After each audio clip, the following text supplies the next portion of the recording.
Good morning, distinguished guests, esteemed colleagues and Հարգարժան գործընկերներ, սիրելի բարեկամներ։ Մեծ պատիվ է ողջունել ձեզ երկրորդ միջոցառմանը Երևանյան երկխոսությունն այս տարի անցկացվում է նավարկելով անհայտության միջով խորագրի ներքո։ Բացման խոսքի համար պատիվ ունեմ հրավիրել Հայաստանի Հանրապետության արտաքին գործերի նախարար պարոն Արարատ Միրզոյանին։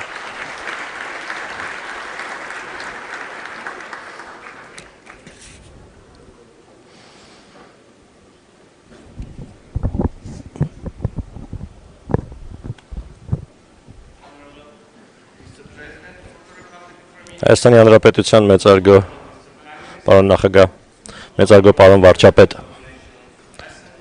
ազգային ժողովի մեծարգո նախագահ, հարգելի նախարարներ, պատգամավորներ, ծեր գերազանցություններ, հարգարժան հյուրեր։ Մեծ պատիվ ունեմ ձեզ ողջունելու Երևանում Երևանյան երկխոսության երկրորդ միջոցառմանը մասնակցելու առթիվ։ Մենք խորապես հպարտ ենք ձեզ մեր մայրաքաղաքում հյուրընկալելու այսպիսի ժողովի շրջանակում, որը ձգտում է լինել ավելին, քան պարզապես համաժողով, հարթակ մտորումների, համագործակցության և հեռանկարայնության համար։ Քիչ առաջ էկրանին դիտեցիք, թե ընդամենը երկու շաբաթ առաջ նավարկելով անհայտության միջով վերնագրի ներքո ինչպես պատկերեցինք աշխարհը փոխող վերջին զարգացումներից մի քանիսը։ Ակնհայտ է, թե ընդամենը երկու շաբաթվա ընթացքում որքան թարմացումներ են անհրաժեշտ, քանի նոր նշանակալի իրադարձություններ են տեղի ունեցել և դեռևս անհայտ է, թե ինչպես կզարգանան այդ իրադարձությունները վաղը։ Ականատես եղանք որոշակի դրական և քաջալերող զարգացումների, բայց զուգահեռ նաև նկատեցինք, թե քանի պայմանավորվածության շուրջ համաձայնություն ձեռք բերվեց կամ չբերվեց։ Դեռևս անհայտ է, թե ընդամենը 14 օրվա ընթացքում քանի հիբրիդային հարձակում է իրականացվել, քանի տուն է ավերվել շարունակվող հակամարտությունների պատճառով և քանի կյանք է խլվել։ Այս տարվա թեման նավարկելով անհայտության միջով ուղղակիորեն արտացոլում է մեր ժամանակների ոգին։ Աշխարհը ենթարկվում է սեյսմիկ փոփոխությունների, աշխարհաքաղաքականության, տնտեսության, տեխնոլոգիաների և կլիմայի առումներով։ Ներկայիս փոթորկահույզ իրավիճակում ազգերը կորցնում են իրենց կողմնացույցը, և այդ փոփոխությունների վերաբերյալ միայն մեկ բան է հաստատ։ Բոլորս գիտենք, որ այդ փոփոխությունների ձևավորած ուղին և վերջնական հանգրվանը շարունակում են բացարձակապես անհայտ մնալ։ Վերջին մի քանի տարիներին շատ ենք խոսել աշխարհում տեղի ունեցող անորոշությունների, անսովոր երևույթների և զարգացումների մասին, այնպիսի բաների մասին, որոնց դրսևորման հավանականությանը երկրորդ աշխարհամարտից հետո ոչ ոք չէր կարող հավատալ։ Ժամանակի որոշակի պայմանությամբ հաստատված միջազգային կարգի հիմքերը լարվածություն են կրում։ Միջազգային իրավունքի սկզբունքները, այդ թվում տարածքային ամբողջականությունը և սահմանների անխախտելիությունը, որոնք ժամանակին սրբազան էին համարվում, կորցրել են իրենց կշիռը։ Այժմ դրանք թվում են պարզապես գեղեցիկ բառեր, որոնք ամրագրվել են հռչակագրերում և կանոնադրություններում, սակայն շատ հաճախ ապարդյուն։ Դաշինքները կորցնում են իրենց ամբողջականությունը, երբեմնի անսասան կապերը խարխլվում են։ Նախկին հակառակորդների շահերն անսպասելիորեն մոտարկվում են, խոցելի դարձնելով պայմանագրով պարտավորված դաշնակիցներին և փոխելով խճանկարը։ Միջազգային կոնսենսուսը խաթարվում է աշխարհաքաղաքական լարվածությունների աճի ֆոնին։ Միջուկային սպառնալիքների վերաբերյալ հռետորաբանությունը կրկին է ի հայտ եկել համաշխարհային խոսույթում, վերադարձնելով անցյալ 100-ամյակի խորագույն վախերից մի քանիսը։ Եվրամիությունը, որը ծնվել է որպես տարածաշրջանային տնտեսական ինտեգրման համայնք, բայց առաջին հերթին որպես խաղաղության նախագիծ, դիտարկում է ներկայումս Եվրոպայի վերազինման ReArm ծրագրի հնարավորությունը, որը նպատակ ունի զգալիորեն ավելացնել պաշտպանական բյուջեն։ Ականատես ենք լինում արտասիրական ճգնաժամի խորը վերքերին, երբ սովը համակել է համայնքներին, խաթարվել են մատակարարման շղթաները և ահաբեկչության, ատելության խոսքի և անհանդուրժողության ստվերները սպառնում են մարդկային արժանապատվության և համակեցության հիմունքներին։ Էթնիկ զտումները հեռավոր սարսափներ չեն, դրանք տեղի են ունենում մեր աչքերի առաջ, և մենք դա տեսել ենք սեփական փորձով մեր սահմաններին մոտ։ Տառապանքն Ուկրաինայում և Գազայում մեկուսի դեպքեր չեն, դրանք նաև համակարգային ձախողումների արտացոլանքն են։ Հիբրիդային պատերազմի երբեմնի ուրվականն այժմ դարձել է անհերքելի իրականություն։ ապա տեղեկատվությունը եւ կեղծ լուրերը դառնում են զենքեր, որոնք իզորու են խարխլել ժողովրդավարության կարևորագույն հիմքերը։ Առևտրային պատերազմները սրվում են, սնուցվելով աննախադեպ մաքսատուրքերի սահմանմամբ։ Արհեստական բանականությանը տիրապետելու մրցավազքում գնալով ավելի հաճախ է մոռացության մատնվում էթիկական կողմը, իջիկ դարձնելով պաշտպանիչ երաշխիքները եւ շրջանցելով վերահսկողությունը, այդպիսով խորացնելով անկանխատեսելի ապագայի հետ կապված անհանգստությունը։ Արագանում են էներգիայի նոր աղբյուրների փնտրտուքները, համաշխարհային տնտեսությունը եւ միլիոնավոր մարդկանց առօրյա կյանքը վերափոխելու ներուժով։ Կլիման այլևս չի հետևում սեզոնների մեծանոթ օրինաչափություններին։ Մի տարի ավելի շատ է հալվում, մյուս տարի ավելի շատ սառչում։ Այսպիսով մարդկությունը կանգնած է մեծ անհայտության առաջ։ Սա հասկանալով ստեղծում է քաոսի տպավորություն եւ խոճապի զգացում առաջացնում անհատների, ընտանիքների, ազգերի շրջանում։ Սակայն սա առաջին անգամը չէ, որ մենք անցնում ենք անհայտության միջով։ Ոչ վաղանցյալում COVID-19 համավարակի օրերին մարդկային կյանքի կորստի մասշտաբները եւ դրա հետ կապված վախերը կտրուկ եւ հանկարծակի աճեցին, վերափոխելով ամեն ինչ։ Միջանձնային հարաբերություններից եւ կենսապահովման միջոցներից մինչեւ աշխատաշուկայի կառուցվածք եւ նույնիսկ մեր մտածելակերպը։ Ոչ ոք չգիտեր, թե ինչ տեսք կունենար աշխարհը համավարակից հետո, սակայն պատմությունը մեզ հիշեցնում է, որ աշխարհը նախկինում էլ է փոխվել նման ծանր համաճարակների տարբեր մասշտաբներով, ավելին տեղեկատվական մեկ այլ դարաշրջանում, հիշենք Սև մահը եւ իսպանական գրիպը, ի թիվս այլոց։ Երկու համաշխարհային պատերազմները, չնայած դրանց պատճառած աղետալի մարդկային կորուստներին, խթանեցին տեխնոլոգիական նորարարություններ, որոնք հեղափոխեցին բժշկությունը, կապը եւ տրանսպորտը։ Այսօր արհեստական բանականությունը, վերափոխելով արդյունաբերությունը, վերացնում որոշ մասնագիտություններ եւ վերաիմաստավորում աշխատանքի բուն բնույթը, մեզ հիշեցնում է արդյունաբերական հեղափոխության ժամանակները, երբ ի հայտ եկան արտադրական գործընթացի կազմակերպման առաջին մեթոդները։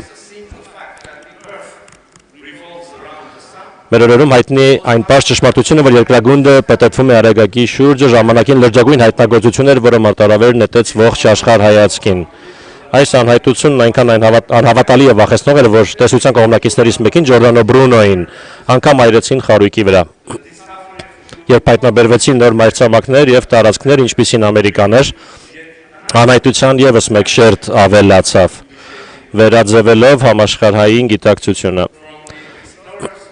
Անհայտ օվկիանոսներ հատած ծովագնացներից մինչև մեր ամենավաղ նախնիները, որոնք դուրս էին գալիս իրենց ծանոթ որսորդական տարածքներից, մարդկությունը միշտ կանգնած է եղել անհայտության եզրագծին։ Անհայտության մեր հետազոտությունը սկիզբ է առնում վաղ Homo sapiens-ից, որը պատահաբար բացահայտեց շատ վտանգավոր անհայտության կրակի ուժը։ Այսպիսով, սա աշխարհի վերջը չէ։ Եվ եթե որոշ մարդիկ կարծում են, թե մենք մոտ ենք աշխարհի վերջին կամ ներկայիս իրականությունը նկարագրում են որպես այդպիսին, ապա հնարավոր է, որ սա պարզապես այն բազմաթիվ աշխարհի վերջերից մեկն է, որոնցից հետո մենք շարունակել ենք ապրել։ Մարդկությունը մշտապես ցուցադրել է այն, ինչ Նասիմ Նիկոլաս Թալեբը անվանում է հակափխրունություն։ Մենք ոչ միայն հաղթահարում ենք ստրես փորձությունները, այլև ուժեղացած ենք դուրս գալիս դրանցից։ Դիմացկունը դիմանում է ցնցումներին եւ մնում նույնը։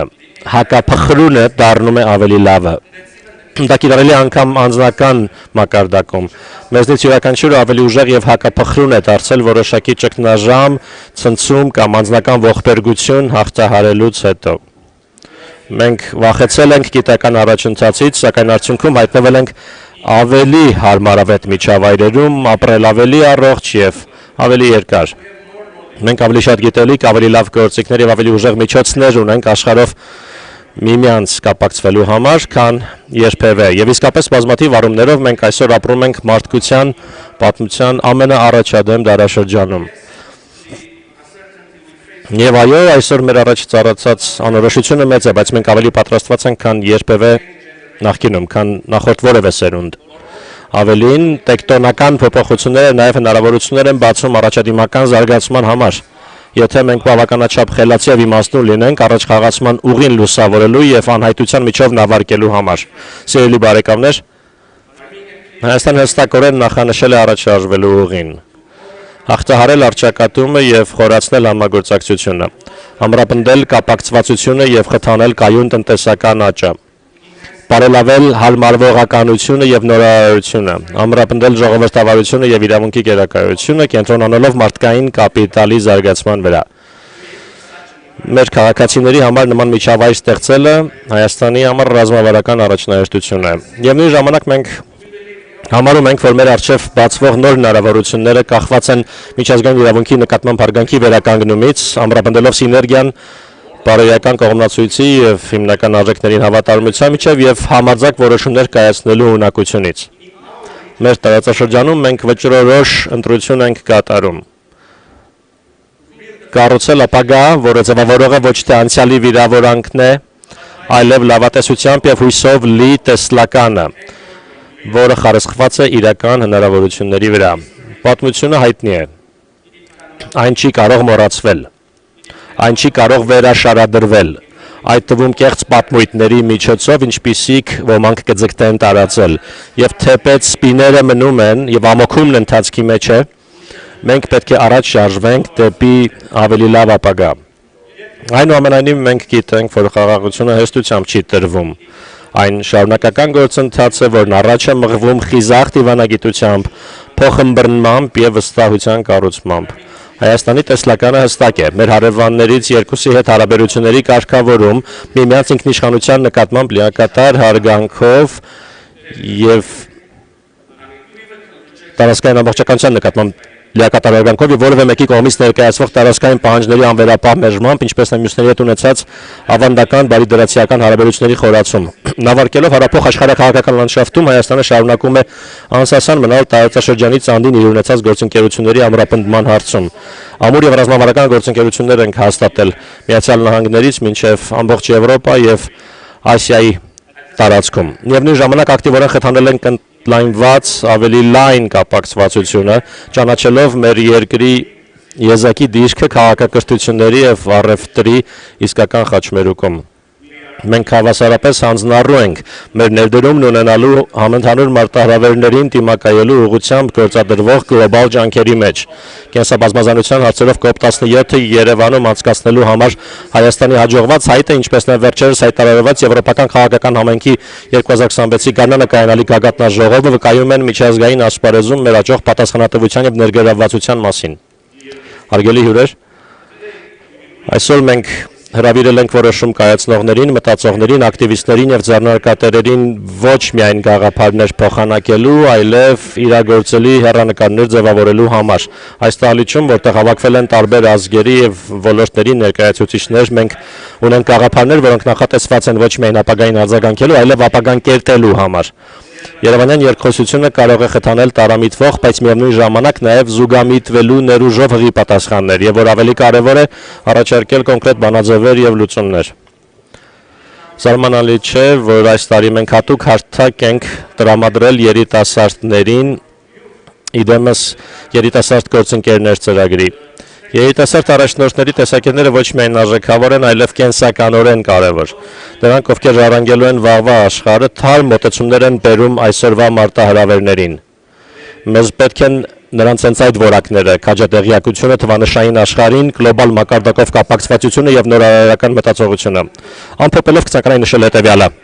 անհայտության միջով նավարկելը միայնակ ջանք չէ։ Դա համատեղ ճանապարհորդություն է։ Հայաստանը ձեռք է մեկնում բոլոր նրանց, ովքեր պատրաստ են քայլել այս ճանապարհով ազնվությամբ, երևակայությամբ եւ աշխարհի մասին այնպիսի ընդհանուր տեսլականով, որը մեկուսացման փոխարեն ողջունում է ներառումը, չիմացության փոխարեն իմաստնությունը, իսկ արճակատման փոխարեն համագործակցությունը։ Այս երկու օրերի ընթացքում բոլորիս մաղթում եմ մտախոհ եւ ազդեցիկ զրույցներ։ Շնորհակալություն։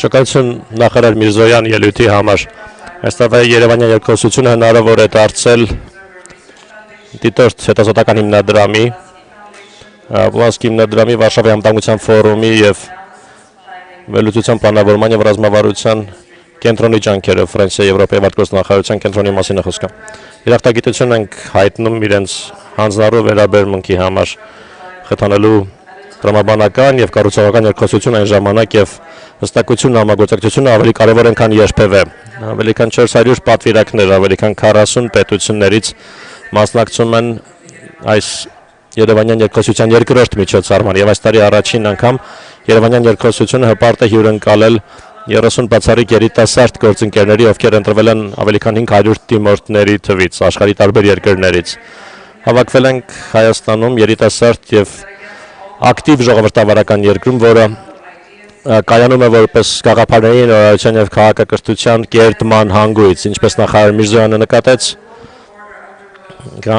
այժմ երբ աշխարհակարգը տեկտոնական փոփոխությունների է ընթարկվում, անորոշությունը այլևս պարզապես պայման չէ, այն դարձել է մեր ժամանակների բնորոշ գիծը։ Այս տարաշրջանում կտարբերվեն երկրները, որոնք պատրաստ են հարմարվել փոփոխություններին, այն երկրներից, որոնք չեն կարողանա այդ բազմազանությանը հարմարվել։ Աշխարհաքաղաքականությունը վերադարձել է, լարվածությունը սրվում է, տնտեսական անորոշությունը խորանում եւ տեխնոլոգիական զարգացումը, հատկապես արհեստական բանականության ոլորտում, վերաձևավորում են հասարակությունները անկանխատեսելիորեն։ Մենք տևակոխում ենք պարադոքսային աշխարհ, որում նորարարությունը եւ առաջխաղացումը բախվում են անորոշությանը եւ անկայունությանը։ Ուժի քաղաքականությունն է այժմ մոդայիկ։ Արդյոք դիմակայունությունը կլինի դրա հակաթույնը։ Եվ այս գլոբալ մարտահրավերների պայմաններում Հայաստանը նավարկում է համալիր լանդշաֆտում, տարածաշրջանային եւ աշխարհաքաղաքական անկայուն իրավիճակ եւ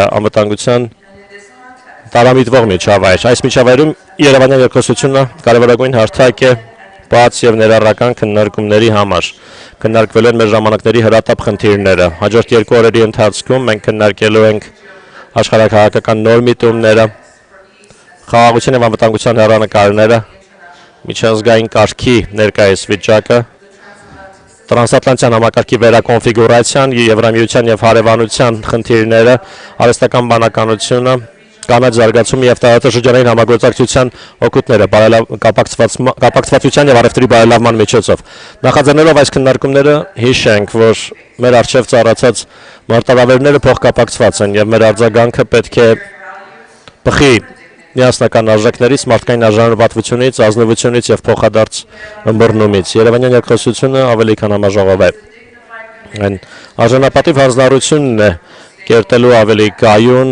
արդար եւ խաղաղ ապագայի ուղին։ Ողջունում եմ ձեզ եւ շնորհակալություն հայտնում այս կարևոր զրույցին մասնակից լինելու համար։ Իսկ այժմ մեծ պատիվ ունեմ բեմ հրավիրել Հայաստանի Հանրապետության վարչապետ պարոն Նիկոլ Փաշինյանին ներկայացնելու իր խոսքը։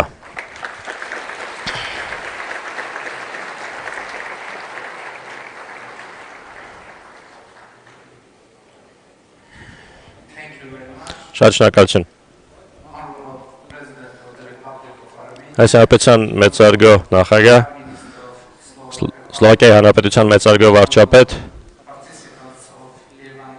Երևանյան երկխոսության պատվարժան մասնակիցներ, ողջունում եմ բոլորիդ եւ այժմ ցանկանում ձեզ ներկայացնել որոշ մտորումներ Հայաստան, Ադրբեջան, խաղաղության գործընթացի ներկայիս վիճակի մասին եւ ինչպես գիտեք,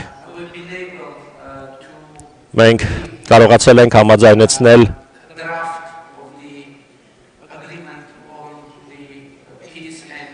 Հայաստանի եւ Ադրբեջանի միջև խաղաղության եւ միջպետական հարաբերությունների հաստատման մասին համաձայնագրի պայմանագրի նախագիծը փաստաթուղթը վերջնական տեսքի ենք բերել եւ ավարտել ենք նախագծի շուրջ բանակցությունները եւ Հայաստանը հայտարարել է եւ անձամբ ես հայտարարել եմ, որ պատրաստ եմ ստորագրել փաստաթուղթը եւ գիտեք, որ Ադրբեջանը պաշտոնապես կապակցում է պայմանագրի ստորագրումը երկու խնդիրների հետ։ Դրանցից առաջինը իհարկե Մինսկի խմբի կառույցների լուծարումն է։ Գիտեք, որ իհարկե Մինսկի խումբը ստեղծվել էր որպես հարթակ բանակցությունների համար։ Հայաստանի եւ Ադրբեջանի միջև բանակցությունների համար հարթակ հակամարտության հարցերով բանակցություններ վարելու համար եւ ընդհանրապես պիտի ասեմ, որ ԵԱԿ-ի Մինսկի խմբի լուծարման օրակարգը ընդունելի է մեզ համար եւ մենք պատրաստ ենք առաջ շարժվել, բայց մյուս կողմից մենք ուզում ենք համոզվել, որ հավաստիանալ, որ մենք եւ Ադրբեջանը նույն կերպ ենք ընկալում իրավիճակը, ուզում ենք հավաստիանալ, որ Ադրբեջանի մտադրությունը չէ իր տարածքում հակամարտային իրավիճակը փակել եւ արտահանել այն Հայաստանի Հանրապետության տարածք։ Ինչու ենք այսպես ասում, որովհետեւ գիտեք, որ դժբախտաբար վերջին տարիներին Ադրբեջանը սկսել է Հայաստանի Հանրապետության ինքնիշխան տարածքի մոտավորապես 60%-ը անվանել այսպես կոչված արևմտյան Ադրբեջան եւ գիտեք մեր դիրքորոշումն այդ հարցի վերաբերյալ մենք բազմիցս ասել ենք, որ չի կարող լինել արևմտյան Ադրբեջան Հայաստանի Հանրապետության ինքնիշխան տարածքում։ Ուստի ընդհանուր առմամբ որն է մեր առաջարկը ապագայի համար։ Մենք առաջարկում ենք ստորագրել խաղաղության պայմանագիրը եւ զուգահեռաբար դիմել ԵԱՀԿ-ի Մինսկի խմբի կառույցները լուծարելու հարցով։ Ես կարծում եմ, որ դա կառուցողական մոտեցում է եւ կառուցողական առաջարկ է ունենալ երկու փաստաթղթեր սեղանին դրված եւ ստորագրել այդ փաստաթղթերը միաժամանակ նույն պահին, նույն վայրում։ Հաջորդ խնդիրը, որը Ադրբեջանը բարձրացնում է,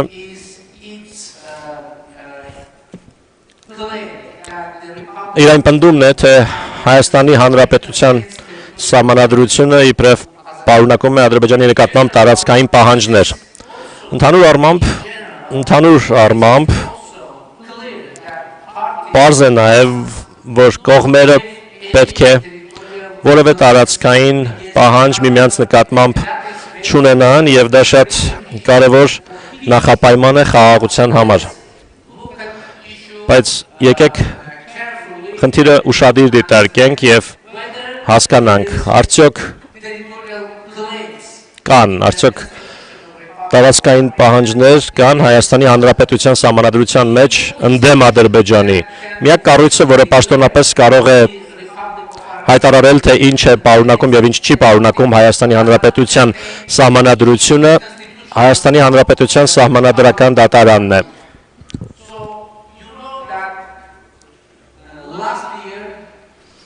Գիտեք, որ անցյալ տարի Ադրբեջանի հետ կարողացանք ստորագրել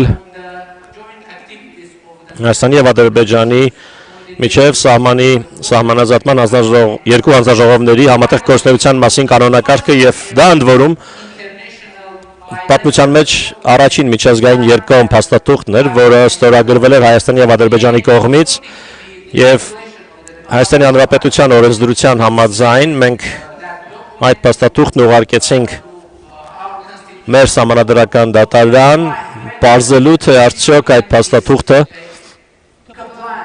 համապատասխանում է մեր սահմանադրությանը։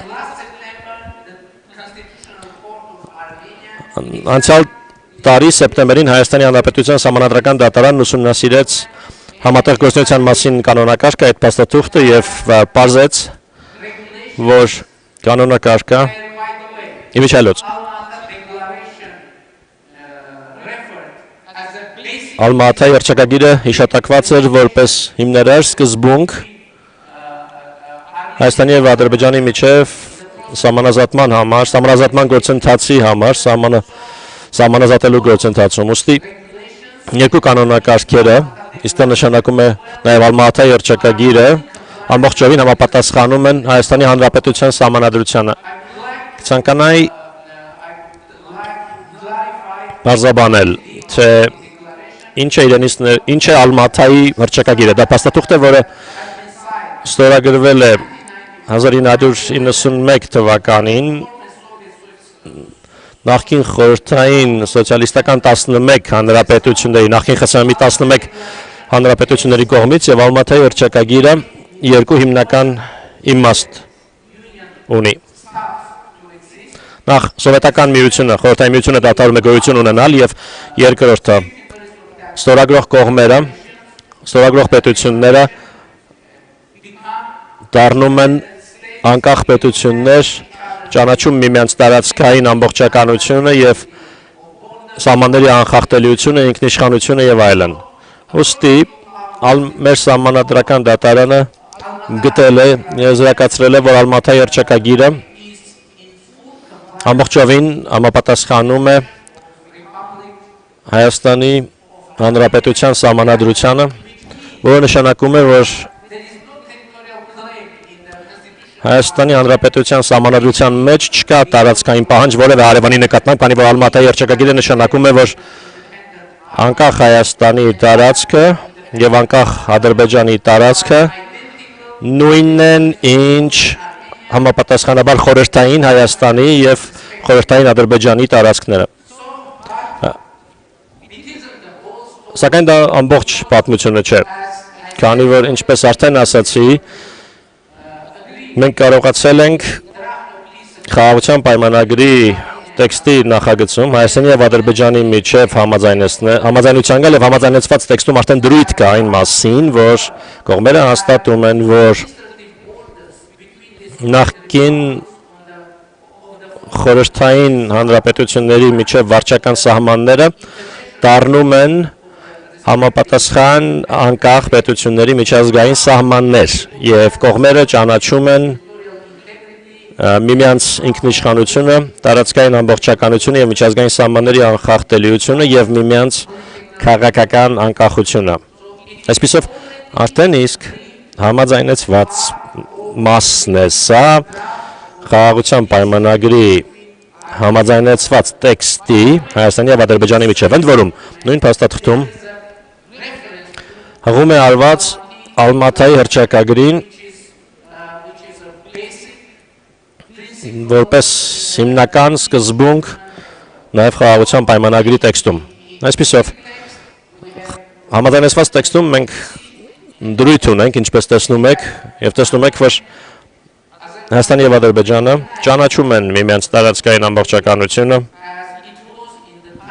այնպես, ինչպես եղել է խորհրդային միության ժամանակներում որպես խորհրդային սոցիալիստական հանրապետություններ։ Խաղաղության պայմանագրի համաձայնեցված տեքստի նախագծում մեկ դրույթ էլ կա։ Կողմերը հայտարարում են, որ միմյանց նկատմամբ չունեն որևէ տարածքային պահանջներ եւ ապագայում չեն ներկայացնելու որևէ նման պահանջներ։ Այսինքն Հայաստանը եւ Ադրբեջանը արդեն իսկ համաձայնեցրել են նախագծի տեքստում, որ չեն կարող լինել որևէ տարածքային պահանջներ կողմերից մեկի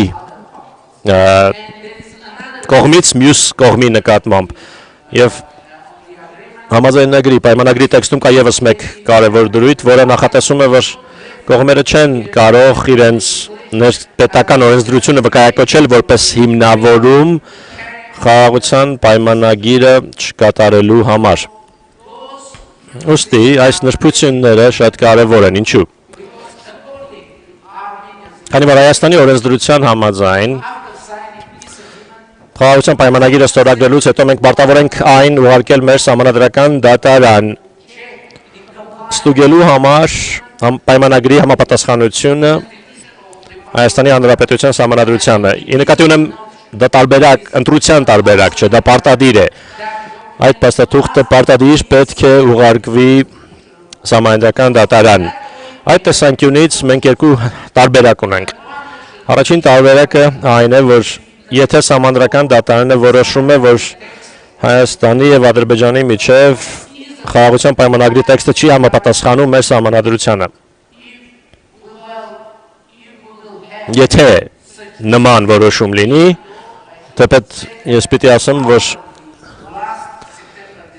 նախորդ սեպտեմբերի որոշումից հետո մեր փորձագետներն ասում են, որ մեծ չէ հավանականությունը, որ սահմանադրական դատարանը կարող է որոշել այդպիսի բան։ Անցյալ տարվա այն որոշումից հետո, որը վերաբերում էր սահմանազատման հանձնաժողովների կանոնակարգին, բայց դատարանը եւ եթե սահմանադրական դատարանը որոշի, որ խաղաղության պայմանագիրը չի համապատասխանում մեր սահմանադրությանը, մենք կունենանք շատ առանձնահատուկ իրավիճակ, որում պետք է որոշում կայացնել։ Ազնիվ ասեմ, այդ պարագայում ինչպիսի դիրքորոշում կունենա Հայաստանի Հանրապետության կառավարությունը եւ անձամբ ես այդ դեպքում կնախաձեռնեմ սահմանադրական փոփոխություններ, քանի որ այս խաղաղության գործընթացը եւ խաղաղության պայմանագիրը չպետք է բաց թողնվեն եւ կփորձենք եւ կհամոզենք մեր հասարակությանը, որ այդ փոփոխությունը արվի տևական եւ երկարաժամկետ խաղաղության հասնելու համար, բայց եթե սահմանադրական դատարանը որոշի, որ պայմանագիրը ամբողջովին համապատասխանում է Հայաստանի Հանրապետության սահմանադրությանը, ապա այդ պարագայում որևէ խոչընդոտ չի լինի փաստաթուղթը մեր ազգային ժողով վավերացման ուղարկելու ճանապարհին։ Վավերացումից հետո այդ փաստաթուղթը ձեռք կբերի ամենաբարձր իրավաբանական ուժը Հայաստանում։ Հայաստանի Հանրապետության սահմանադրության 5-րդ հոդվածի 3-րդ կետի համաձայն, որը նախատեսում է, որ Հայաստանի Հանրապետության վավերացած միջազգային պայմանագրերի եւ օրենքների նորմերի միջև հակասության դեպքում կիրառվում են միջազգային պայմանագրերի նորմերը։ Դա նշանակում է, որ եթե վավերացման պահից հետո եւ ուժի մեջ մտնելուց հետո, ինչը տեղի կունենա վավերացման մասին օրենքի նախագահի կողմից ստորագրումից հետո, Հայաստանի եւ Ադրբեջանի միջև խաղաղության պայմանագիրը ամենաբարձր իրավաբանական ուժը կունենա Հայաստանի Հանրապետությունում։ Սա շատ կարևոր լուր է, որովհետեւ դա նշանակում է, որ խաղաղության պայմանագիրը կլուծի բոլոր մտահոգությունները, որոնք Ադրբեջանը կարող է ունենալ եւ ունի ներկայումս, ուստի ակնհայտ է, որ Ադրբեջանի կողմից բարձրացված խնդիրները լուծելու ճանապարհը պայմանագրի ստորագրումն է, ոչ թե չստորագրումը։ Ուզում եմ կրկին անգամ պարզաբանել։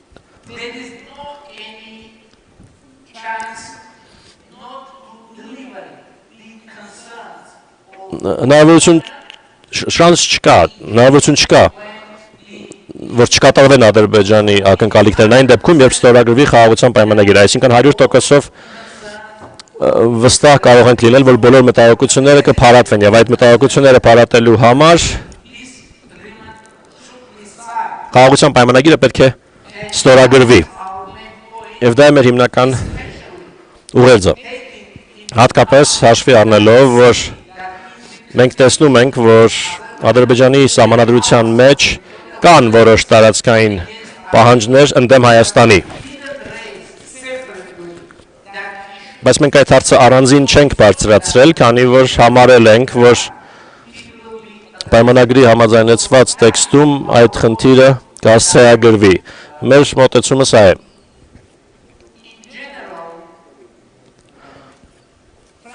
Ընդհանուր առմամբ, անկեղծ ասած, կան Ադրբեջանի կողմից բարձրացված խնդիրների երկու տարբերակներ։ Որոշ փորձագետներ ասում են, թե դա ընդամենը պատերվակ է, որպեսզի Ադրբեջանը հետաձգի խաղաղության պայմանագրի ստորագրումը։ Սակայն Հայաստանի կառավարության դիրքորոշումը հետևյալն է։ Մենք փորձում ենք հաշվի առնել այն հանգամանքը, որ Ադրբեջանի կողմից բարձրացված մտահոգությունները անկեղծ են եւ մենք դիտարկում ենք, որ տեսնենք, թե արդյոք առաջարկվող ճանապարհային քարտեզը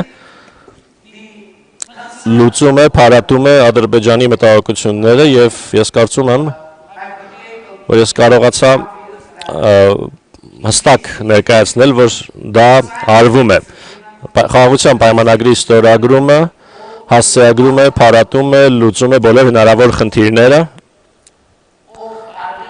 եւ Հայաստանին է եւ Ադրբեջանին է։ Ուստի իմ դիրքորոշումը, իմ կոչը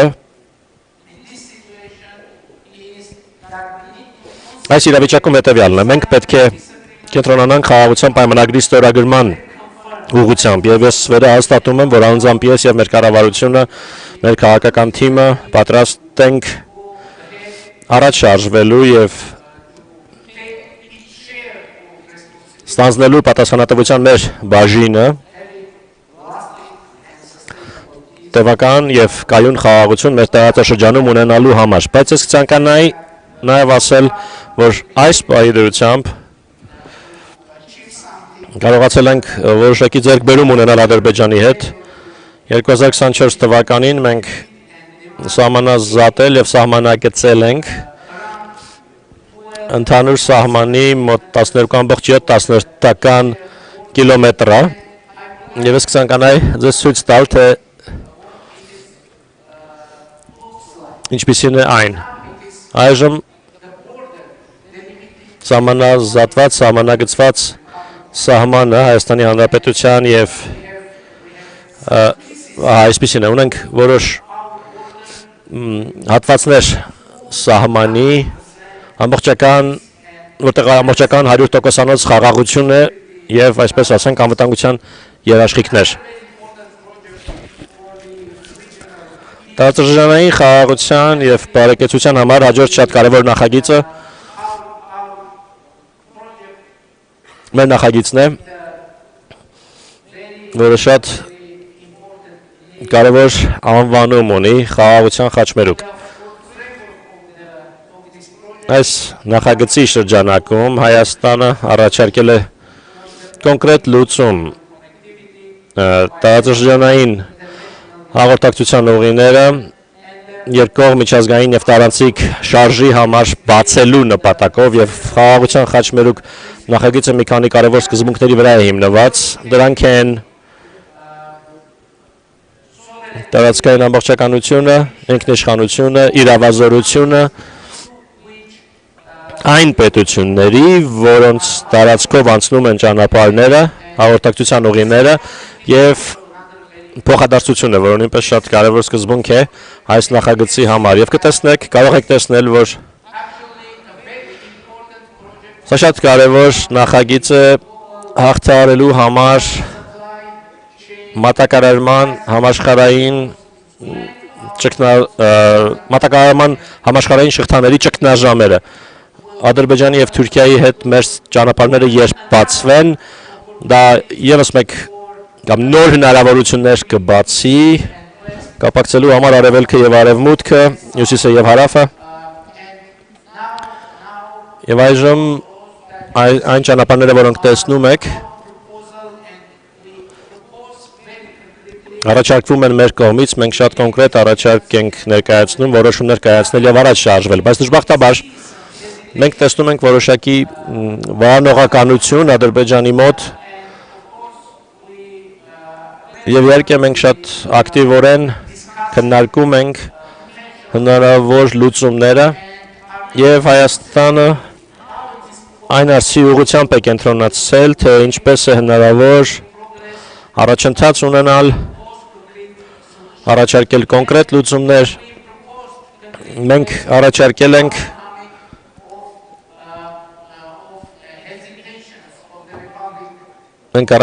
Ադրբեջանի Հանրապետության մտահոգությունները հաղթահարելու կոնկրետ ուղիներ։ Հայաստանը պատրաստ է Ադրբեջանի արևմտյան մասերից Նախիջևան Հայաստանի տարածքով բեռնափոխադրումներ կազմակերպել։ Դա Նախիջևանն է Ադրբեջանի մասը եւ սա հիմնական մասն է Ադրբեջանի։ Այստեղ խնդիրը օրակարգը նա է, որ կապակցվածություն լինի Նախիջևանի եւ Ադրբեջանի միջև եւ Հայաստանը պատրաստ է լուծումներ տրամադրել։ Իմիջիայլոց ես նշեցի արևմտյան Ադրբեջան կոչվող ադրբեջանական խոսույթը եւ ասացի, որ չկա եւ չի կարող լինել արևմտյան Ադրբեջան Հայաստանի Հանրապետության ինքնիշխան տարածքում, բայց հիմա շատ կարեւոր է, որ կա արևմտյան Ադրբեջան եւ սրանք Ադրբեջանի արևմտյան շրջաններն են եւ շատ կարևոր է արևմտյան Ադրբեջան չի կարող լինել Ադրբեջանի արևմտյան շրջանի տարածքից դուրս եւ դրա քննարկումը մեզ համար բացառված է ակնհայտորեն եւ ես կարծում եմ, որ դա իրավաչափ դիրքորոշում է։ Սակայն հիմա ասենք, թե ինչ է առաջարկում Հայաստանը ապահովելու կապակցվածություն Նախիջևանի եւ Հայաստանի հիմնական մասի միջև։ Մեր առաջարկը հետևյալն է։ Ինչպես ասել եմ, Ադրբեջանը որոշակի վարանողականություն ունի կապված իր քաղաքացիների Հայաստանի տարածքով անցնելու հետ եւ մենք ասացինք, որ որևէ վարանողականություն, որևէ կասկած մենք չունենք եւ մենք պատրաստ ենք որոշակի ծառայություններ առաջարկել եւ մեր գաղափարը այն է, որ հայկական լոկոմոտիվները կարող են Հայաստանի եւ Ադրբեջանի հսկողությունը անցնել, գնացքները Ադրբեջանից կարող են գալ, անցնել անձնագրային սահմանային վերահսկողություն եւ հասնել մինչեւ Նախիջևան, բեռնափոխադրող գնացք եւ մնալ այնտեղ եւ հակառակ ուղղությամբ։ Շատ կարեւոր է, որ Հայաստանը ներկայումս կոնկրետ առաջարկ ունի ապահովելու սա, կազմակերպելու սա, քանի որ երբեմն որոշ միջազգային գործընկերներ տպավորություն են ստեղծում, թե Հայաստանը պատրաստական չէ բացելու կապակցող ուղիները, կապակցվածությունը Ադրբեջանի եւ Նախիջևանի միջև, Ադրբեջանից Նախիջևան կապակցվածության եւ հակառակ ուղղությամբ կապակցվածության համար, բայց մեզ համար շատ կարեւոր է։ Մեզ համար շատ կարեւոր է դա դիտարկել տարածաշրջանային կապակցվածության համատեքստում, հաղորդակցման ուղիների համատեքստում։ Դուք լսեցիք, որ ես հիշատակեցի փոխադարձության սկզբունքը։ Մեզ համար շատ կարեւոր է հավանման կապակցվածություն ունենալ։ Մենք ասում ենք հետևյալը, որ Ադրբեջանից Ադրբեջան Հայաստանի տարածքով եւ Հայաստանից Հայաստան Ադրբեջանի տարածքով հարգելով երկրների տարածքային ամբողջականությունը, ինքնիշխանությունը եւ իրավազորությունը այս առաջարկը պաշտոնական է, այն սեղանին է եւ յուրաքանչյուր անգամ ցանկացած պահի, երբ Ադրբեջանը համաձայնվի, մենք պատրաստ կլինենք մուտք գործել այս գործընթացի իրագործման փուլ։ Տիկնայք եւ պարոնայք, ինչպես տեսակ, ես ուսամ կարողացա ներկայացնել իմ մտքերը։ Մենք ունենք կոնկրետ առաջարկներ ունենալու առաջընթաց եւ հասնելու տևական եւ կայուն խաղաղության մեր տարածաշրջանում եւ ես կրկնում եմ, որ խաղաղությունը տևական եւ կայուն խաղաղություն Հայաստանի եւ Ադրբեջանի միջև ոչ միայն հնարավոր է, այլ նաեւ հասանելի։ Եվ մենք վճռական ենք, մենք հանձնառու ենք խաղաղության նորակարգին, մենք պատրաստ ենք շարունակել խորհրդակցություններն Ադրբեջանի հետ, այն հարցում, թե ինչպես հասնել խաղաղության պայմանագրի ստորագրման կետին եւ այլ փաստաթղթերի ստորագրմանը, որոնք ամբողջովին եւ կտրականապես կփոխեն իրավիճակը եւ տարածաշրջանի ժողովուրդների ճակատագիրը եւ մենք իհարկե հավատարիմ կլինենք այդ օրակարգին եւ ամեն ինչ կանենք, ամենը ինչ մեզնից կախված է, իհարկե հարգելով իմ նշած, արդեն նշած սկզբունքները եւ իմ Համոզմունքը տիկնայք եւ պարոնայք այն է, որ իհեճուկս բոլոր փաստարկների, բոլոր սադրանքների եւ այլն Հայաստանի եւ Ադրբեջանի միջև չի լինելու պատերազմ, լինելու է խաղաղություն եւ դա շատ միանշանակ է ինձ համար, շատ շնորհակալություն։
You're gambling with World War III.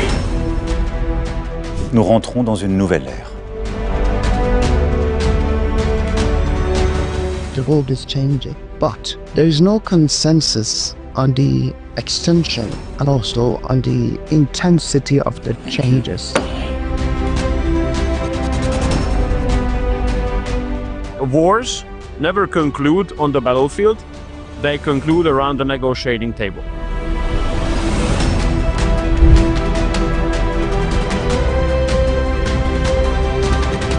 Peace between Armenia and Azerbaijan not only is possible, but is within reach. We have a real chance now, we, Armenia, Georgia, Azerbaijan, to close the page of enmity in this region and to open an era of stability and peace.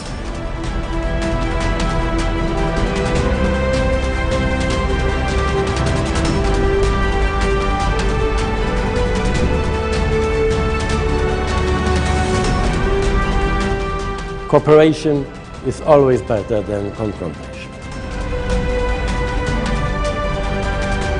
Your partners you can choose, your neighbors you cannot choose, because we cannot change the history, but we can make the future together. Our political system is not able anymore to be bought or corrupted, because we are choosing with whom and how to develop our country. After 3 decades of closure, the opening of borders of Armenia with Turkey and Azerbaijan is going to be a game changer. And it will bring Europe and Central Asia closer together like never before.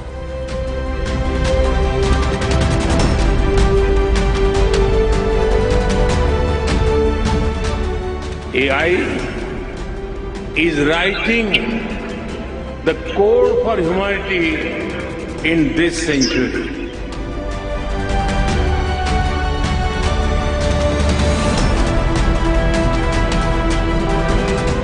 Armenia has been selected to host the 17th meeting of the Conference of the Parties.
The intensity of the changes. Wars never conclude on the battlefield, they conclude around the negotiating table.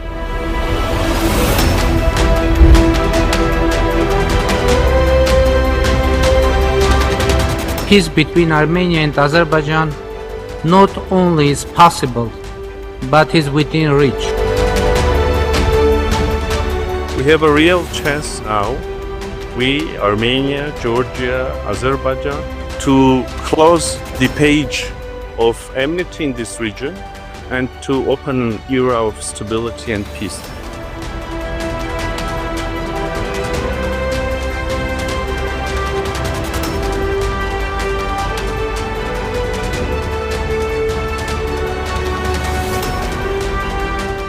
Cooperation is always better than confrontation. Your partners you can choose, your neighbors you cannot choose, because we cannot change the history, but we can make the future together. Our political system is not able anymore to be bought or corrupted because we are choosing with whom and how to develop our country. After 3 decades of closure, the opening of borders of Armenia with Turkey and Azerbaijan is going to be a game changer. And it will bring Europe and Central Asia closer together like never before.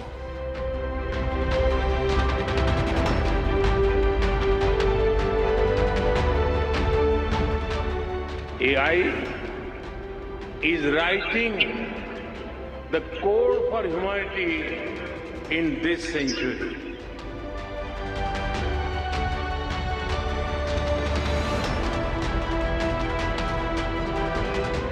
Armenia has been selected to host the 17th meeting of the Conference of the Parties.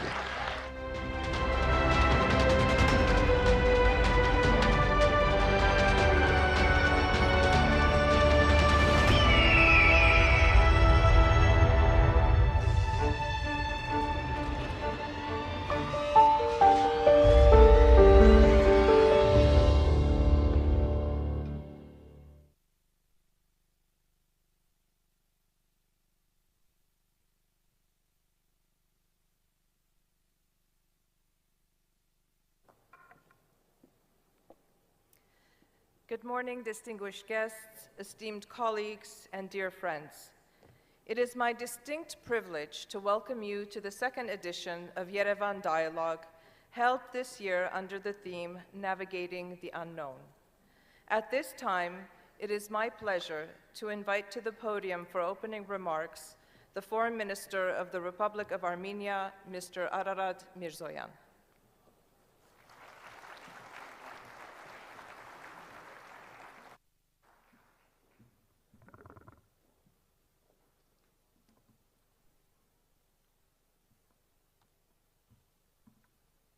Honorable Mr. President of the Republic of Armenia, Honorable Mr. Prime Minister, Honorable President of the National Assembly, dear ministers, excellencies, deputies, distinguished guests. It is with great honor that I welcome you to Yerevan for the second edition of the Yerevan Dialogue. We are deeply proud to host you in our capital for a forum that aspires to be more than a conference, a platform for reflection, cooperation, and foresight. You just watched on the screen how we portrayed some recent world-changing developments under the title Navigating the Unknown only 2 weeks ago. It is obvious how much of an update is needed in just 2 weeks, how many new significant events happened, and it is still unknown how these events will unfold tomorrow. While we witnessed certain positive and encouraging developments, we also observed how many deals were or were not agreed upon. It is still unknown how many hybrid attacks were carried out in just 14 days, how many homes were destroyed due to the ongoing conflicts, and how many lives were lost.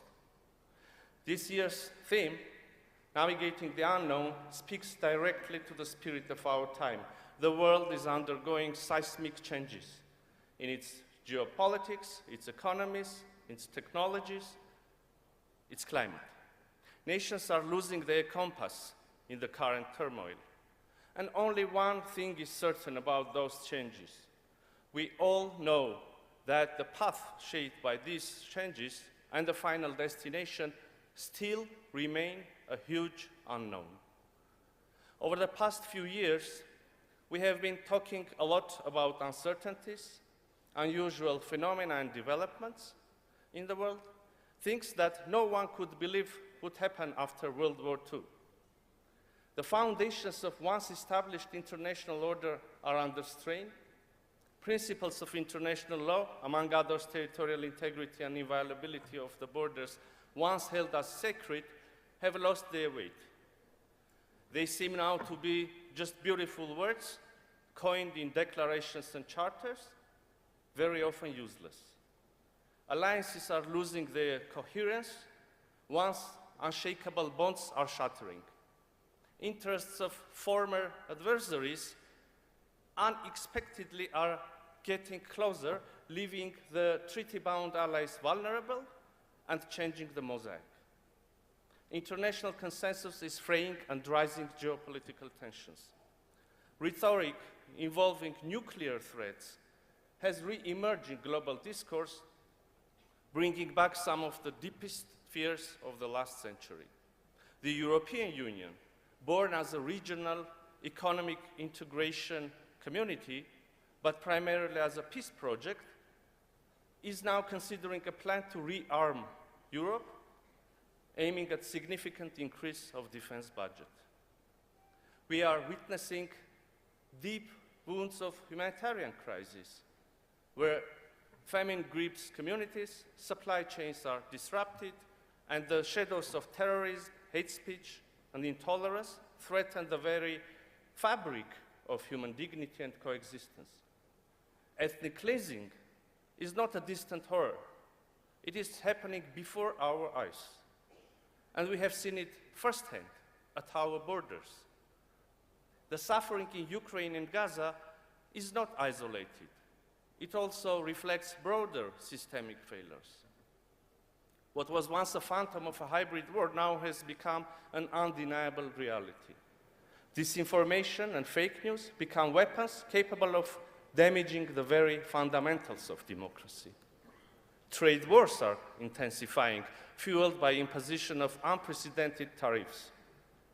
The race for mastering artificial intelligence increasingly leaves the ethical aspect behind, eliminating safeguards and bypassing oversight, thus deepening the unease over the unpredictable future.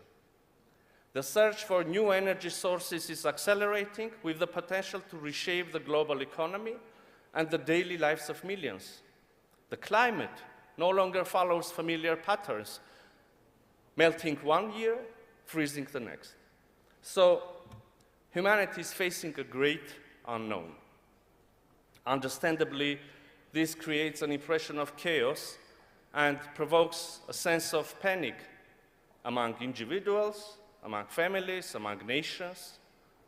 But this is not the first time we are passing through the unknown. Just recently, in the days of COVID-19 pandemic, the scale and fear of human loss surged dramatically and suddenly, transforming everything from interpersonal relationships and livelihoods to work structures and even the way we think. No one knew what the post-pandemic world would look like, yet the history reminds us that the world has faced such severe epidemics also before, on different scales and in different information age. The Black Death and the Spanish flu, to mention a few. The two world wars, despite their catastrophic human cost, stimulated technological innovations that revolutionized medicine, communication, and transportation. Today, artificial intelligence, which is transforming industries, eliminating professions, and redefining the nature of work itself, reminds us of the times of the Industrial Revolution, when the first manufacturing techniques appeared. Nowadays, a simple fact that the Earth revolves around the sun was once a tremendous discovery, which challenged the whole worldview. This unknown was so unbelievable and frightening that one of the proponents of this theory, Giordano Bruno, was even burned at the stake. The discovery of new continents and territories, such as Americas, revealed yet another dimension of the unknown, reshaping global consciousness. From the explorers who crossed uncharted oceans to our earliest ancestors who went beyond familiar hunting grounds, humanity has always stood at the age of uncertainty. Our exploration of the unknown stretches back to early Homo sapiens, who by chance unlocked the power of a very dangerous unknown, the fire. So this is not the end of the world. And if some people think we are facing the end of the world or describe our current reality as such, then perhaps this is simply one of the many ends of the world that we have survived before. Humanity has consistently demonstrated what Nassim Nicholas Taleb calls anti-fragility. We do not merely survive stress tests, we emerge stronger. The resilient resists shocks and stays the same. The anti-fragile gets better. That's even the case on a personal level. Each of us has become stronger and anti-fragile after overcoming a crisis, shock, or even a personal tragic event. We have feared scientific progress only to find ourselves in more comfortable environments, living healthier and longer. We have more knowledge, better tools, and stronger ways to connect than ever before. And indeed, in many measures, we live today in the most advanced era in human history. Yes, the uncertainty we face today is big, but we are more prepared than ever before, than any generation before. Moreover, tectonic changes also bring up opportunities for progressive development if we are smart and wise enough to illuminate the path forward and navigate the unknown. Dear friends, Armenia clearly identified the path forward to overcome confrontation and promote cooperation, foster better connectivity and drive sustainable economic growth, enhance adaptability and innovation, strengthen democracy and rule of law, focusing on development of human capital. Creating such an environment for our citizens is a strategic priority for Armenia. At the same time, we believe the opportunities ahead of us lie in the restoration of the respect for international law, reinforcing the synergy between the moral compass, commitment to the core values, and the inability to make bold decisions. In our region, we are making a defining choice to build a future shaped not by the grievances of the past, but by a vision full of optimism and hope, anchored on real opportunities. The history is known. It cannot be forgotten. It cannot be rewritten, including through false narratives some may seek to promote. While the scars remain and healing is ongoing, we shall move ahead towards a better future. Yet we know that peace is not an easy achievement. It is a continuous process driven by courageous diplomacy, mutual understanding, and trust building. Armenia's vision is clear: normalization of relations with two of our neighbors, with full respect of each other's sovereignty and territorial integrity, unequivocal rejection of territorial claims by any party, and deepening traditionally friendly relations with the others. As we navigate an evolving geopolitical landscape, Armenia remains steadfast in strengthening its partnerships beyond the region. We have established solid and strategic partnerships from the United States, across Europe, and into Asia. At the same time, we have actively promoted enhanced broader connectivity, recognizing our country's unique position at a true crossroads of civilizations and trade. We are equally committed to contributing to global efforts in addressing common challenges. Armenia's successful bid to host COP17 on biodiversity in Yerevan, along with the recently announced European Political Community Summit in spring 2026, reflect our growing responsibility and engagement on the international stage. Dear guests, today we bring together decision makers, thinkers, activists, and entrepreneurs, not only to exchange ideas, but to generate actionable insights. In this room, gathered from diverse nations and disciplines, we possess ideas that are not just meant to respond to the future, but also to shape it. Yerevan dialogue can foster diverging, but also potentially converging answers. And what is more important is to offer concrete formulas and solutions. It comes as no surprise that this year we have welcomed a dedicated space for youth under the Young Fellows program. The perspectives of young leaders are not merely valuable, they are essential. Those who will inherit tomorrow's world bring fresh approaches to today's challenges. Their digital nativity, global connectivity, innovative thinking are precisely what we need. To conclude, navigating the unknown is not a solitary endeavor. It is a shared journey. Armenia extends its hand to all who are ready to walk this path with integrity, imagination, and a common vision of a world that embraces inclusion over isolation, wisdom over ignorance, and cooperation over confrontation. Wishing us all thoughtful and impactful conversations throughout these 2 days. Thank you.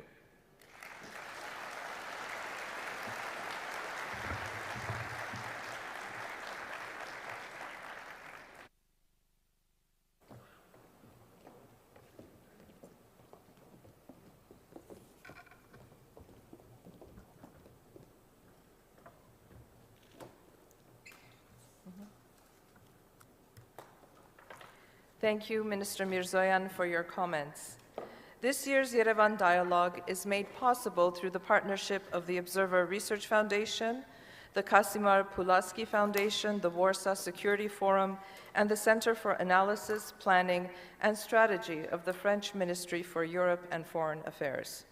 We express our gratitude for their commitment to fostering meaningful and constructive dialogue at a time when clarity and cooperation are more vital than ever. More than 400 delegates from over 40 countries are participating in this second edition of the Yerevan Dialogue. And this year, for the first time, Yerevan Dialogue is proud to host 30 exceptional young fellows selected from more than 500 applications from across the globe. We gather here in Armenia, a young and vibrant democracy that, against all odds, has emerged as a hub of ideas, innovation, and civilization building. And as Minister Mirzoyan noted, as the global order undergoes tectonic shifts, uncertainty is no longer merely a condition. It has become a defining feature of our time. This will be an era that separates the countries that will embrace and adapt to these shifts from the countries that will fail to adapt to such adversity. Geopolitics is back with a vengeance. As tensions are intensifying, economic uncertainties are increasing, and technological advancements, particularly in artificial intelligence, are reshaping societies in unpredictable ways. We are entering a paradoxical world where innovation and advancement meets uncertainty and instability. Power politics is now in fashion. Will resiliency be its antidote? Amid these global challenges, Armenia finds itself navigating a complex landscape of regional fracture, geopolitical instability, and an adverse security environment. And in this context, Yerevan Dialogue serves as a crucial platform for open and inclusive discussions on the pressing issues of our time. Over the next 2 days, we will be discussing emerging geopolitical trends, prospects for peace and security, the state of the international order, the reconfiguration of the transatlantic system, the EU and its neighborhood, AI politics, green development, and the benefits of regional cooperation through enhanced connectivity and trade.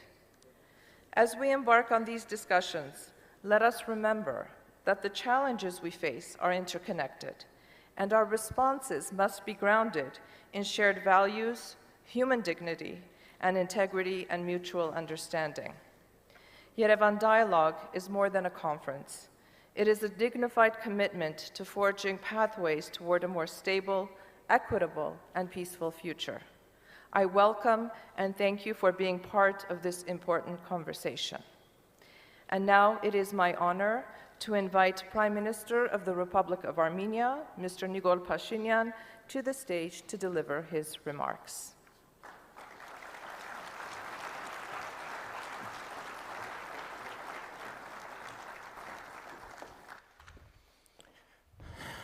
Thank you very much.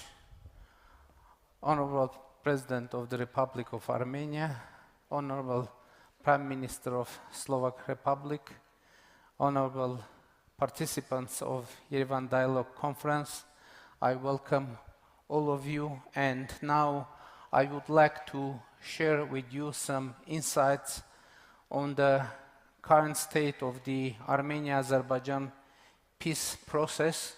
And as you know, we've been able to agree on a draft of the agreement on the peace and interstate relations between Armenia and Azerbaijan, and we finalized the document and completed the negotiations on that draft, and Armenia announced, and personally me announced that I'm ready to sign the document. And you know that Azerbaijan officially is linking the signing of the agreement with two issues.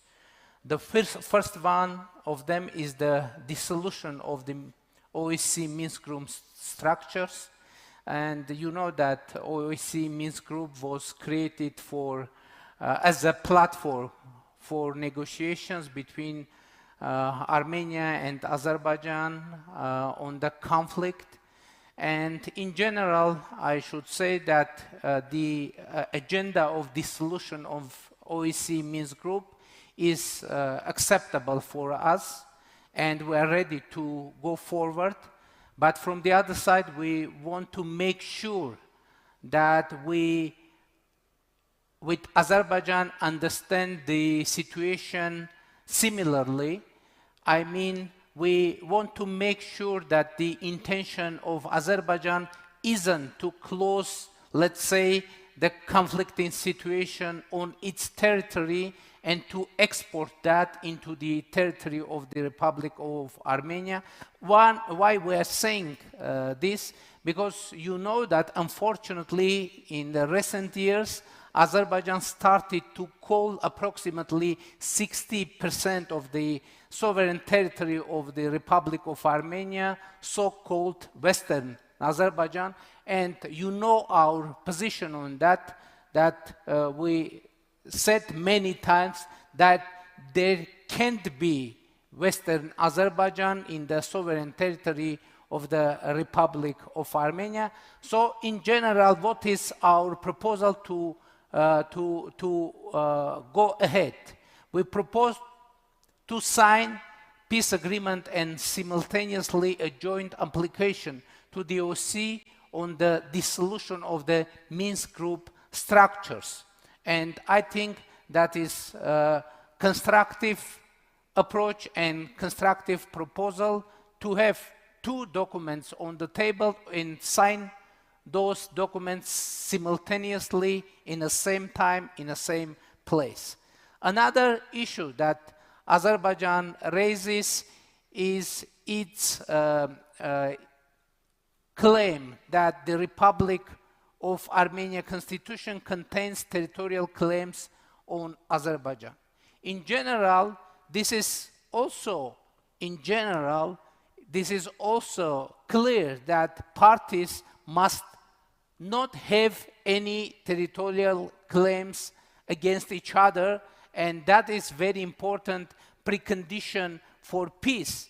But let's look at issue carefully and to understand whether there is territorial claims in the Constitution of Republic of Armenia against Azerbaijan. The only institution that can officially declare what the Republic of Armenia Constitution contains and what it does not contain is the Constitutional Court of the Republic of Armenia. So you know that last year we've been able with Azerbaijan to sign regulations on the joint activities of the two commissions on the delimitation of the border between Armenia and Azerbaijan. And by the way, it was the first ever international bilateral document signed by Armenia and Azerbaijan.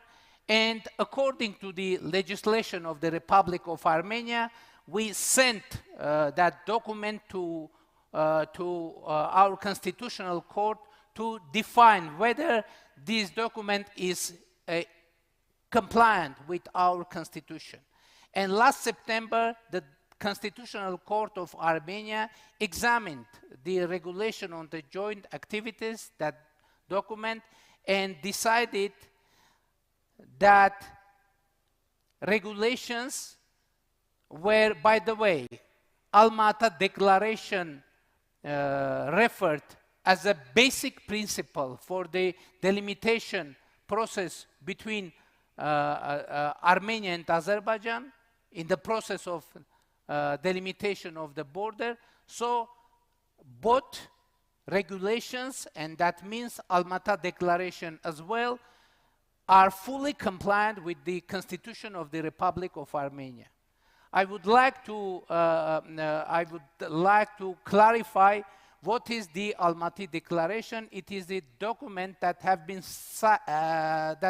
been signed in 1991 by 11 former Soviet socialist republics, members of USSR, And Almaty Declaration has two main meanings. First, Soviet Union stops to exist, and the second, the parties, signatories of that declaration become independent states, recognizing each other's territorial integrity, inviolability of borders, sovereignty, etc., etc. So, according to our constitutional court, Almaty Declaration is in full compliance with the Constitution of Republic of Armenia, which means that there is no territorial claim in the Constitution of Armenia on any neighbor, because the Almaty Declaration means that the territory of independent Armenia and that of independent Azerbaijan are identical to the territories of Soviet Armenia and Soviet Azerbaijan, respectively.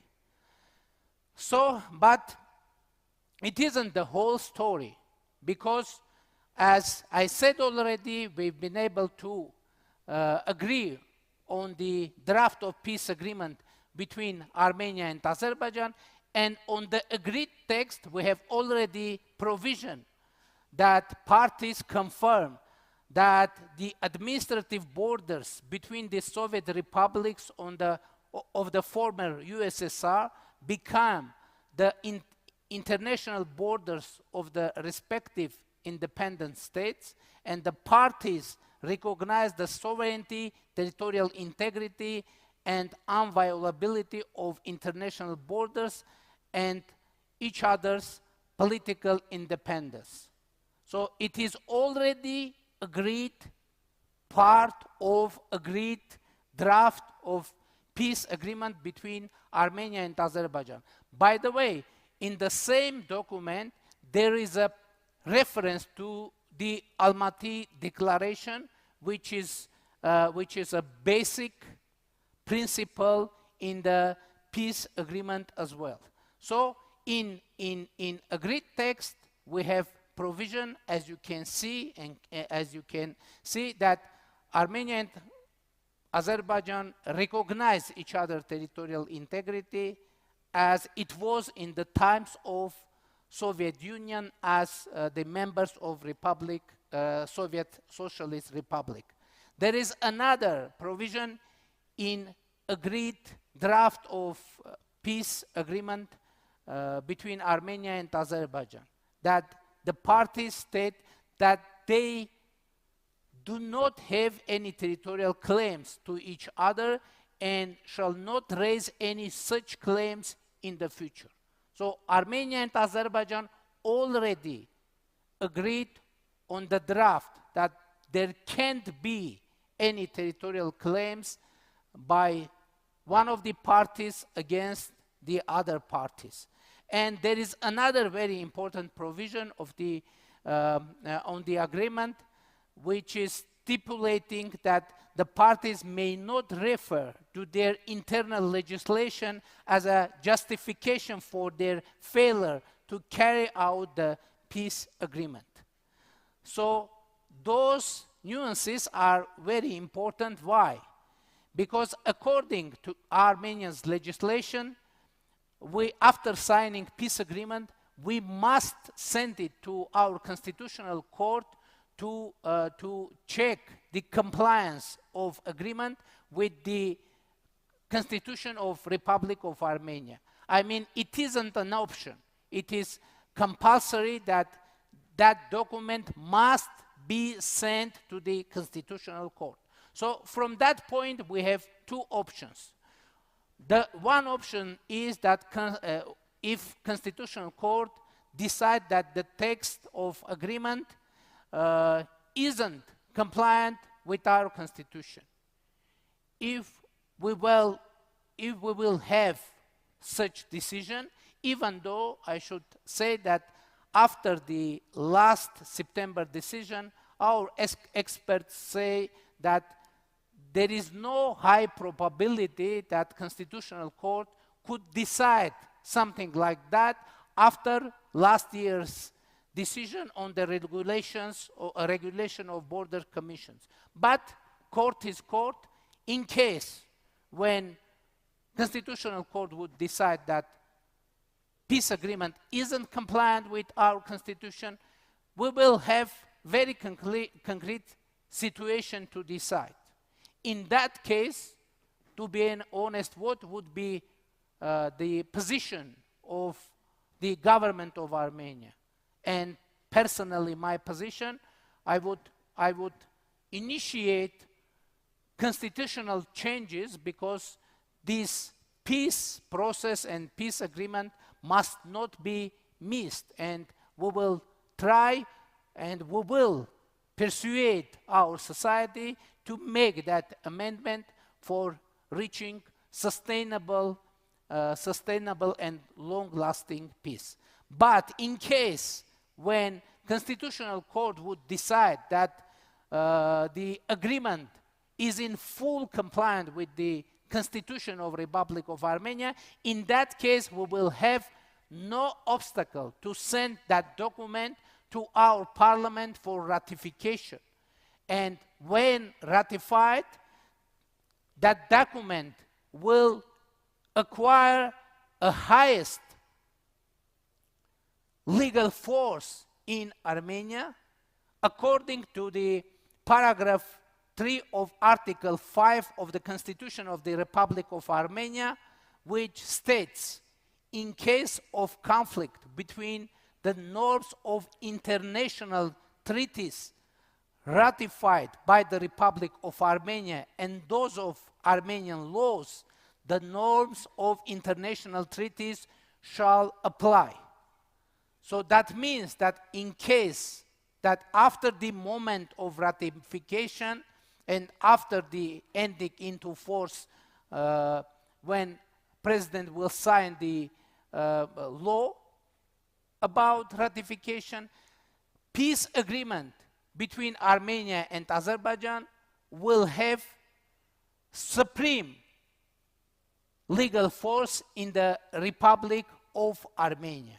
So that is very important nuance, because it means that the peace agreement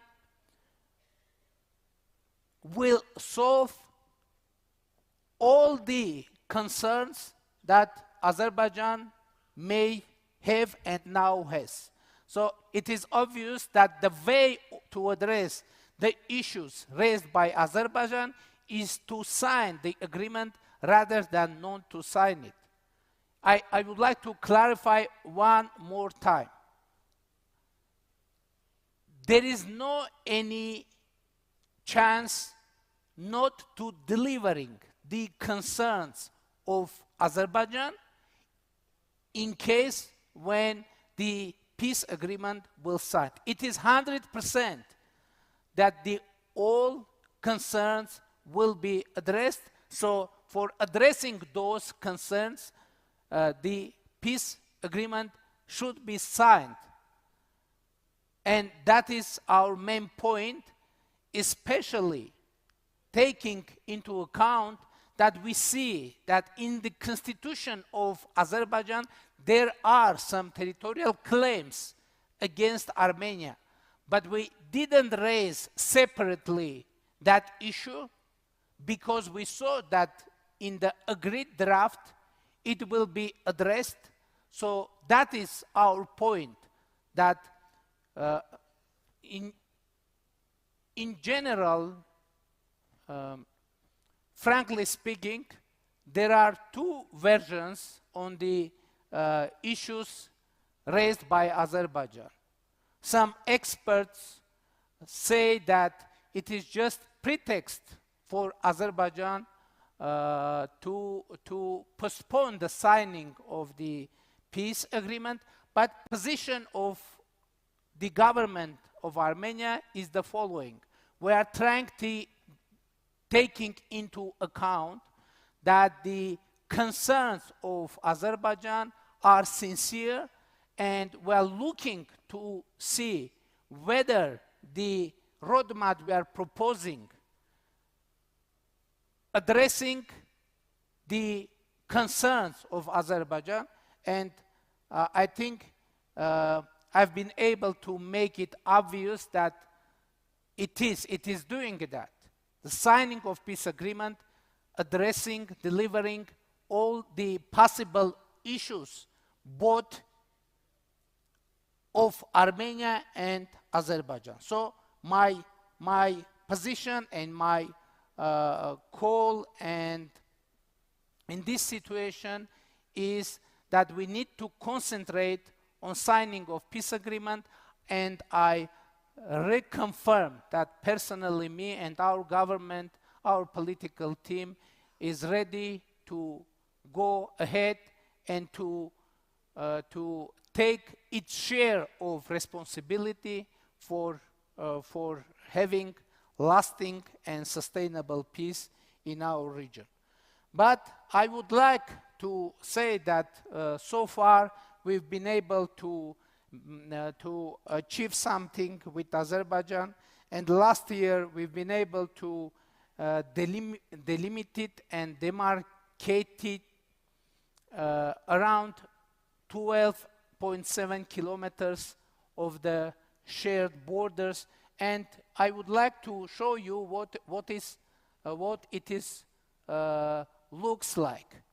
Now it is the border, delimited and demarcated border of the Republic of Armenia, and we have some pieces of our border with full 100% peace and, let's say, with the security guarantees. Another very important project for the regional peace and prosperity is our project with the very important name of Crossroads of Peace. In the framework of this project, Armenia proposed a concrete solutions for the opening of regional connectivity for bilateral, international, and transit movement, and the Crossroads of Peace project is based on the several very important principles, that is territorial integrity, sovereignty, jurisdiction of the countries through which the roads are passing, and reciprocity, also another very important principle for this project. And you can see that it is actually a very important project for overcoming the global supply chain crisis, because when our roads with Azerbaijan and with Turkey will be open, it will open another opportunities for connectivity between east and west, north and south. And now those roads that you are seeing are our proposal, and we propose very concretely to make decisions and go ahead. But unfortunately, we see some hesitations of Azerbaijan, and of course, we very actively we are discussing potential solutions, and Armenia is concentrated how it is possible to make progress, to propose concrete solutions, and we proposed concrete ways to overcoming of hesitations of the Republic of Azerbaijan, and Armenia is ready. We are ready to organize cargo transportation from western parts of Azerbaijan to Nakhichevan through Armenia. You know that is Nakhichevan, the part of Azerbaijan, and that is main part of Azerbaijan, and there is an issue and agenda of having connection between Nakhichevan and Azerbaijan, and Armenia, we are ready to provide solutions. And by the way, I mentioned Azerbaijani narrative of Western Azerbaijan, and I said already that there is no and there can't be Western Azerbaijan in the sovereign territory of the Republic of Armenia, but now it is very important that there is Western Azerbaijan, and those are the western regions of Azerbaijan, and that is very important, that there can't be Western Azerbaijan beyond the western regions of Azerbaijan, and it is out of any discussions for us, obviously, and I think it is legitimate position. But let's say what is the proposal of Armenia for connection between the Nakhichevan and main part of Azerbaijan. Our proposal is the following. As I said, Azerbaijan has some hesitations connected with its citizens coming through Armenia, etc. And we said that we have no any hesitations, and we're ready to provide some services. And our idea is that Armenian locomotives could pass controls of Armenia and Azerbaijan, and to take trains from Azerbaijan, passing back the passport control, custom control, and to carry it to the Nakhichevan, I mean cargo train, and to live there. So, and in opposite way. So it is very important that now Armenia has concrete proposal to provide this, because sometimes some international partners are creating that impression that Armenia isn't willing to open connectivity for Azerbaijan and Nakhichevan, for connection from Azerbaijan to Nakhichevan and to the other way. But for us, it is very important to see that in the context of the regional connectivity.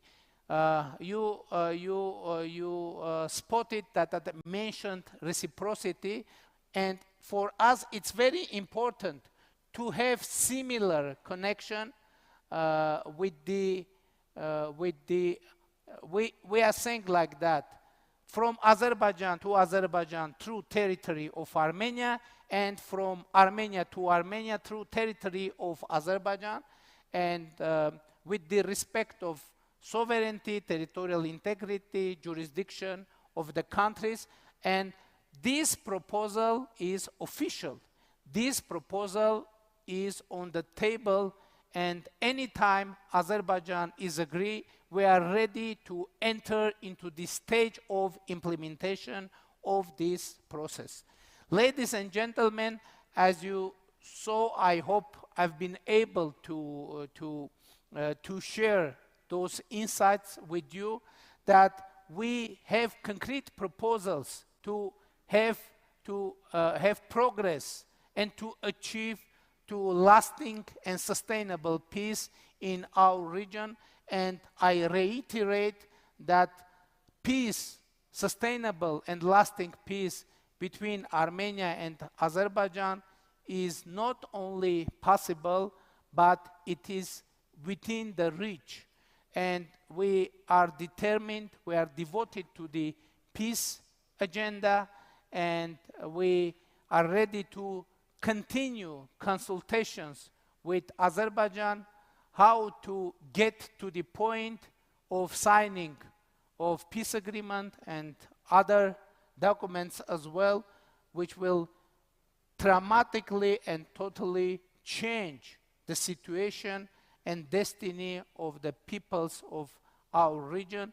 And of course, we will be adhered to that agenda and make everything that is dependent from us, of course, with the respect of the principles I mentioned already. And my belief is, ladies and gentlemen, that despite all the arguments, all the provocations, etc., etc., there will be no war between Armenia and Azerbaijan, and there will be peace, and that is very and very definite for me. Thank you very much.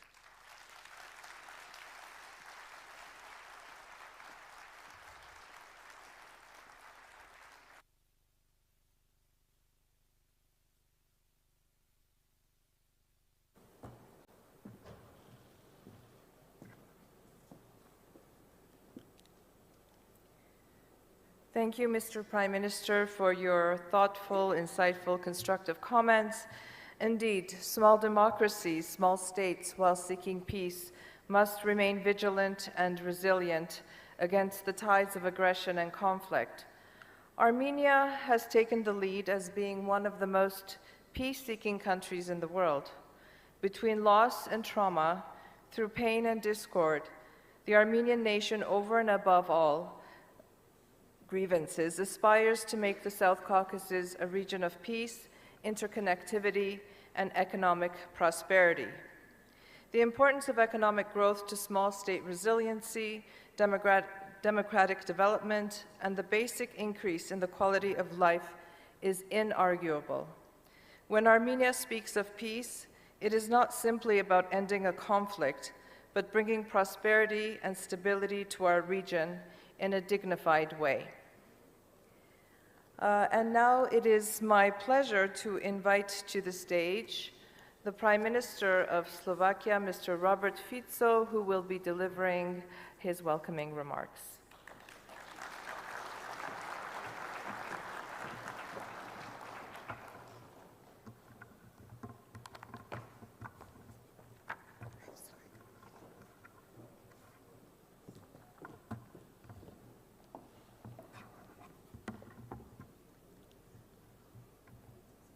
Thank you very much. First of all, Prime Minister, thank you very much for your valuable remarks, because this is something we really need to know.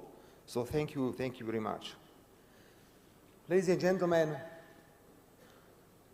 in my age, 60, of course, I did in my life several mistakes, but there is one, I never visited your country. So I hope that after these 2 days in your beautiful, beautiful capital, I will have many reasons to come again, because to follow what you have achieved, this is remarkable. So congratulations from my position. Thank you very much. Dear Prime Minister, Mr. President, Speaker of the Parliament, distinguished colleagues, thank you very much for your kind invitation, and I am honored to address you today to open this conference. I want to congratulate Armenia and Prime Minister of your country for conveying this second edition of Yerevan Dialogue. It is an important forum for discussion about pressing regional and global issues. In my opening remarks, I would like to present the foreign policy priorities of my government, the role of Slovakia's global partnerships, and of course, our efforts to promote peace and Slovakia's relations to Armenia. Allow me to start with a few remarks concerning the sovereign foreign policy of Slovakia. First of all, I will say once again that the European Union and NATO represent the vital operational environment for Slovakia. These integration frameworks have built the modern foundations of peace and prosperity in Europe and in my country. Thanks to its membership in the European Union, Slovakia has experienced political, social, and economic development at a pace and quality that would otherwise be unthinkable. We support deeper EU cooperation and integration in economic areas that can create more prosperity for our citizens. However, this does not mean we cannot be critical of certain EU policies and decisions. For example, my government opposes the EU Commission's recent proposals to end all imports of Russian energy. Slovakia has been implementing robust steps to diversify its energy resources. We understand the risks of over-dependency on a single supplier. But the current EU proposal is, in my opinion, short-sighted. I believe it will harm our competitiveness and energy security, especially in the nuclear energy domain. There is no certified fuel alternative available for Slovakia's reactors in the near time. In our foreign policy, we reflect the shift in the geopolitical gravity to Asia and Global South and build new partnerships. I visit many countries around the world and do my best to invest in relations with our partners in Asia, Africa, or South America. We have promoted our relations to the level of strategic partnership with the Republic of Korea and the People's Republic of China, and we are working to strengthen relations with India, Indonesia, Japan, and Vietnam. As a small, open and export-oriented economy, we are clearly not happy to see that global rise in economic protections, unfair trade practices, and trade war. In Slovakia, ladies and gentlemen, the automotive industry is the backbone of our economy. According to some estimates, some 20,000 jobs in Slovakia could be threatened in case of an escalating trade war with the United States. For this reason, we need to intensify trade relations with the nations interested in free trade and diversify our export destinations. Ladies and gentlemen, the war in Ukraine has caused incredible suffering to innocent people, but it has also affected millions of people in the world with the increased cost of agricultural products or disrupted supply chains. It is obvious that neither Ukraine nor Russia can achieve a strategic breakthrough on the battlefield, and there is no military solution to this conflict. We support President Trump's initiative for 30-day comprehensive ceasefire followed by peace talks between the two parties. We hope the direct negotiations between Ukraine and Russia that started in Istanbul will continue and will bring results. As you know, Ukraine is our largest neighbor, and we want to have a democratic, sovereign, stable, and prosperous neighboring living in peace. It is our vital national interest. We have been helping from the start. Since the beginning of the war conflict in Ukraine, Slovakia has provided total aid in the amount of 3.5 billion euros, which makes us one of the countries with the highest level of solidarity with the Ukraine in terms of proportion of aid to the country's GDP. If Ukraine meets the criteria, we will support integration into the European Union. Ladies and gentlemen, finally, let me say a few words about Slovakia and your beautiful country. Our countries enjoy friendly bilateral relations. We share a strong Christian heritage. Armenia is Slovakia's key trading partner in this region, and our trade is growing. I want to give an additional impetus for expanding our trade, especially in the areas of nuclear energy, automotive, defense, and tourism. And I believe Prime Minister will have a lot of time today to discuss all these aspects, perspective for cooperation. We strongly support closer relations of Armenia with the European Union. Slovakia is ready to share our experience from introducing challenging market and social reforms to help you reaching the full potential of the EU-Armenia Comprehensive and Enhanced Partnership Agreement and the visa liberalization dialogue. We will continue to support the presence of EU's observation mission in Armenia, as its value has been proven on many occasions. Slovakia's return to NATO's KFOR peacekeeping mission in Kosovo this year is another opportunity for close cooperation between our armed forces. Armenia's contribution to the stability of the Western Balkans is highly, highly appreciated. To conclude, I want to commend Prime Minister for your leadership in efforts to find a final peace settlement with Azerbaijan. Once again, thank you very much for all this useful and valuable information you just provided to all of us. The announcement earlier this year represents a decisive step towards lasting peace and security in the region. It is key to maintain this momentum and ensure a smooth completion of this process from both sides. A peaceful settlement will send a powerful message to Europe that conflicts can be resolved through diplomatic dialogue, and Slovakia stands ready to fully support you in your efforts. Thank you very much for your attention and the possibility to say a few words. Thank you very much, Prime Minister. Thank you.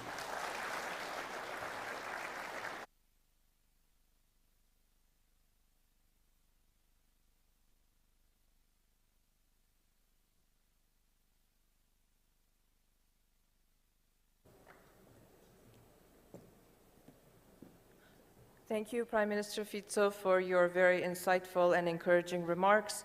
And before we embark on 2 days of educational, informative discussions, we will be taking a 15-minute break. Thank you once again for taking part in Yerevan Dialogue.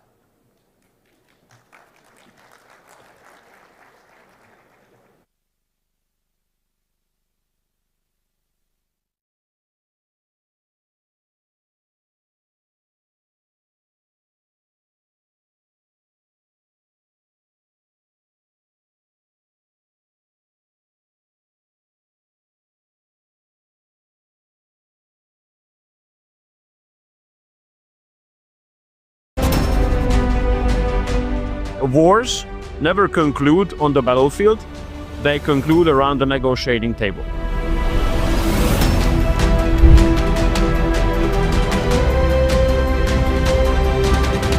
Peace between Armenia and Azerbaijan not only is possible, but is within reach. We have a real chance now, we, Armenia, Georgia, Azerbaijan, to close the page of enmity in this region and to open an era of stability and peace.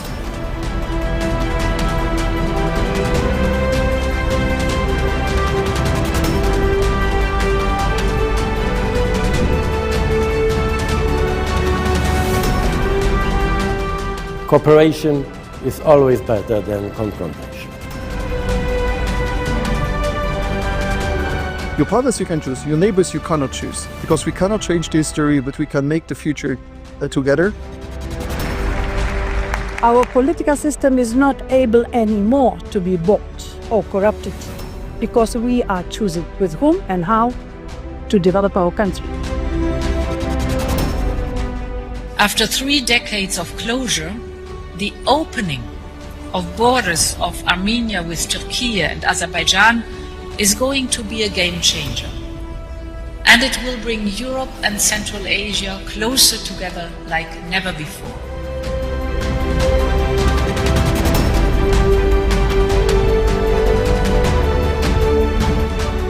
AI is writing the core for humanity in this century.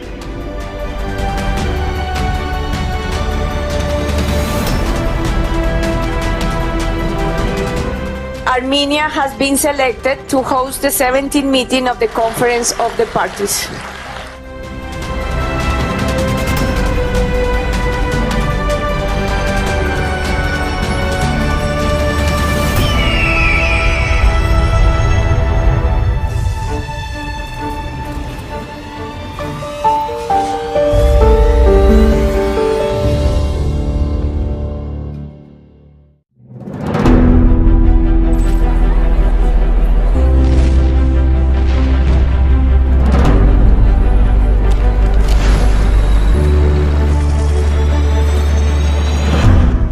You're gambling with World War III. Nous rentrons dans une nouvelle ère. The world is changing, but there is no consensus on the extension and also on the intensity of the changes. Wars never conclude on the battlefield, they conclude around the negotiating table.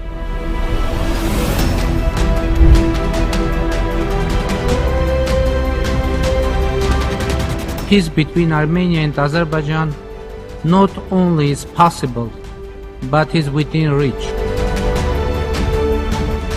We have a real chance now, we, Armenia, Georgia, Azerbaijan, to close the page of enmity in this region and to open an era of stability and peace.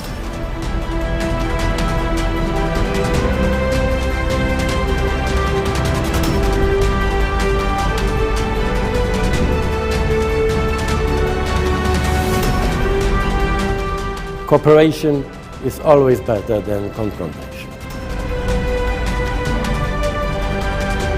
Your partners you can choose, your neighbors you cannot choose, because we cannot change the history, but we can make the future together. Our political system is not able anymore to be bought or corrupted because we are choosing with whom and how to develop our country. After 3 decades of closure, the opening of borders of Armenia with Turkey and Azerbaijan is going to be a game changer. And it will bring Europe and Central Asia closer together like never before.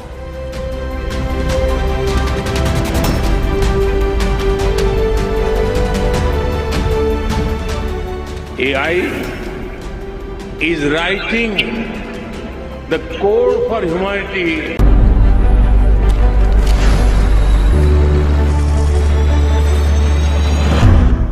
You're gambling with World War III. Nous rentrons dans une nouvelle ère. The world is changing, but there is no consensus on the extension and also on the intensity of the changes. Wars never conclude on the battlefield, they conclude around the negotiating table.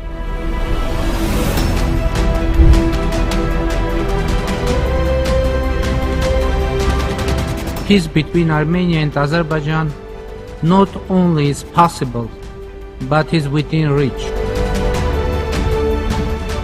We have a real chance now, we, Armenia, Georgia, Azerbaijan, to close the page of enmity in this region and to open an era of stability and peace.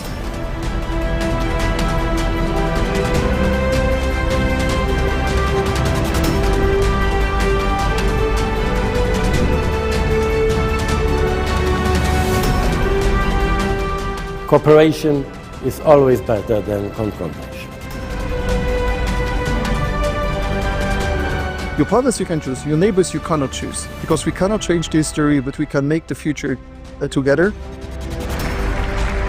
Our political system is not able anymore to be bought or corrupted because we are choosing with whom and how to develop our country. After 3 decades of closure, the opening of borders of Armenia with Turkey and Azerbaijan is going to be a game changer. And it will bring Europe and Central Asia closer together like never before.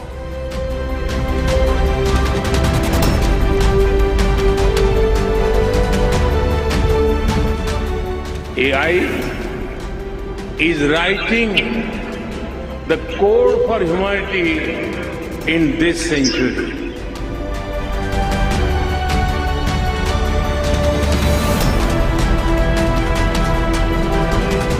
Armenia has been selected to host the 17th meeting of the Conference of the Parties.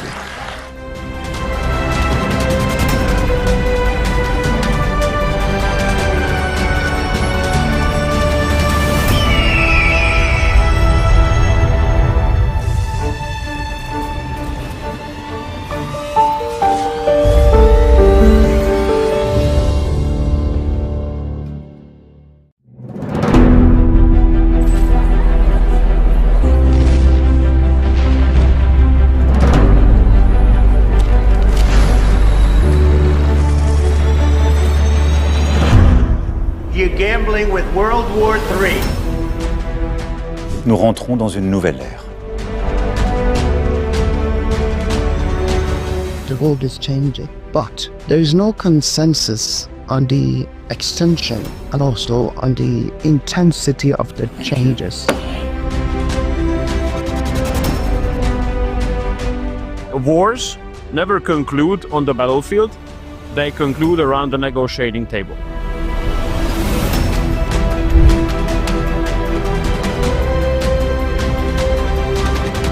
Peace between Armenia and Azerbaijan not only is possible, but is within reach.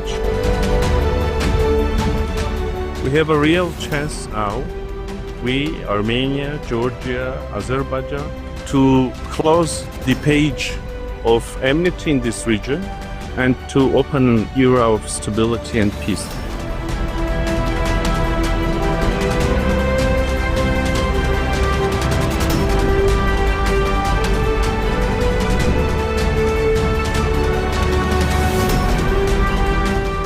Cooperation is always better than confrontation. Your partners you can choose, your neighbors you cannot choose, because we cannot change the history, but we can make the future together. Our political system is not able anymore to be bought or corrupted because we are choosing with whom and how to develop our country. After 3 decades of closure, the opening of borders of Armenia with Turkey and Azerbaijan is going to be a game changer. And it will bring Europe and Central Asia closer together like never before.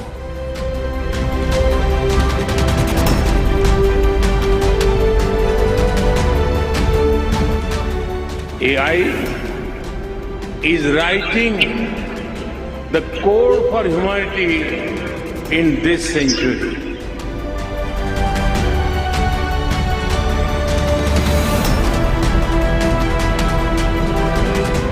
Armenia has been selected to host the 17th meeting of the Conference of the Parties.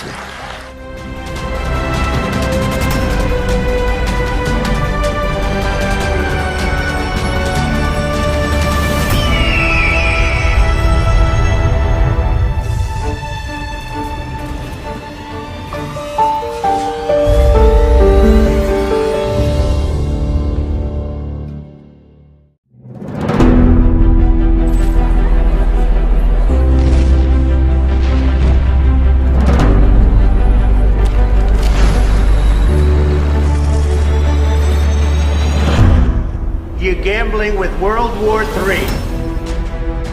Nous rentrons dans une nouvelle ère.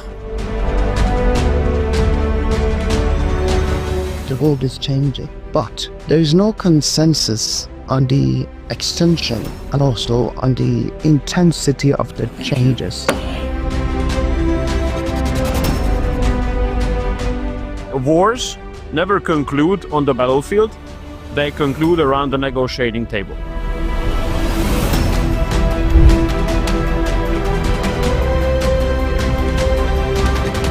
Peace between Armenia and Azerbaijan not only is possible, but is within reach.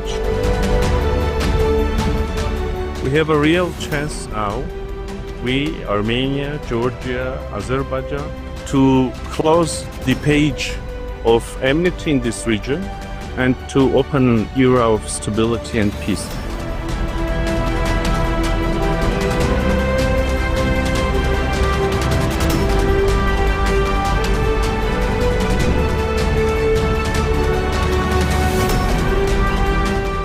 Cooperation is always better than confrontation.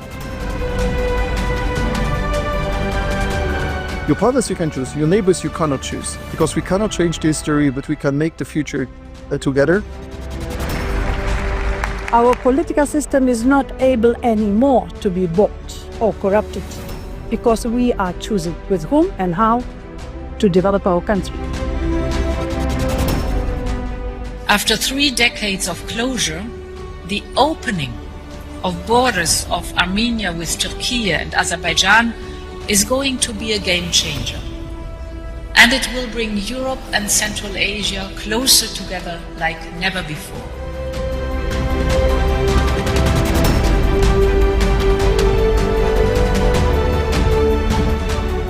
AI is writing the core for humanity in this century.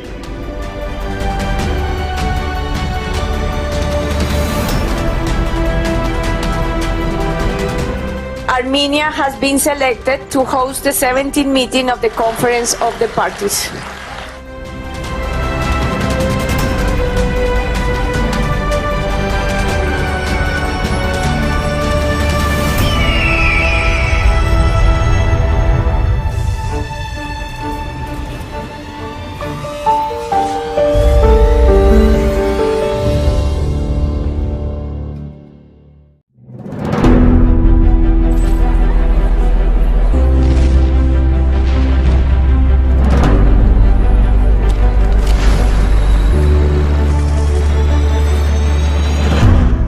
You're gambling with World War III.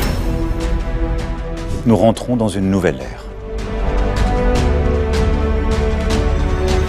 The world is changing, but there is no consensus on the extension and also on the intensity of the changes.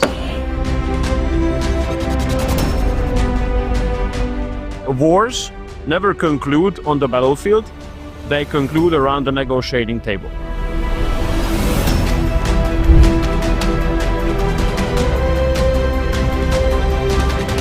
Peace between Armenia and Azerbaijan not only is possible, but is within reach. We have a real chance now, we, Armenia, Georgia, Azerbaijan, to close the page of enmity in this region and to open an era of stability and peace.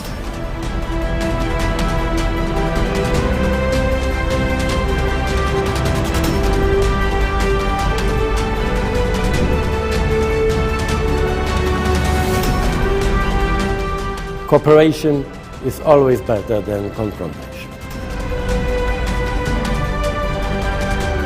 Your partners you can choose, your neighbors you cannot choose, because we cannot change the history, but we can make the future together. Our political system is not able anymore to be bought or corrupted because we are choosing with whom and how to develop our country. After 3 decades of closure, the opening of borders of Armenia with Turkey and Azerbaijan is going to be a game changer. And it will bring Europe and Central Asia closer together like never before.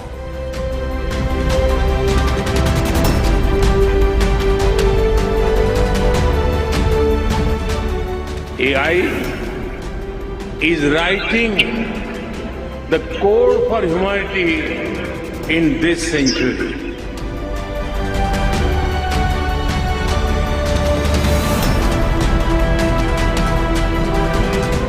Armenia has been selected to host the 17th meeting of the Conference of the Parties.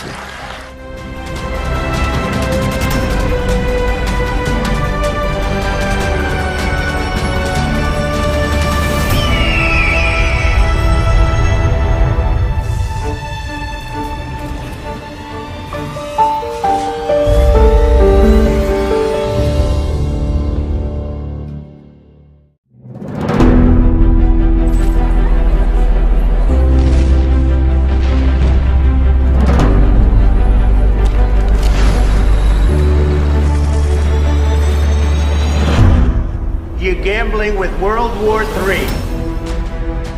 Nous rentrons dans une nouvelle ère. The world is changing, but there is no consensus on the extension and also on the intensity of the changes. Wars never conclude on the battlefield, they conclude around the negotiating table.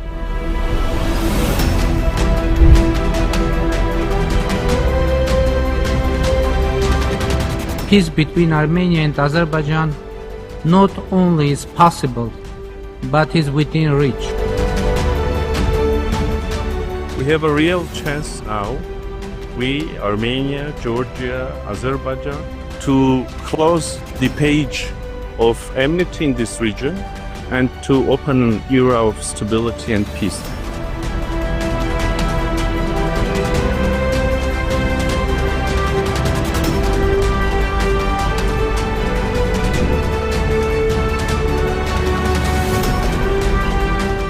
Cooperation is always better than confrontation.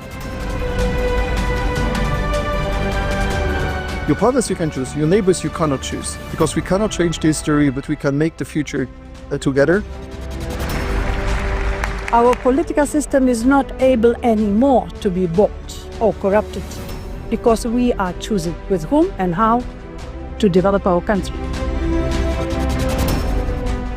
After 3 decades of closure, the opening of borders of Armenia with Turkey and Azerbaijan is going to be a game changer. And it will bring Europe and Central Asia closer together like never before.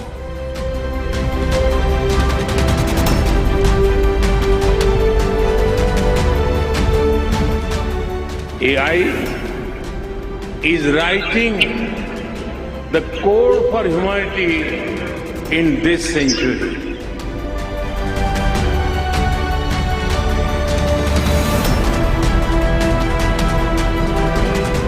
Armenia has been selected to host the 17th meeting of the Conference of the Parties.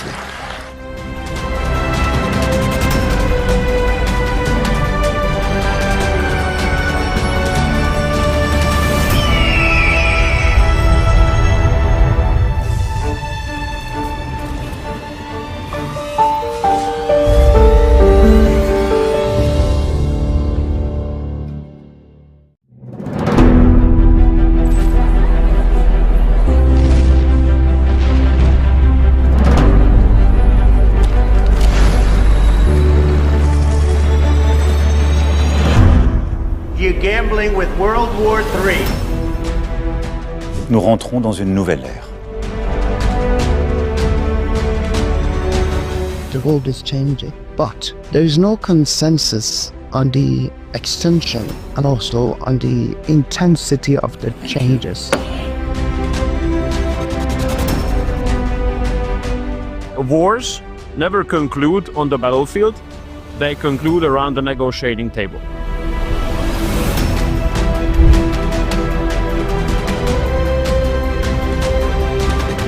Peace between Armenia and Azerbaijan not only is possible, but is within reach.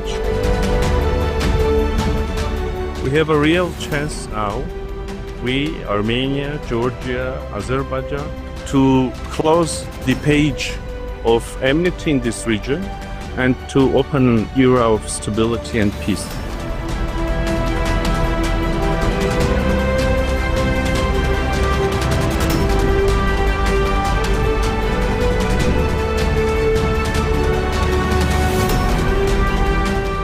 Cooperation is always better than confrontation. Your partners you can choose, your neighbors you cannot choose, because we cannot change the history, but we can make the future together. Our political system is not able anymore to be bought or corrupted because we are choosing with whom and how to develop our country. After 3 decades of closure, the opening of borders of Armenia with Turkey and Azerbaijan is going to be a game changer. And it will bring Europe and Central Asia closer together like never before.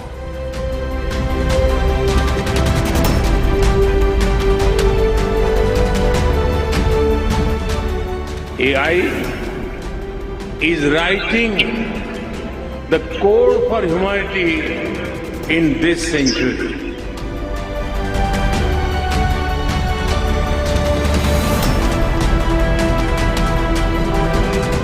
Armenia has been selected to host the 17th meeting of the Conference of the Parties.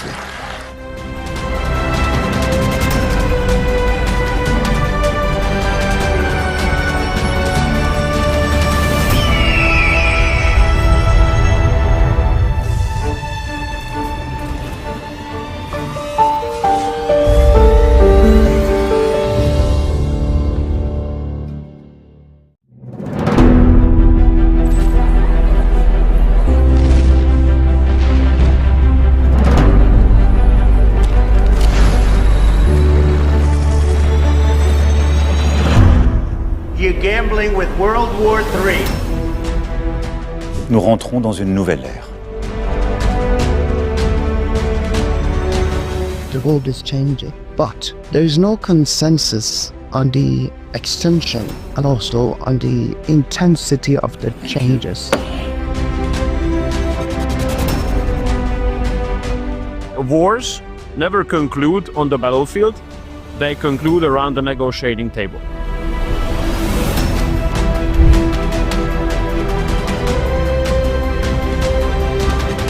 Peace between Armenia and Azerbaijan not only is possible, but is within reach. We have a real chance now, we, Armenia, Georgia, Azerbaijan, to close the page of enmity in this region and to open an era of stability and peace.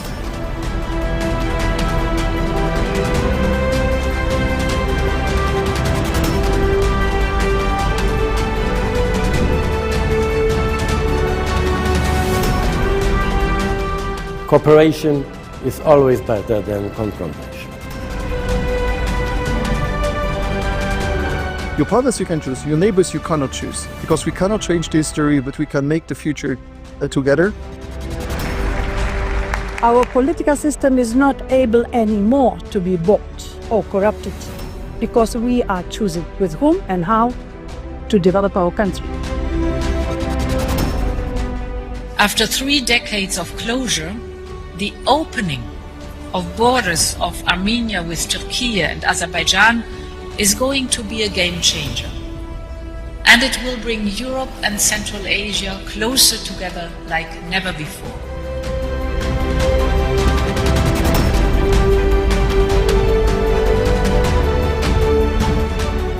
AI is writing the core for humanity in this century.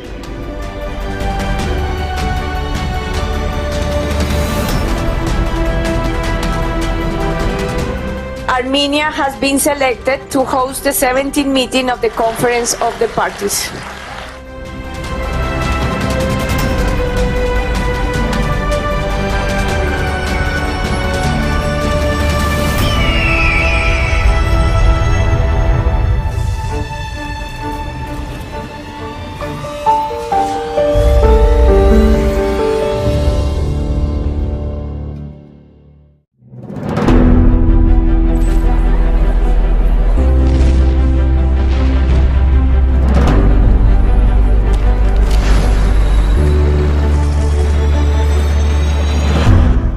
You're gambling with World War III. Nous rentrons dans une nouvelle ère. The world is changing, but there is no consensus on the extension and also on the intensity of the changes. Wars never conclude on the battlefield, they conclude around the negotiating table.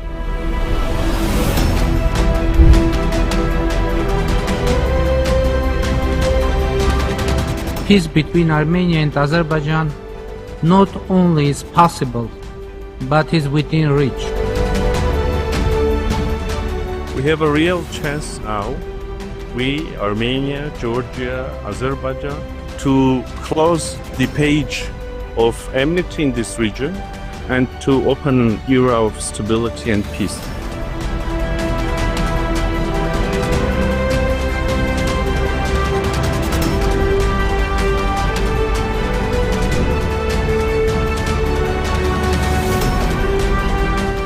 Cooperation is always better than confrontation. Your partners you can choose, your neighbors you cannot choose, because we cannot change the history, but we can make the future together. Our political system is not able anymore to be bought or corrupted because we are choosing with whom and how to develop our country. After 3 decades of closure, the opening of borders of Armenia with Turkey and Azerbaijan is going to be a game changer. And it will bring Europe and Central Asia closer together like never before.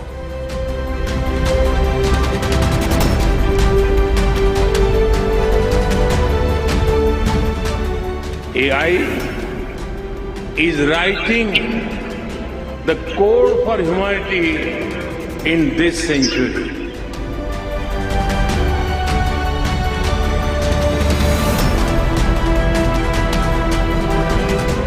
Armenia has been selected to host the 17th meeting of the Conference of the Parties.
World War III. Nous rentrons dans une nouvelle ère. The world is changing, but there is no consensus on the extension and also on the intensity of the changes. Wars never conclude on the battlefield, they conclude around the negotiating table.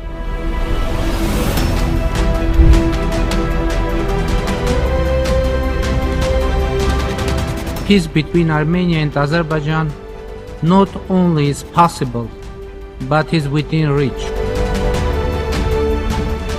We have a real chance now, we, Armenia, Georgia, Azerbaijan, to close the page of enmity in this region and to open an era of stability and peace.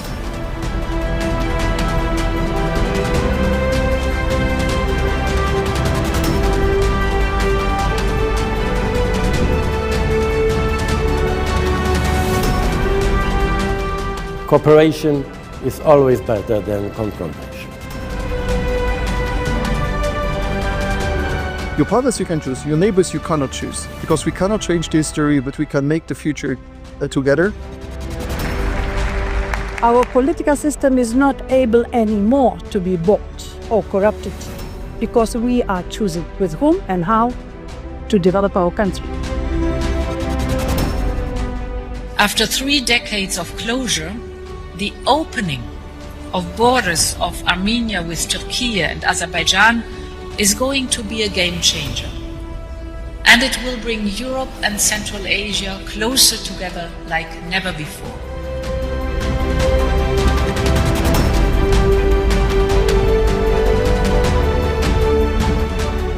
AI is writing the core for humanity in this century.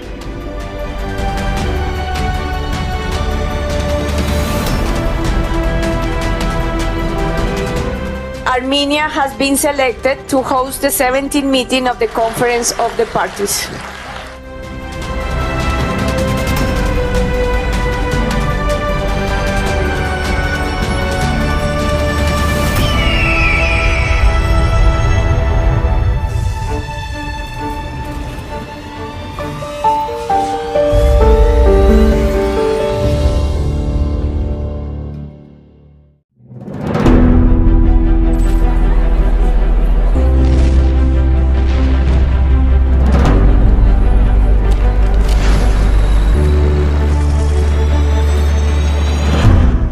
You're gambling with World War III. Nous rentrons dans une nouvelle ère. The world is changing, but there is no consensus on the extension and also on the intensity of the changes. Wars never conclude on the battlefield, they conclude around the negotiating table.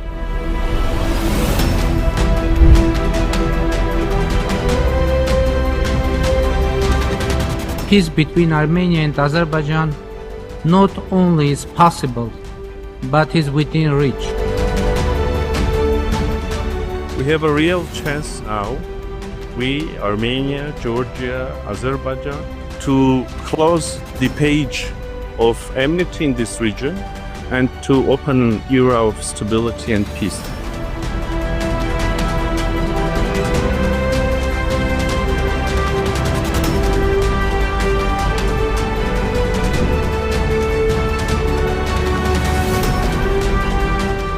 Cooperation is always better than confrontation.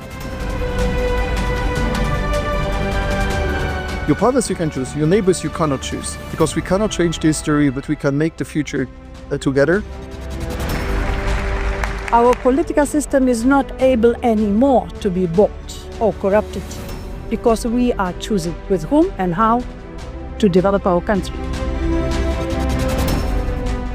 After 3 decades of closure, the opening of borders of Armenia with Turkey and Azerbaijan is going to be a game changer. And it will bring Europe and Central Asia closer together like never before.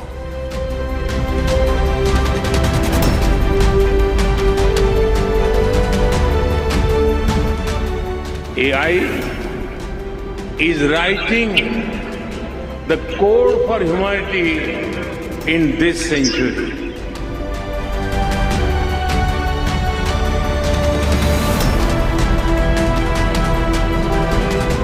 Armenia has been selected to host the 17th meeting of the Conference of the Parties.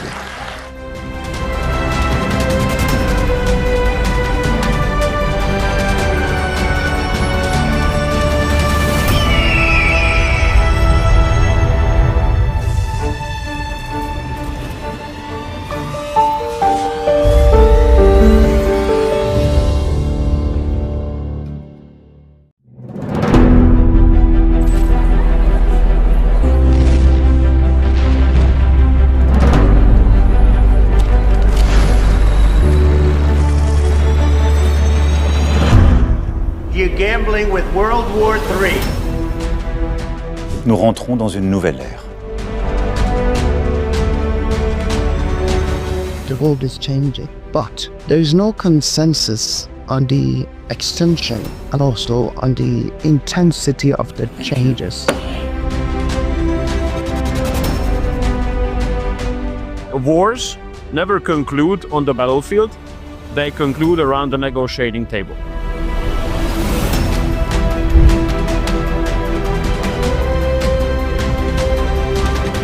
Peace between Armenia and Azerbaijan not only is possible, but is within reach. We have a real chance now, we, Armenia, Georgia, Azerbaijan, to close the page of enmity in this region and to open an era of stability and peace.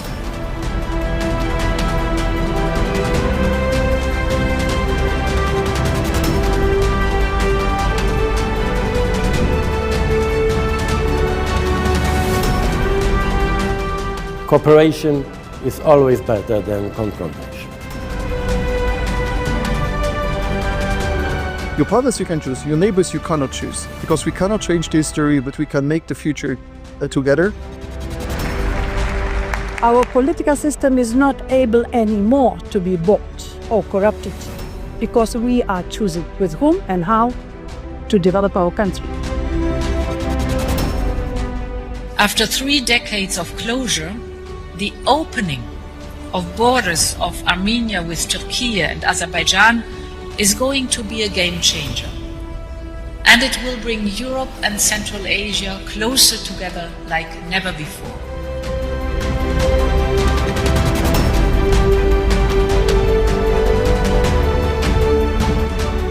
AI is writing the code for humanity in this century.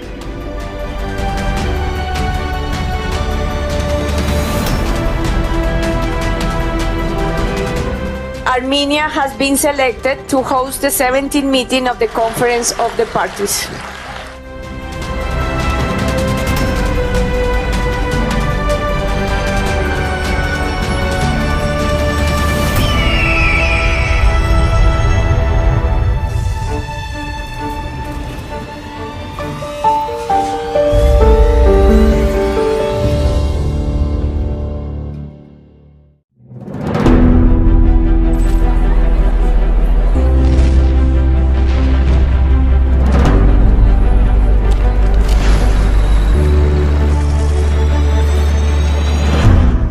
You're gambling with World War III. Nous rentrons dans une nouvelle ère. The world is changing, but there is no consensus on the extension and also on the intensity of the changes. Wars never conclude on the battlefield, they conclude around the negotiating table.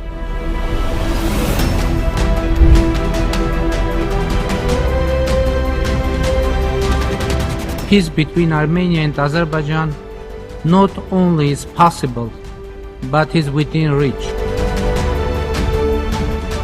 we have a real chance now, we, Armenia, Georgia, Azerbaijan, to close the page of enmity in this region and to open an era of stability and peace.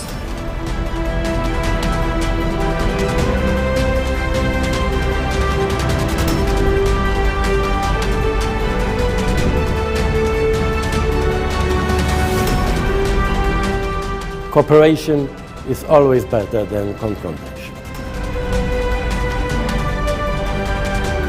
Your partners you can choose, your neighbors you cannot choose, because we cannot change the history, but we can make the future together.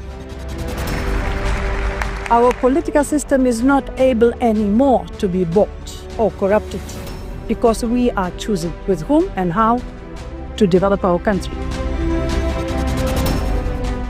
After 3 decades of closure, the opening of borders of Armenia with Turkey and Azerbaijan is going to be a game changer.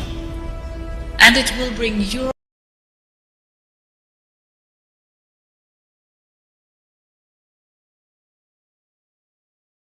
Strategy and Development of the Applied Policy Research Institute of Armenia.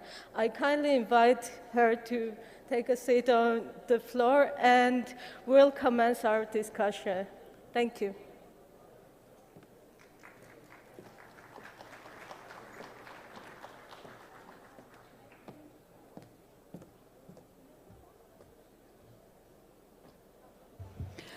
I invite the panelists to join me on the stage, please.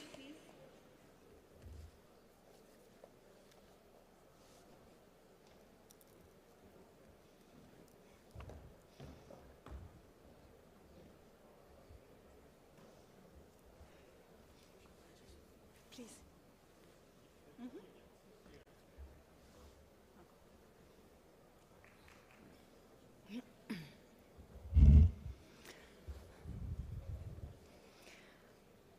Honorable Ministers, Your Excellencies and ladies and gentlemen, a warm welcome to this high-level panel at the Yerevan Dialogue 2025 on the South Caucasus as a strategic hub, challenges and opportunities for trade and connectivity. My name is Anahit Pilibosyan, and I am the Vice President of Strategy and Development at APRE Armenia, a Yerevan-based independent think tank. Recent developments, including short-term and long-term geoeconomic and geopolitical shifts, are reinforcing the South Caucasus's potential as a bridge and a vital hub linking Europe and Asia. According to the European Bank for Reconstruction and Development, the region transported 1 million tons of cargo traffic in 2023, an increase of 65% from 2022, and with a potential for a lot more. But obstacles are preventing it, such as unpredictable journey delays and poor digital and transport infrastructure. This is why we are here today. We have the pleasure of having distinguished speakers to talk about both the promises and the challenges for transit and connectivity in the South Caucasus. Armen Grigorian, Secretary of the Security Council of Armenia, Ambassador Lazar Comenescu, Secretary General, Permanent International Secretariat of the Organization of the Black Sea Economic Cooperation, Dr. Saeed Khadibzadeh, Deputy Minister of Foreign Affairs, Head of the Institute for Political and International Studies of Iran, Joshua Kuchera, Senior South Caucasus Analyst at the International Crisis Group, and Eleonora Tafuro-Ambrosetti, Senior Research Fellow at the Russia, Caucasus, and Central Asia Center at the Italian Institute for International Political Studies, ISPI. We will have 2 rounds of questions before opening to Q&A if we have the time. I will start now my questions, starting with Secretary Grigorian. The Crossroads of Peace encapsulates the Armenian government's vision for connectivity in the region. We heard the Prime Minister speak about it, but perhaps you can elaborate a bit more and also explain how it fits in the wider connectivity projects such as the International North-South Transport Corridor and the Middle Corridor. Thank you, Anaidi, and I would like to join all the welcome words to Yerevan Dialogue, and it's a great honor to be here and to speak to this audience. In reality, the Peace Crossroad is an economic project that has an aim to unblock the region, create interconnectivity in the region, increase interdependency, and strengthen peace and stability in the region. And the government of Armenia came up with this proposal to the regional countries and also to the global community, I mean the other countries, to be engaged in this process, which has a great chance to bring prosperity to, first of all, prosperity and also stability. We have a strong belief that peace process has many components, and one of the components is economic interrelation between the regional countries, but also, as I mentioned, the project Peace Crossroad gives opportunity to other countries also to be engaged in the process, to gain from the process. For us, it's very much important that the unblocking should happen based on the sovereignty and jurisdiction of the regional countries. And that's very much important also in the context of the peace. We also consider very much important equality while unblocking the region, and reciprocity, because that are the major principles that will create opportunities for all, but not for unique ones. And with Peace Crossroad project, we try to create interconnectivity, work with regional countries, create interdependency, and strengthen dialogue. Right now, Armenia is implementing many projects, which is part of Peace Crossroad, North-South Highway, which is a project that's very much important in interconnection, but also develops Armenian infrastructure. The government of Armenia for the last few years also intensively investing in the infrastructures of Armenia, bringing to the level that will have an opportunity, those infrastructure, to be interconnected to regional infrastructures. And we invite regional countries and global community to be engaged in the process and gain from the process and invest in peace of the region. Thank you.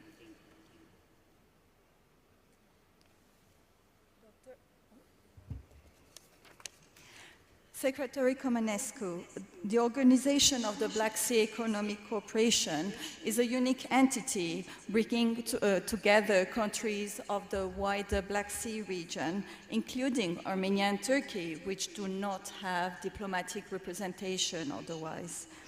As our region, the South Caucasus, navigates the turmoil of geopolitics and geoeconomics, how do you see the role of the Black Sea Economic Cooperation in facilitating transit routes within the South Caucasus? Thank you very much. And but before trying to answer to your justified and well-placed question, allow me a couple of remarks of a rather more general nature, but which in on issues which, in my opinion, have a lot to do with the relevance of the Black Sea area and the South Caucasus. My second remark is that, but before that, also allow me to say that I'm particularly glad to be back in Yerevan at this second edition of the Yerevan Dialogue. I had the honor to be in the previous one as well. And I have to say that though this forum is a young one, looking at the level of participants, the panelists, speakers, and the topics chosen for the debate, it clearly shows that the Yerevan Dialogue has already won a top place among events of this kind. And for that, I would like to congratulate our hosts, the Armenian government, for organizing this dialogue. So the two remarks, general remarks, which I wanted to make are the following. I think that you'll agree with me that in the last years, we've been witnessing a lot of debate about deglobalization, decoupling, de-risking, how to diminish dependencies, how to build resilience based upon less dependency.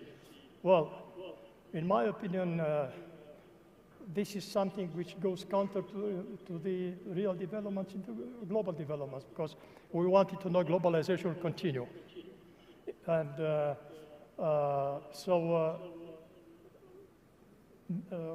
it's important to be aware of the fact that this globalization is taking place, is continuing under a new paradigm, especially the one generated by the digitalization revolution. But when talking about, so interdependencies will continue, and I would even say will grow. And this is why, in my opinion, I will repeat something which I have already said last year. Rather than speaking about how to build resilience individually, perhaps it's much more important to look into how to build resilient interdependencies. And that brings us to connectivity, which is the key for that.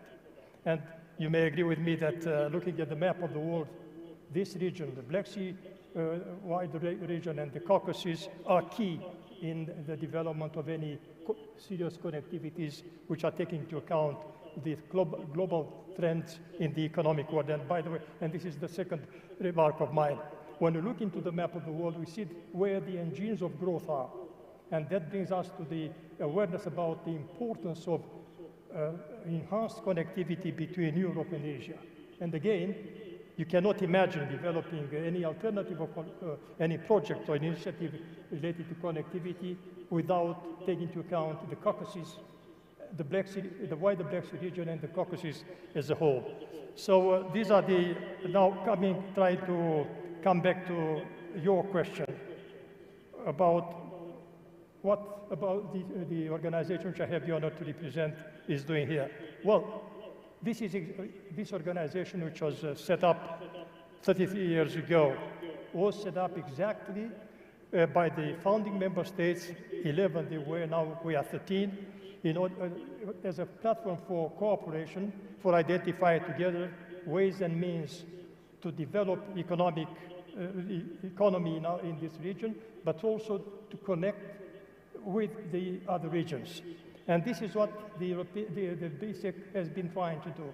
I will not elaborate that much on that, simply to say that during the years, several initiatives aimed at strengthening the connectivity inside the region, but also beyond that, have been taken in the organization. Let me mention, for example, the famous Black Sea Ring Highway, or the motorways of the sea, and very importantly, in the very practical terms, which proves that how important it is to concentrate our activities on the project-oriented type of actions. We've been in the organization setting up the so-called BSEC permit system, which is aimed at facilitating the crossing of the border of trucks of goods. And during the COVID period and after that, this BISEC permit system greatly facilitated crossing the difficulties which within our region, like others, have been confronted with during this period. And I'm glad to say that there are prospects now. 9 of the members of the 13 member states of the EU, of the BISEC, are already.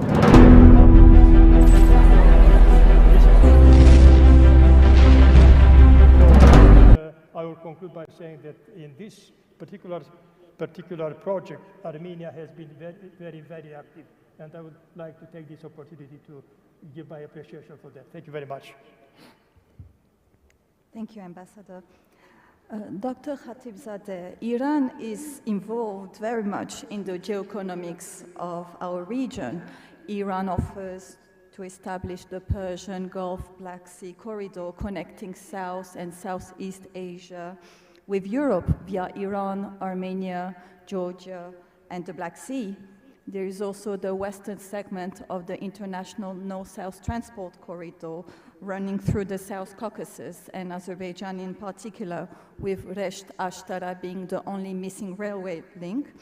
And finally, just last month in May, the free trade agreement between Iran and the Eurasian Economic Union entered into force. So how does Iran view the transit potential of the South Caucasus?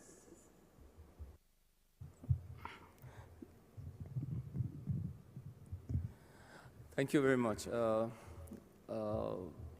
Thank you very much for giving me this very opportunity to be here. And also I would like to thank organizers of Yerevan Dialogue 2025 for inviting us and also giving us this very opportunity to be in your very beautiful city in such a pleasant weather.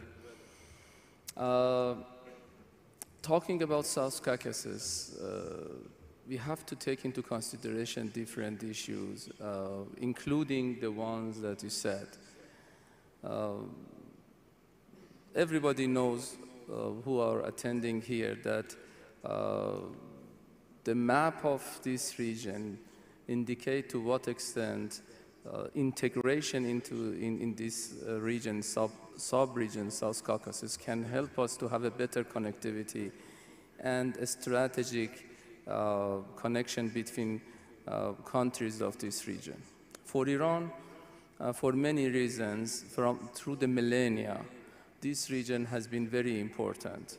Those who are aware of the history of this region, they know that for many millennia, Iran has benefited from 2 main corridors, east-west corridors that later on they labeled it as Silk Road corridor, from eastern border of Iran to the western border of Iran, of course, with 2 sub-roads, that one goes to Baghdad of those days and one goes to Anatolia and also this South Caucasus of those days.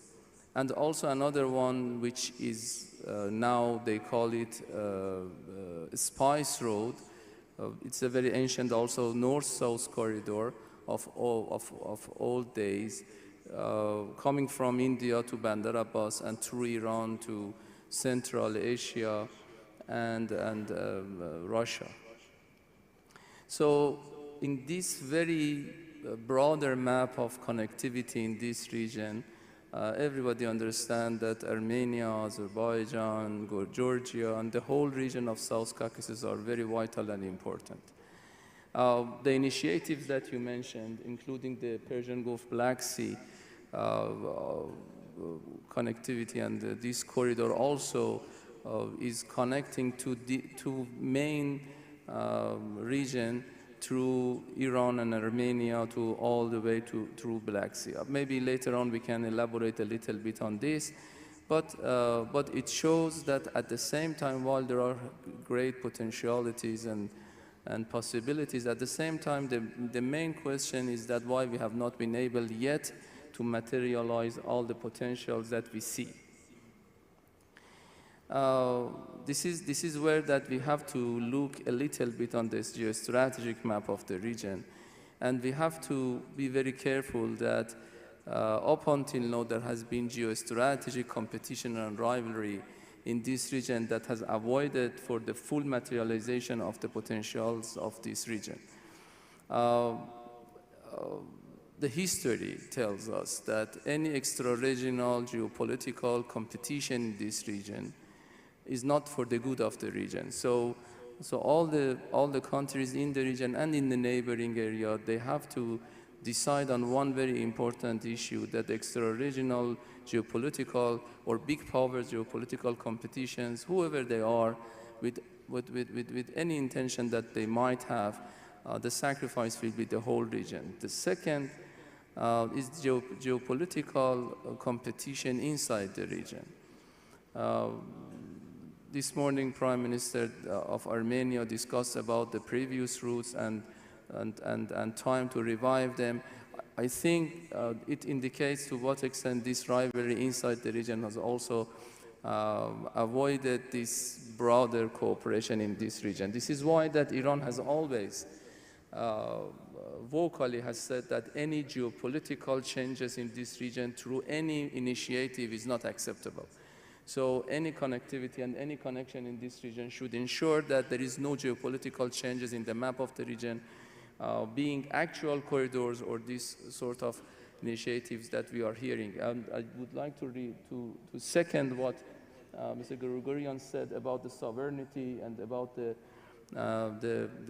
importance of anything being in the realm of international law. So I stop here, and probably I can elaborate later on if there are other questions as well.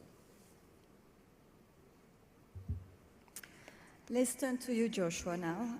You have been following the region for some time, and as the South Caucasus grapples with multiple geopolitical and unprecedented developments, and by that I mean the Russia-Ukraine war, the tensions in the Middle East, and shifting dynamics in the Euro-Atlantic relations. So considering all this, how do you see the prospects of the region becoming this coveted transit hub via east, west, and north and south?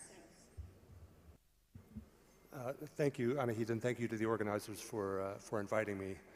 Well, to state the extremely obvious, for the South Caucasus to become a viable transit hub, there needs to be peace. In particular, for the east-west variant of the middle corridor.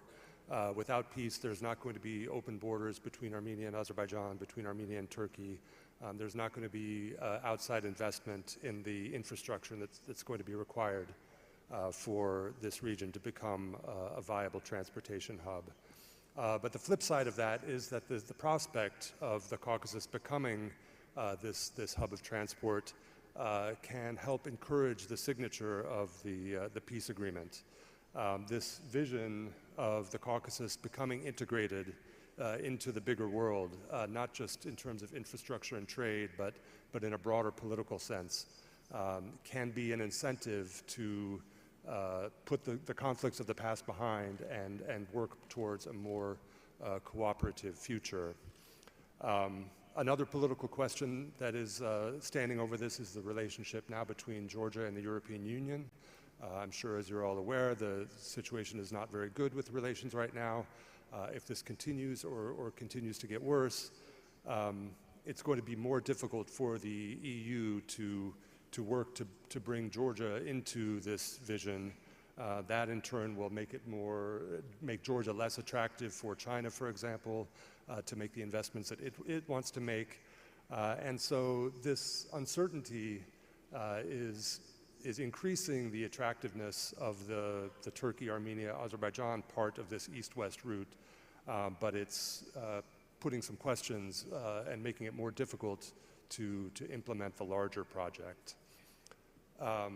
Beyond politics, there are just some technical reasons that are going to make it difficult for this region to become a regional transport hub. There's bureaucratic hurdles. When you look at the middle corridor between Europe and Asia, you have to go through all of these countries of the Caucasus and Central Asia, crossing many borders that don't have integrated border control, customs, and so on. And this is a big bureaucratic hurdle for this route that has yet to be really addressed. There's a sea crossing You have to cross the Caspian Sea to use this route. There's one port on this side of the Caspian, that's at Baku, which has relatively limited capacity. And then you have other geographical barriers like mountains in Georgia and the Caucasus in general. The northern route through Russia does not have any of these obstacles. As long as the war in Ukraine has been going on, there's been an incentive for, especially for outside actors, to try to improve the conditions of the middle corridor. But with the prospect of that war ending, and to the extent that Russia is brought back into the world economy, there's going to be much less incentive for outside actors to make the investments into this middle corridor that could make the Caucasus a viable transit hub. And this is only going to increase the necessity for local actors, regional actors, actors inside the region to work on this. Eleonora, let's talk about the Middle Corridor a bit more. It's one of the most discussed transit projects in recent years. Many speak about its potential to connect China with Europe, but there are also doubts about the viability of this project because of the logistical and legal complications, and the growing rivalry with China may add to the complexity as well. So, from a European perspective, how do you see the prospects of the Middle Corridor? Thank you, Hannah, and thank you all for being here. I think Joshua already touched on very significant hurdles, but one thing should be clear from the European perspective. Of course, geopolitical necessities and the need to bypass Russia are definitely an incentive to go on with this middle corridor and make it more attractive, but it's also a matter of efficiency. The middle corridor is far shorter than the northern corridor, so I think the number of days that the cargo takes to arrive to Europe is basically half compared to the other route. So there is a lot of hype, and if you look at data, actually, you see that the increase in 2024 of cargo volume was like 60%, over 60% higher compared to the previous year. So of course, the incentives to invest on this route from the European perspectives are many, and from the Caucasus and Central Asian perspective, but also from the Turkish perspective, this is a very worthy project because it increases also the geostrategic position of these regions. But of course, it is essential to manage expectations because of the challenges that we were talking about. It's not just geographical barriers, it's also climate-related threats, and this is valid especially in Central Asia, but I think in the Caucasus, this is an important factor to take into account. The bureaucratic challenges and the hurdles in harmonizing the bureaucracy and the tax system among the states, of course, geopolitical volatility, and also from the European perspective, I think there is a fear that Russia will be able to co-opt this route. Of course, this is more in the general framework of the geopolitical confrontation between Russia and the EU, and of course in the framework of sanctions. Then there is one thing that I think worries Brussels quite a lot, is the very dynamics of the traffic, which is mainly from east to west. So for the European Union, this route is already more expensive than the other available routes. So if trucks then go back from Europe to the east empty, because of course the cargo volume is not as high as it is from east to west, then it adds up to the reasons why the middle corridor is deemed too expensive. And then, of course, the important thing from the European perspective is, again, to manage expectations and to imagine this middle corridor as developing in the future. Of course, the trend is clear. Europe is now committed to developing this middle corridor. It made it clear also in the first EU Central Asia summit just a few weeks ago. But at the same time, it's impossible realistically to think that the middle corridor will at some point substitute the northern corridor or become the main trade route. This is still not feasible in the next, let's say, 5 to 10 years. Thank you, Eleonora. Secretary Grigorian, you elaborated on the opportunities arising from regional connectivity, and they are compelling, but we also must address the challenges with the ongoing tensions between Armenia and Azerbaijan. The very base to complete mega infrastructure projects such as the Middle Corridor or the International North-South Transport Corridor or the Crossroads of Peace is, of course, geopolitical stability. So what can be done by all parties, and I mean the involved countries, the cooperating countries, investors and others, to address these challenges? Thank you very much for the question. Just to continue where Madame Eleonora stopped, for example, Peace Crossroad, it's not only about global trade, but it's also about regional trade. I mean, we usually, when we try to discuss it, there's more global concentration. We try to see it from global perspective. That's very much important. But there is another very, very important aspect of that. It's regional trade and regional interdependency and strengthening cooperation in the region. And by the way, if we unleash the opportunity of the region, maybe it will also increase the cost of transportation. I'm sure if there is an economic assessment, then there can be factors or findings that will show that stronger regional cooperation and trade will create more opportunity and may also decrease the price and will create more opportunity. It's obvious that in the regional context, it will create also interdependency, and it's also about inclusion. I would like to mention that this project is about inclusion, not exclusion, and we see everyone participating in this project in the region, but also giving chance to other global actors to be engaged in the project. And Peace Crossroad should be also seen as I mentioned, part of the peace process. I know usually the thinking of peace is like it's an event, but in reality it's not an event, it's a process. If we think from process perspective, it becomes very much obvious that there are events that,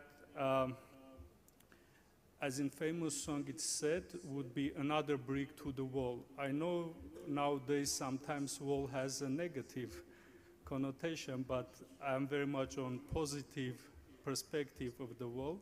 I mean, these events like unblocking, signing the peace agreement would be another bricks to the wall of building peace. And if we think peace as a process, it will become more easy, even in our mind, to resolve existing process and trying to move forward on establishing peace in the region. Secretary General Comenescu, the Black Sea region has been the theater of geopolitical rivalries and commercial tensions. The efforts to stop the war in Ukraine have intensified, and stakeholders must start thinking about the future possible configurations of connectivity in the Black Sea. So is this something that the Black Sea Economic Cooperation is thinking about? And if so, how does it envision it? Definitely the answer to your question would be yes.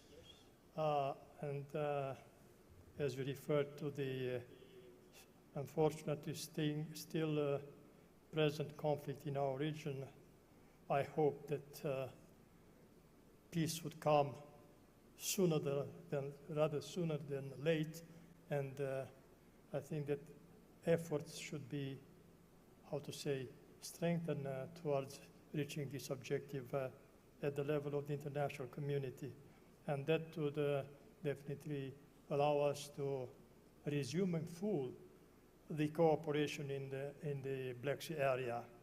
Now, coming to the various aspects which were touched upon by my colleagues in the panel, and with the hope, as I said, of the war being ended, I think that there are, and this is where we are trying to work and bring our contribution as an organization. There are some, let's say, priority lines of action, in my opinion, in this respect. First of all, and by referring particularly to the connectivity, I think that first we should look what has so far been achieved and still is not fully achieved, and to build upon that. There are, I mentioned in my previous intervention, several projects, initiatives launched inside the Black Sea area, the Black Sea Economic Organization, and there have been important steps therein. Now, the important thing is now to build upon, and by the way, I would like to say that, well, there are, my second idea is that it is extremely important in whatever initiative and action by locally, I mean, in the region, but also with the involvement of outside actors. It's important to take into account primarily initiatives coming from inside the region. And here, initiatives like, for example, the Crossroad for Peace, which was referred to by the distinguished Prime Minister of Armenia. This is one of these initiatives which deserve to be paid appropriate attention. Of course, these type of initiatives have to get the, let's say, through negotiations to be endorsed by all the actors so as to make of it a successful undertaking. Third line of action, which it seems to me to be extremely important, I refer to the fact that besides the countries in the BISEC organization, there are also other actors who are paying attention to this region, and actors, be it international organizations or countries, and there is a need, an extremely important aspect, there is a need of better correlation and coordination when promoting initiatives. Like, for example, the Middle Corridor. I was last week in Leipzig for the International Transport Forum, and there one particular important idea has been stressed upon. And this is my fourth remark. All these initiatives aimed at enhancing connectivity have to be developed in a context of mutually reinforcing rather than alternatives or competing each other. That's a very important point which has to be taken into account. My fifth remark, I very much welcome the fact that the European Union has proved increasing attention towards this region, be it the Black Sea area or the Middle Corridor. Here, and I understand if my information is correct, the European Union is now about to come up with the revised or a new strategic approach towards the Black Sea region. And here there is one point which I want to stress, which seems to me to be extremely important for the benefit of the region and also for the benefit of the, let's say, cooperation between the European Union and this part of the world and the organizations therein, primarily the Black Sea Economic Cooperation Organization. There is need of, first of all, taking into account appropriately of the realities on the ground and, developing, let's say, country-tailored approach in accordance with the need of each of the countries inside this region. And second, there is a need of synergies between what the European Union is advancing or proposing and what has been done locally, including by this organization, by the Black Sea Economic Cooperation Organization.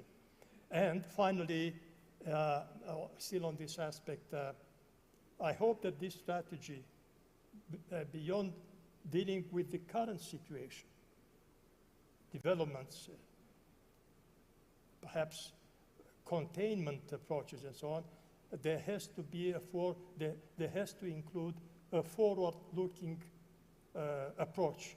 We have to think about the day after tomorrow, how to act so as to create the prerequisites for, let's say, for further progress in economic prosperity in the region. And last but not least, in any kind of undertakings, endeavors in this respect, it's key to get the business communities, the private sector involved, not just in implementing specific decisions or initiatives, but in initiating them, in shaping such initiatives. Because at the end of the day, whatever initiative, albeit wonderful, you come to resources and to entrepreneurship. And this is why, for me, it's key to have the business community involved in all these type of initiatives. And that's what we are trying to do as in the organization which I have the honor to represent. Thank you very much. Dr. Khatibzadeh, we first discussed the transit potential of the region as a whole, and I would like to turn to Armenia now. There are a number of elements to take into consideration. Iran opposes the creation of the extraterritorial Zangezur corridor via Armenia, which is a demand of Azerbaijan in the peace negotiations. And at the same time, there is actually the Aras corridor linking Azerbaijan to Nakhichevan via Iran, which is close to completion. And finally, Iranian companies are also involved in the infrastructure projects in southern Armenia. So how do you see, what role do you see for Armenia to foster trade and connectivity? Let me now be clear that Iran is very much supporting diversification of connectivities and transportation routes and corridors, and we think that more we can have this sort of connectivity, the better for our region, and this is why that Iran 100% supported this peace agreement between Armenia and Azerbaijan, and we do believe that the sooner you can wrap up this peace agreement is the better for not only Armenia and Azerbaijan, but also for the region. In the previous round of my talks, I said that the potentials of this region have never been materialized, and many of our initiatives and many of our projects have been the victim of this geopolitical rivalries and tensions. So peace is not just an option; it's a must. It's something that we all have to devote our energy and our resources for that. But nevertheless, it is also very important. I have to highlight it. I have to make it very clear that we do not accept any change in geostrategic landscape of the region. Let's call it Zangezur or anything else. We do support anything that Armenia and Azerbaijan agree among each other based on the international law and under the international norm, sovereignty and jurisdiction of Armenia, but it is very important to mention that nothing should change the landscape, the geostrategic landscape of this region. This is why that I really like the way that the crossroads, this pathway was formalized. I was sharing the same panel with His Excellency Mr.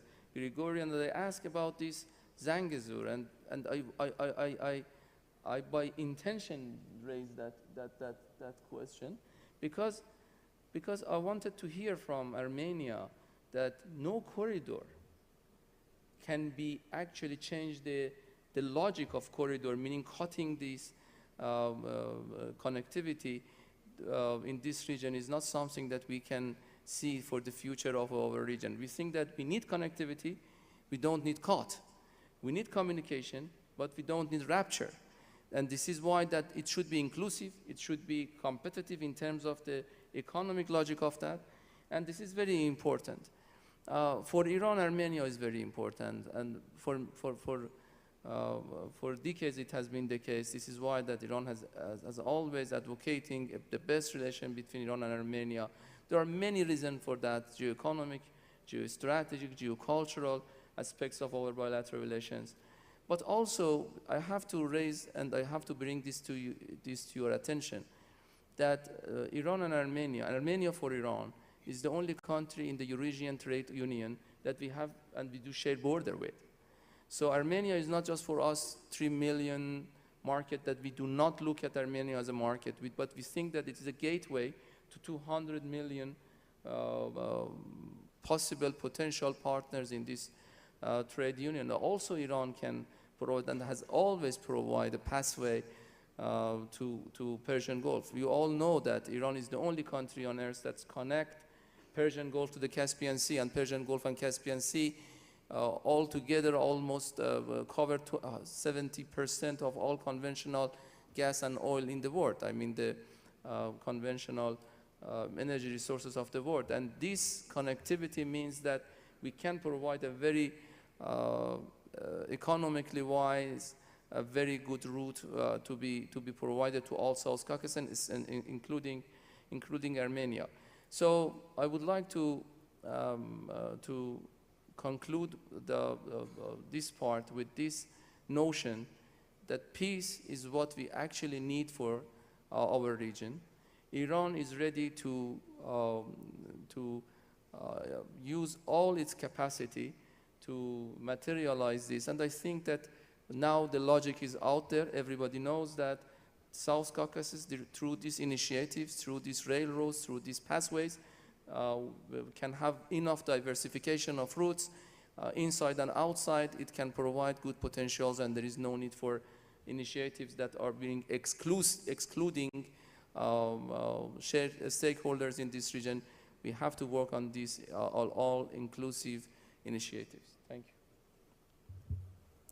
All right, we have under 5 minutes left, so I will ask Joshua and Eleonora to respond briefly to the questions, starting with Joshua.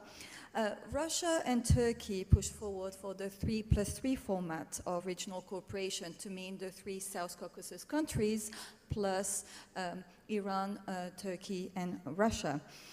Some experts speak about the 1+1+1 format, so Armenia, Azerbaijan, and Georgia, as the first step towards creating a more cohesive regional structure. And there was actually a meeting at the Deputy Foreign Ministers level recently that embodied that idea, let's say. So, Joshua, how do you see the potential for more regular trilateral cooperation, and how can it affect connectivity and transit projects?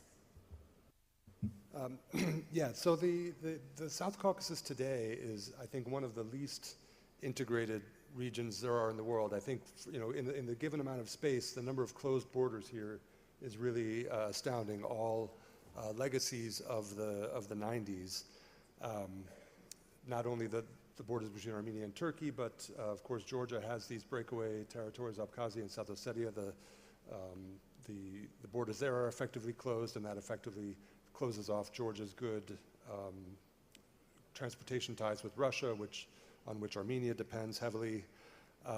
Now even Georgia, Azerbaijani border is closed for passengers anyway. So there has been a lot of disintegration on this bounds. Secondly, there's a lot of political, historical, cultural reasons why the countries of this region, the 3 countries of the South Caucasus, don't really think of themselves as part of a region. So there's a lot of obstacles to overcome here. I think you mentioned the 3+3. This is another issue where there's interest from 5 of these 6 parties, but Georgia doesn't want to be part of it because of Russia's involvement. But I think the 3+3 should be seen as at least an indication that there is more interest in a regional approach to these problems. The EU as well, I mean, I think they're maybe not as far along, but there are people in the EU who are advocating for a more regional approach rather than a bilateral approach to the Caucasus. So in this context, I think the meeting of the deputy foreign ministers that you mentioned is interesting. It's encouraging. They said it's a first step, and so let's see where it will lead. Okay. Eleonora, let's end with the role of the EU in the South Caucasus. The EU has been very much involved recently, especially on security, but there is a lot more that can be done. Does the EU have any role in helping realize the transit potential of the South Caucasus? And under which principles do you think the EU's connectivity policy for the region should be pursued? Yeah, it does have a role, but connectivity is a great example of the challenge facing the European Union. On the one hand, the EU must adopt this geopolitical thinking and acknowledge the political realities on the ground, so it has to be pragmatic. On the other hand, it has to uphold its principles and keep being this value-driven actor that is also a credible one. So, of course, this is easier said than done, and particularly in the South Caucasus, we've seen already some double standards that were evident in Brussels' foreign policy.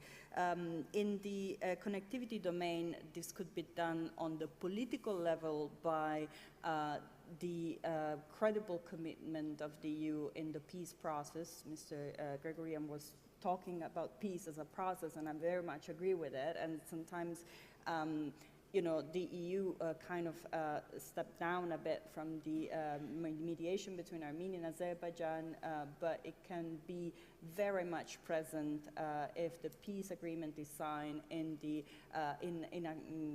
ensuring that the peace agreement is implemented. So I see a role there. I see a role in facilitating the normalization process between Armenia and Turkey. A lot of people say that the EU doesn't have leverage on Turkey anymore to push this normalization thing forward. I don't fully agree with it, but at the same time, the EU must, of course, put this item at the top of its agenda with Turkey. More concretely on connectivity, the EU should focus on anti-corruption projects and ensuring that the connectivity remains also a transparency project with a focus on SMEs. This is also something that the EU could do in concert with the European Bank for Reconstruction and other local partners, but investing on the SMEs and reducing their exposure to corruption is crucial. And lastly, the EU has to commit really to fostering environmental friendly connectivity projects, because as I was saying, climate-related threats are very much a thing in the South Caucasus, and the EU must really invest in climate-friendly projects. Thank you. Well, that is the end of our panel. Thank you very much, esteemed speakers. It's been a most instructive debate. Please join me in thanking the panelists before we move to the next session.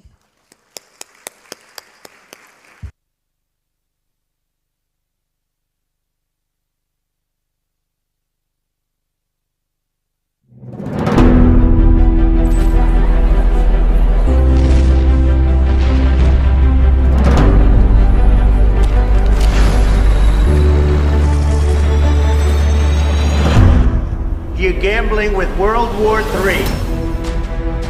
Nous rentrons dans une nouvelle ère. The world is changing, but there is no consensus on the extension and also on the intensity of the changes. Wars never conclude on the battlefield, they conclude around the negotiating table.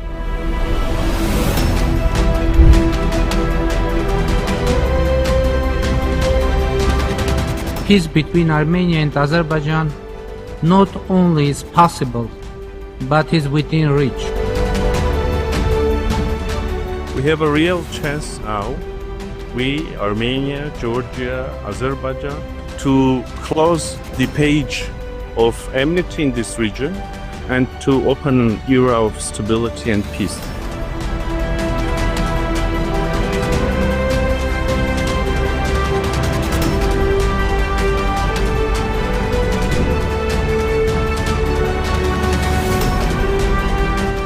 Cooperation is always better than confrontation.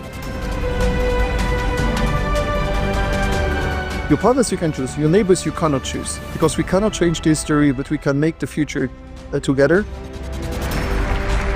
Our political system is not able anymore to be bought or corrupted because we are choosing with whom and how to develop our country.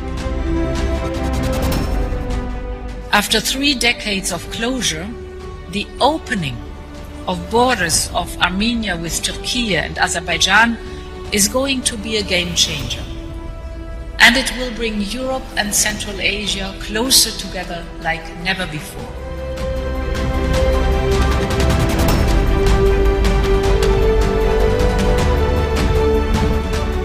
AI is writing the core for humanity in this century.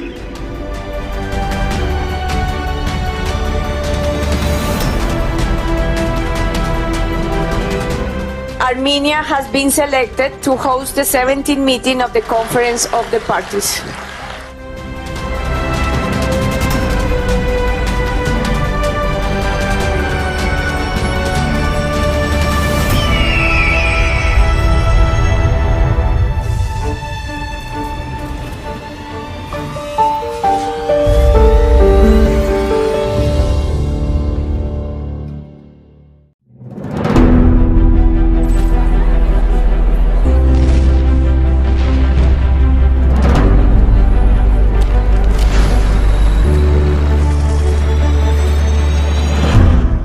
You're gambling with World War III. Nous rentrons dans une nouvelle ère. The world is changing, but there is no consensus on the extension and also on the intensity of the changes. Wars never conclude on the battlefield, they conclude around the negotiating table.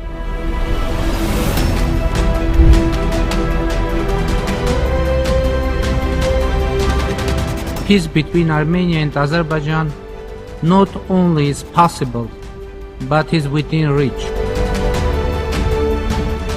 We have a real chance now, we, Armenia, Georgia, Azerbaijan, to close the page of enmity in this region and to open an era of stability and peace.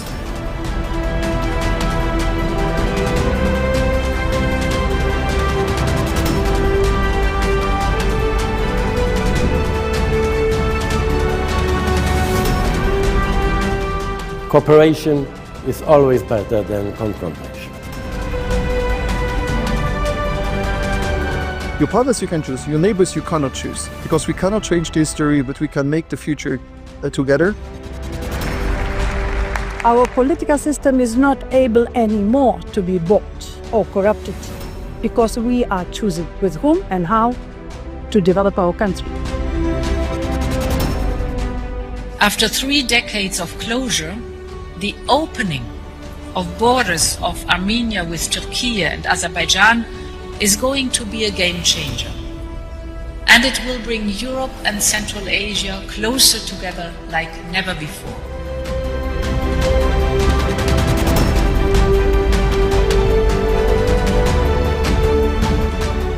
AI is writing the core for humanity in this century.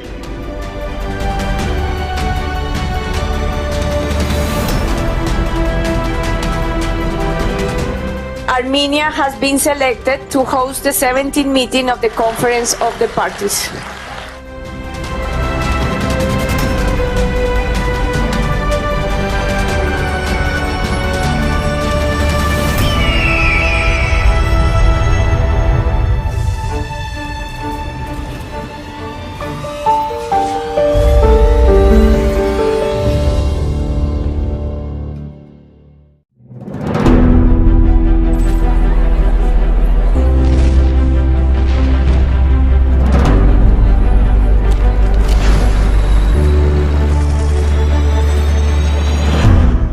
You're gambling with World War III. Nous rentrons dans une nouvelle ère.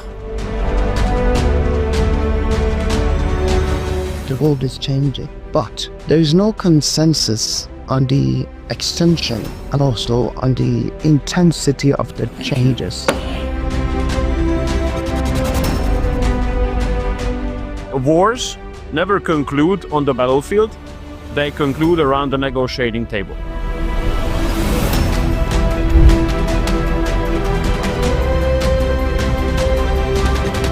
Peace between Armenia and Azerbaijan not only is possible, but is within reach. We have a real chance now, we, Armenia, Georgia, Azerbaijan, to close the page of enmity in this region and to open an era of stability and peace.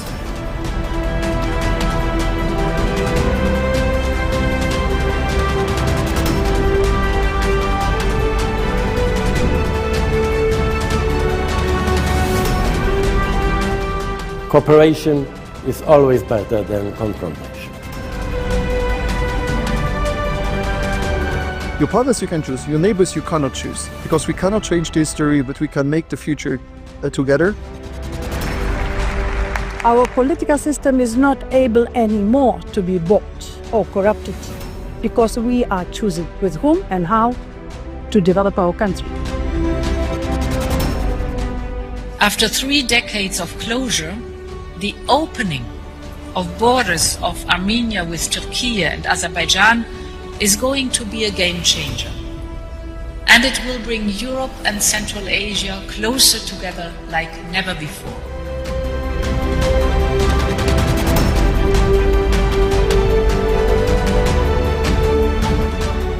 AI is writing the core for humanity in this century.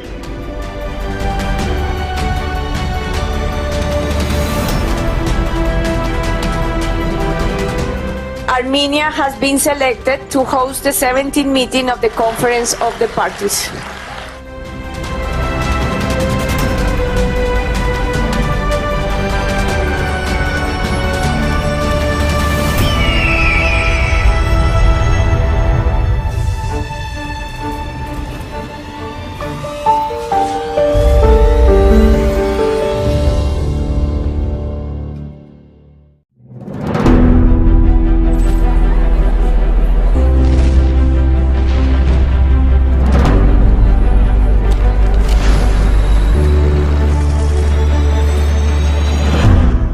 You're gambling with World War III. Nous rentrons dans une nouvelle ère. The world is changing, but there is no consensus on the extension and also on the intensity of the changes. Wars never conclude on the battlefield, they conclude around the negotiating table.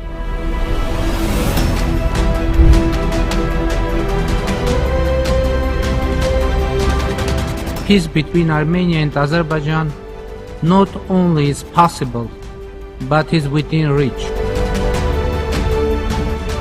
We have a real chance now, we, Armenia, Georgia, Azerbaijan, to close the page of enmity in this region and to open an era of stability and peace.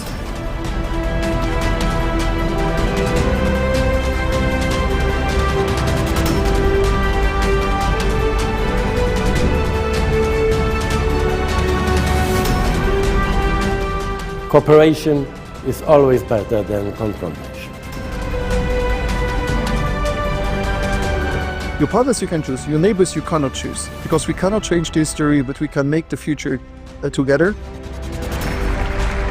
Our political system is not able anymore to be bought or corrupted because we are choosing with whom and how to develop our country. After 3 decades of closure, the opening of borders of Armenia with Turkey and Azerbaijan is going to be a game changer. And it will bring Europe and Central Asia closer together like never before.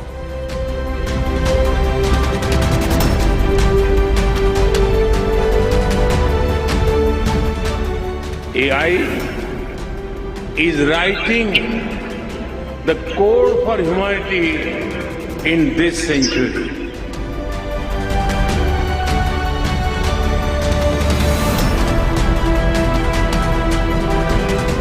Armenia has been selected to host the 17th meeting of the Conference of the Parties.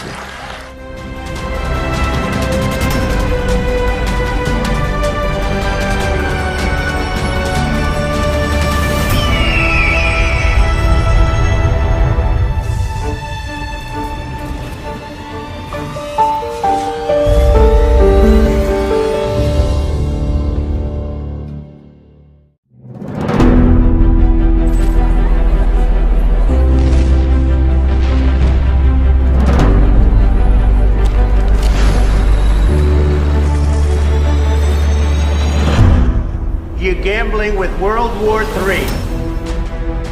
Nous rentrons dans une nouvelle ère. The world is changing, but there is no consensus on the extension and also on the intensity of the changes. Wars never conclude on the battlefield, they conclude around the negotiating table.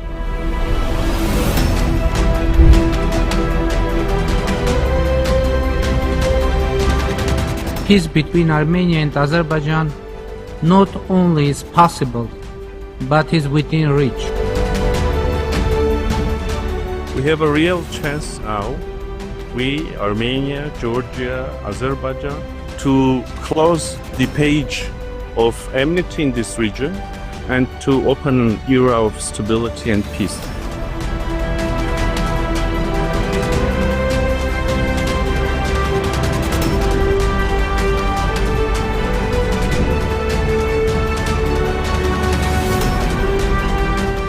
Cooperation is always better than confrontation. Your partners you can choose, your neighbors you cannot choose, because we cannot change the history, but we can make the future together. To our moderator, Ms. Alita Kizekova, Major Lead for International Relations and lecturer at Curtin University, Australia. Alika, the floor is yours.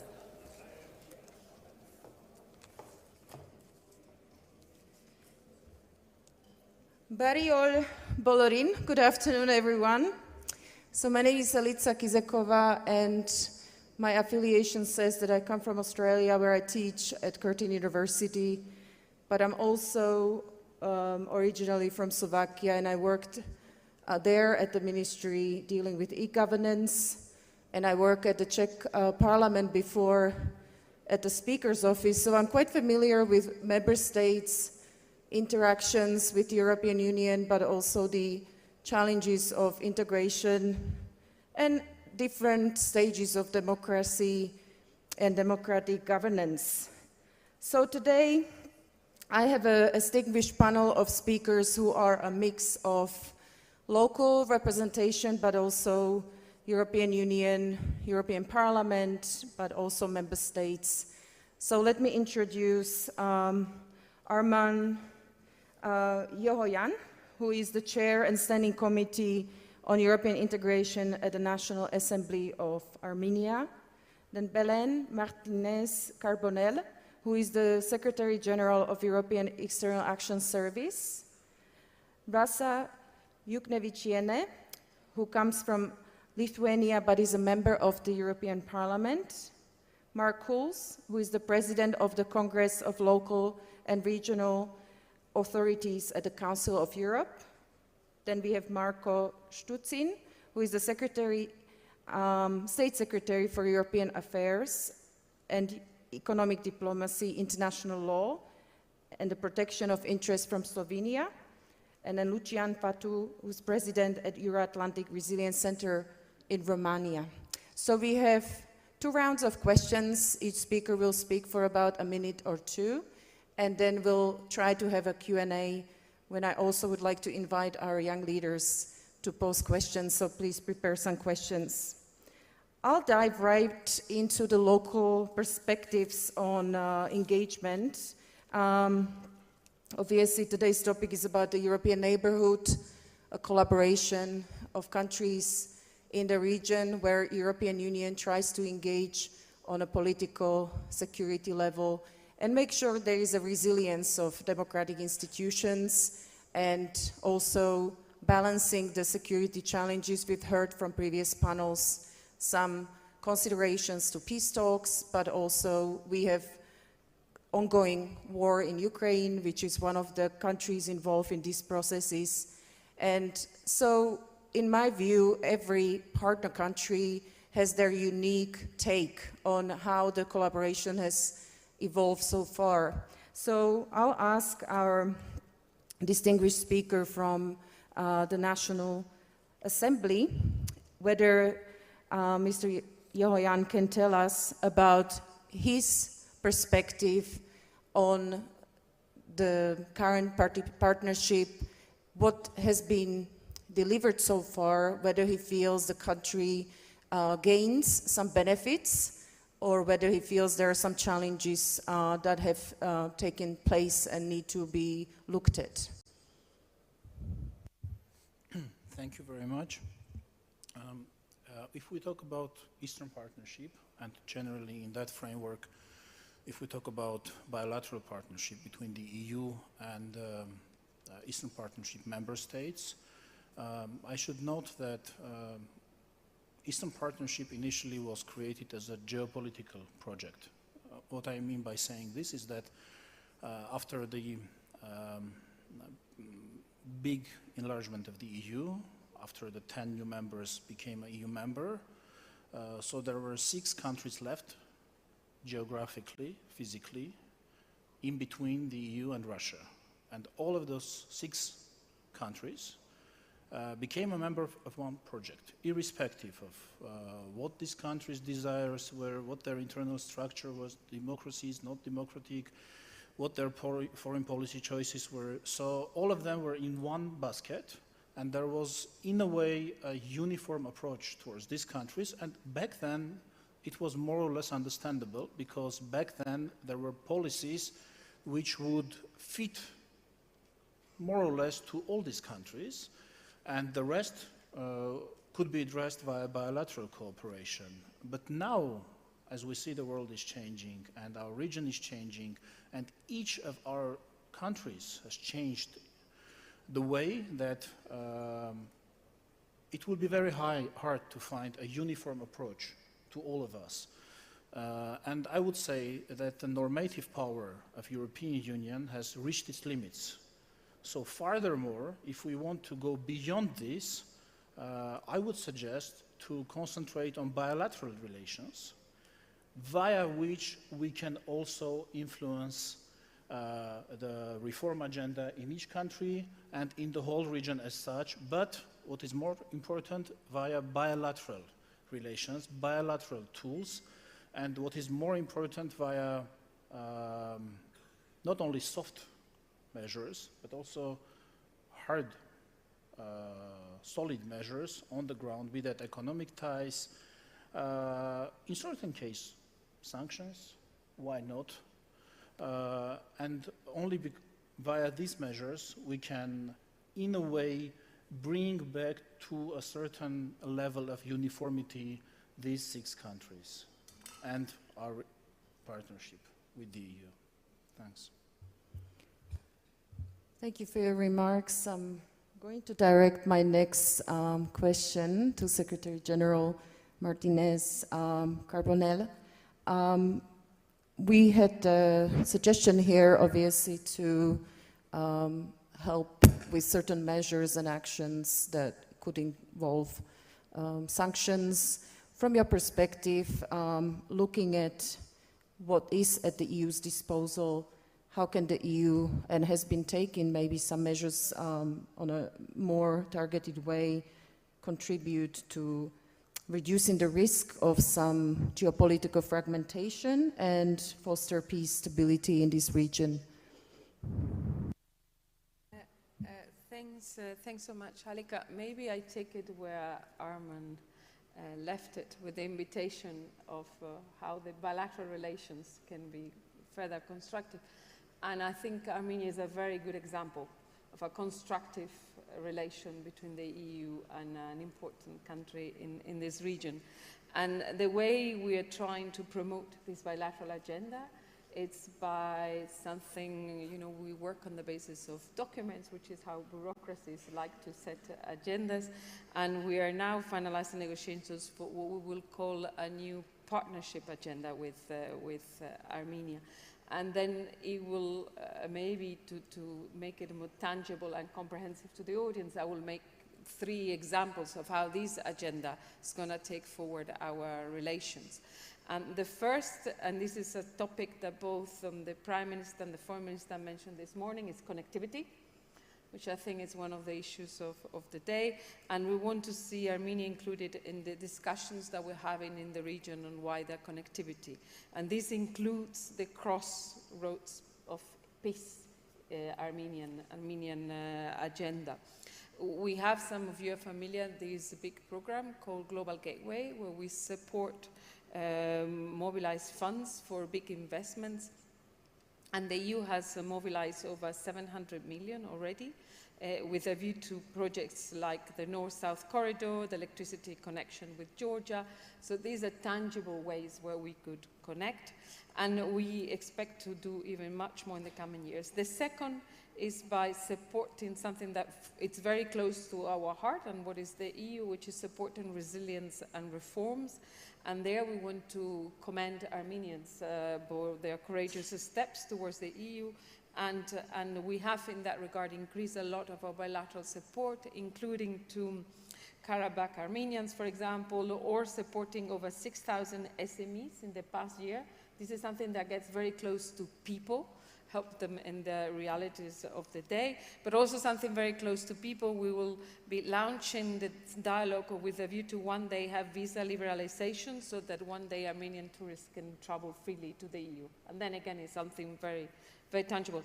And third and final point, it's security. We're talking of soft power, but also getting more and more security focus. And there, a more stable Armenia means a more stable region.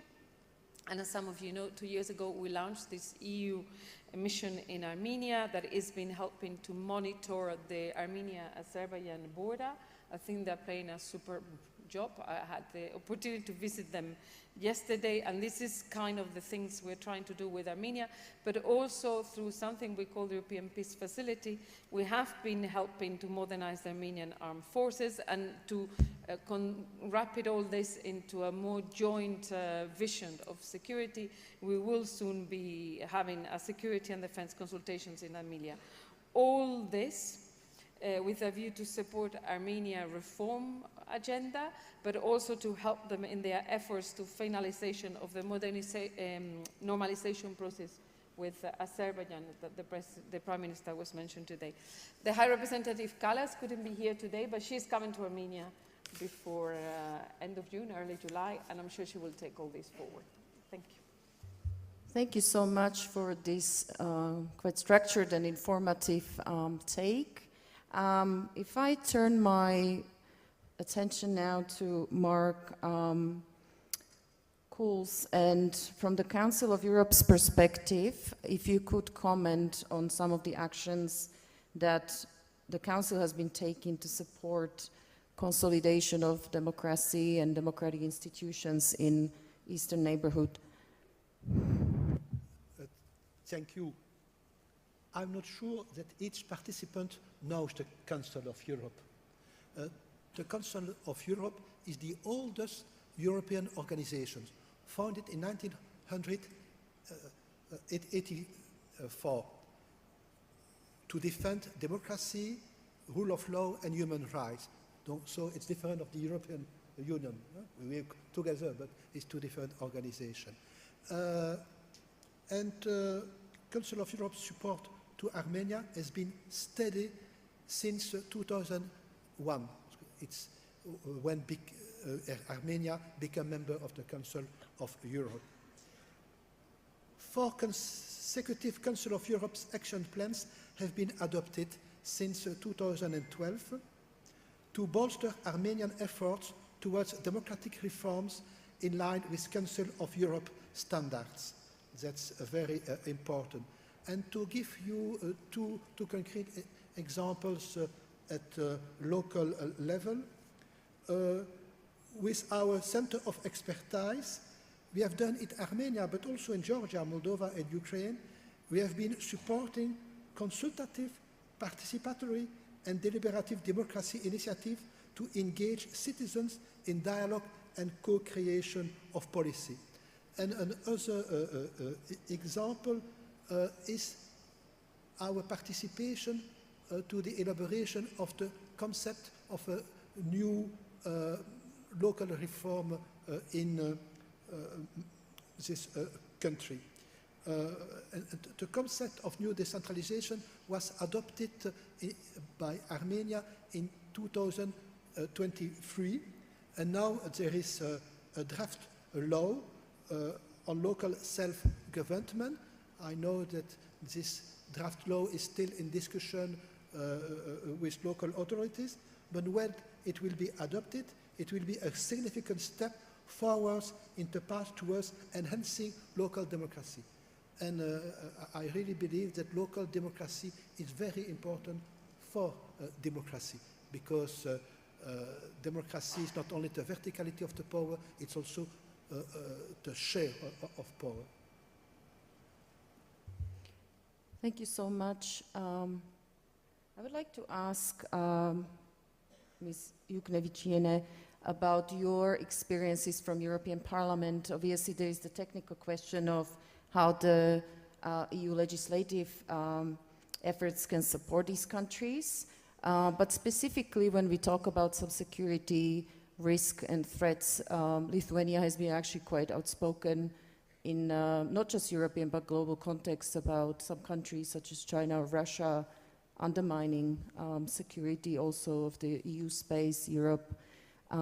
So maybe you have some take from the interactions at the European Parliament. Yeah, thank you very much.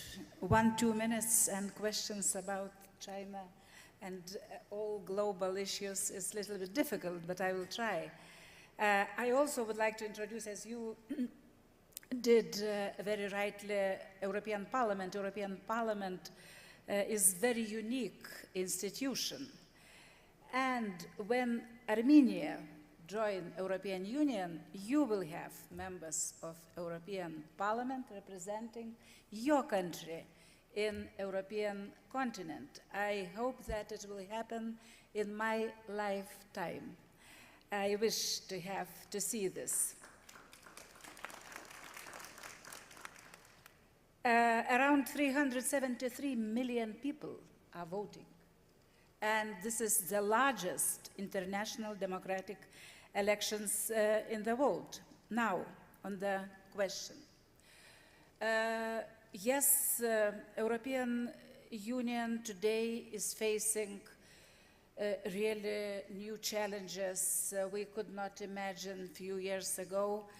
And during last parliamentary elections, security became among the priorities, among the voters. Number 1 in my country, Lithuania, number 2, number 3, maybe less in Italy or Spain, but nevertheless, among priorities. And today, security and defense is one of our biggest challenges. This is why we, of course, in the light of situation in Washington, D.C., in NATO itself, Of course, the most important challenge is the war in the European continent, and all those actors, they are involved. It's not like some speakers before in the first minutes of this conference mentioned Russia's Ukraine conflict. No, it is not Russia's Ukraine conflict. It's much more. We Europeans, we are on board. We in Lithuania, we feel the same threat as Ukrainians. We Lithuanians, we understand that Ukrainians today are defending us, European continent, and European Union understands this.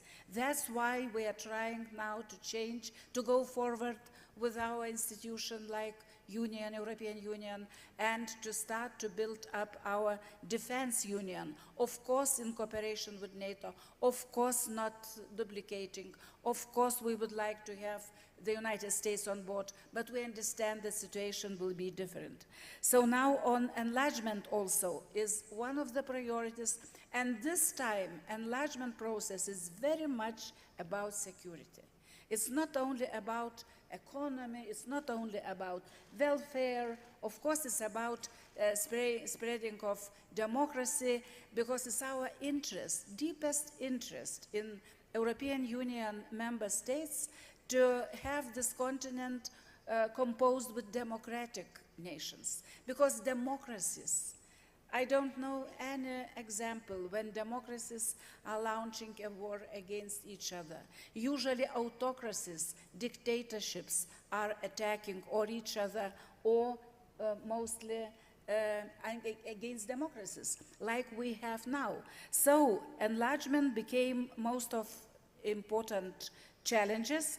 And following what my colleague from Armenian Parliament just mentioned, I would like to underline importance of 2022, when this large-scale war was launched.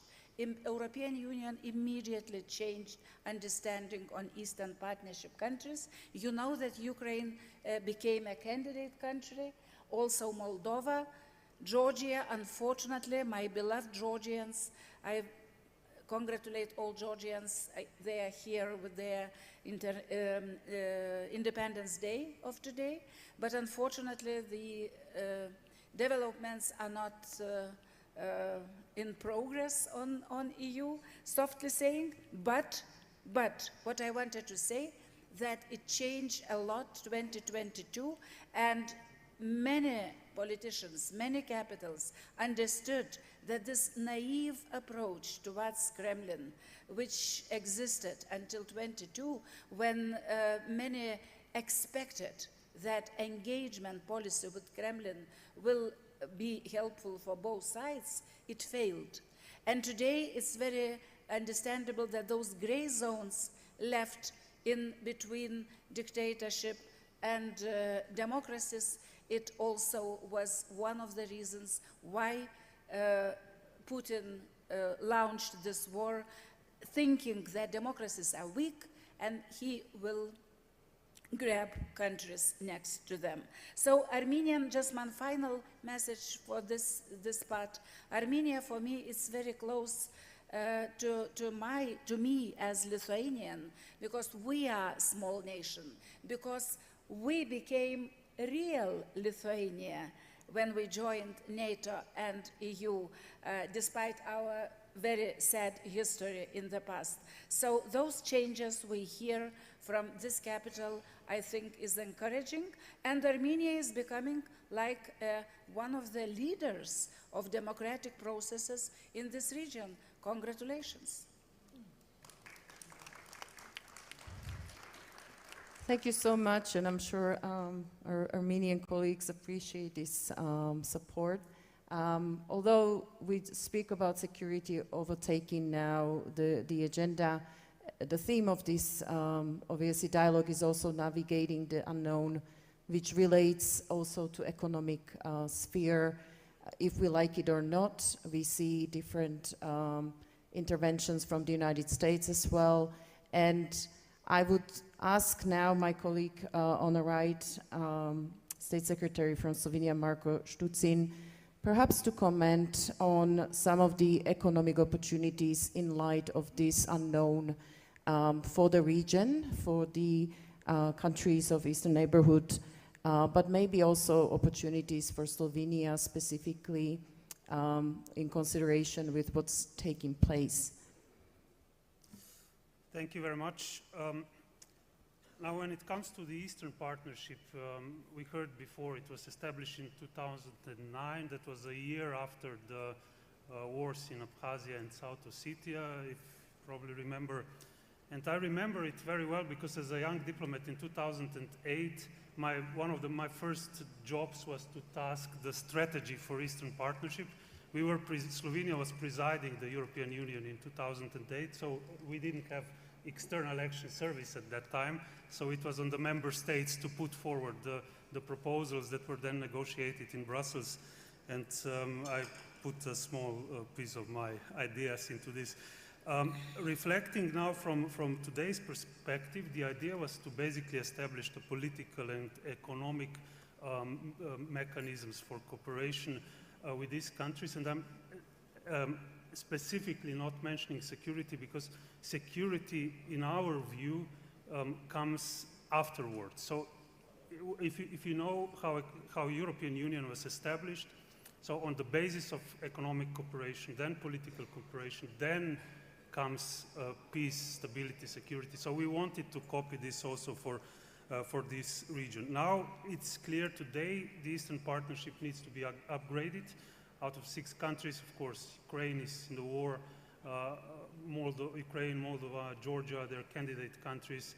We have Armenia with European aspirations, Azerbaijan, and then Belarus, who is actually, in partnership with Russian Federation in war in Ukraine. So there are many factors that change completely the perspective of the Eastern Partnership that was established. But if you ask, and I'll answer concretely, so what is the economic, what are the economic possibilities? Well, the main one is to connect those countries with the second biggest economy in the world, being European Union. That's the main one. So you need a form of cooperation in order to do so.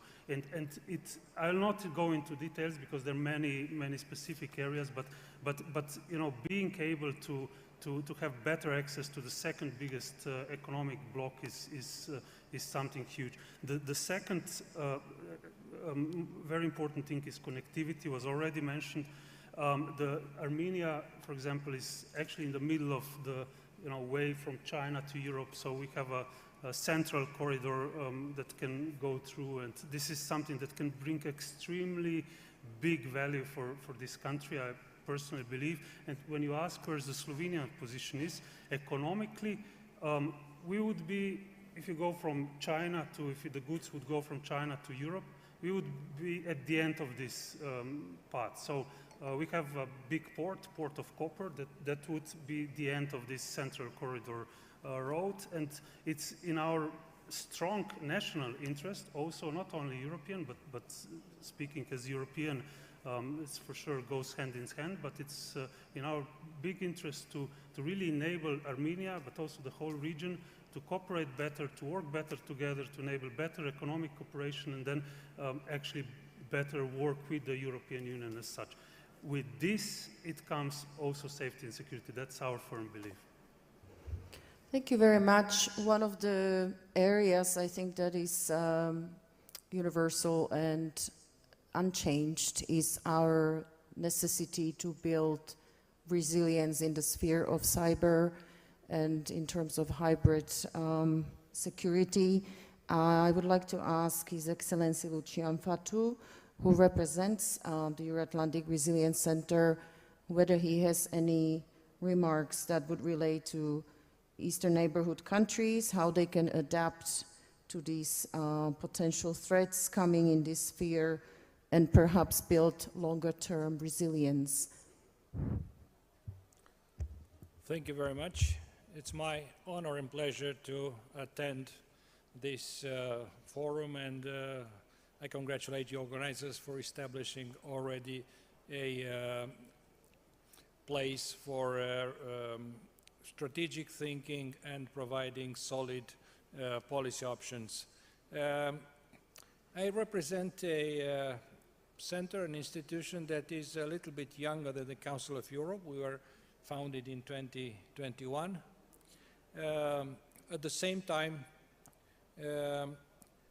we come on a need, following a need that the Romanian government identified in addressing the issue of resilience from a conceptual point of view. So our center deals with resilience from a conceptual point of view, deals with studies, analysis, training, exercises, and dialogue with partners on resilience-related issues.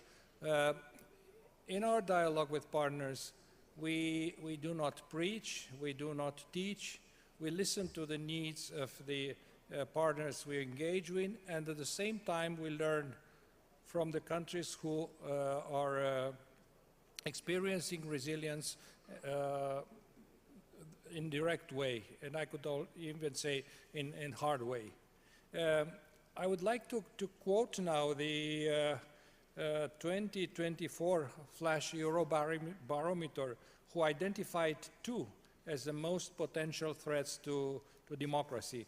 One is the citizens' lack of confidence and skepticism towards democratic institutions, and the second is online and offline dissemination of false and or misleading information. At the same time, 82% of Europeans agree that distorted or outright fake information are a clear and present threat to democracy. The Secretary General of the European External Action Service definitely can speak more documented way about this. But starting from these perspectives, our center looks at the hybrid threats from a multidisciplinary perspective. We look not only at information, disinformation, and need to develop critical thinking at a very early age, but also at hybrid threats to critical infrastructure and to democratic functioning of a state. From this perspective, we developed a number of programs within the Euro-Atlantic family, but also with the neighboring countries of the European Union, specifically Moldova and Ukraine. A number of programs are developed. I have a 2-hour presentation here, which I decided to skip. And the reason I'm here with my colleagues is that we want to explore the possibilities of engaging with Armenia on specific topics related to resilience, including in preventing hybrid threats, where the center can provide the expertise of our colleagues and other institutions involved in Romania, and also learn and improve our database with threats that you encounter. And again, this is something that we attach a great importance also at the EU level. In 2020, the European Democracy Action Plan was adopted. The Defense for Democracy package in 2023, and the regulation on political advertising transparency in 2024. So these are some programs and some legislation and some concrete activities that the EU is trying to codify specific actions in support of preventing hybrid threats to our civic and material infrastructure, to safeguarding democracy from the threats of interference. Thank you so much. I feel very bad because I gave the first speaker so much pressure to speak within a minute or two, that he was really rushing through the remarks. So I really want to end on good terms in the country that I'm visiting. And I would like to ask Mr. Yerevan whether first he has actually some responses to what he's heard from the speakers before I can ask any other questions. I think it would be nice to give him a chance to react. I have a reflection upon one of the questions that you posed about the development of democratic institutions and security threats. So it sounded to me as if we should make a trade-off between them, as if democracy and security are mutually exclusive. I felt that there is such a context in your question, but I believe that it's quite the opposite. Democracy is a security. Maybe it's not visible in the short run, but for the statehood, for the institutional development, democracy is the security. Democracy brings security, and the example of Armenia is there in terms of institutional development. If we didn't have democracy 3, 4, 5 years ago, after the war, our statehood would be damaged. If we couldn't work through democratic institutions, if it was upon 1%, 2%, 3% to decide what we can do, we would be in very difficult situation. It is the understanding by each citizen that future is dependent on him. He is a decision maker, makes society more resilient towards the foreign negative influence, because then the foreign forces, those who try to undermine your institution, should work with each and every citizen. And this is where we come to the remark by the colleague about the second most popular threat, so dissemination of disinformation via media outlets, etc., etc. This is where certain forces should, and this is why they do this, because in democratic societies they should work with each and every citizen, not only just one person who is in charge. And here I think that we have a great success, and we're going to develop this success. Thank you so much. It seems like you're reading my mind as well, because my question was related a bit to voters. As somebody who experienced the interactions with EU since 90s and then became a member state through a very heavy enlargement process, I always get frustrated when I go to Brussels or in my country of origin, because the people that are often forgotten are the voters, sometimes the common people and the young people. We often have dialogue how to make this happen, that, let's say, institutions in Brussels connect with the public, but it actually lies in the hands of the national governments. So it's good to hear you understand this importance. How do you feel in maybe your future elections that are coming up? What challenges you will have to overcome to get the trust and support from all of these groups that you mentioned to overcome all these security and perhaps also economic issues? Yeah, we face nearly the same challenges as all the other democracies around the world. We have seen the result of recent elections in number of European states. And we also have seen the malign foreign interferences to these elections. And in Armenia as well, we already see some signs of this kind of interference. We already see that.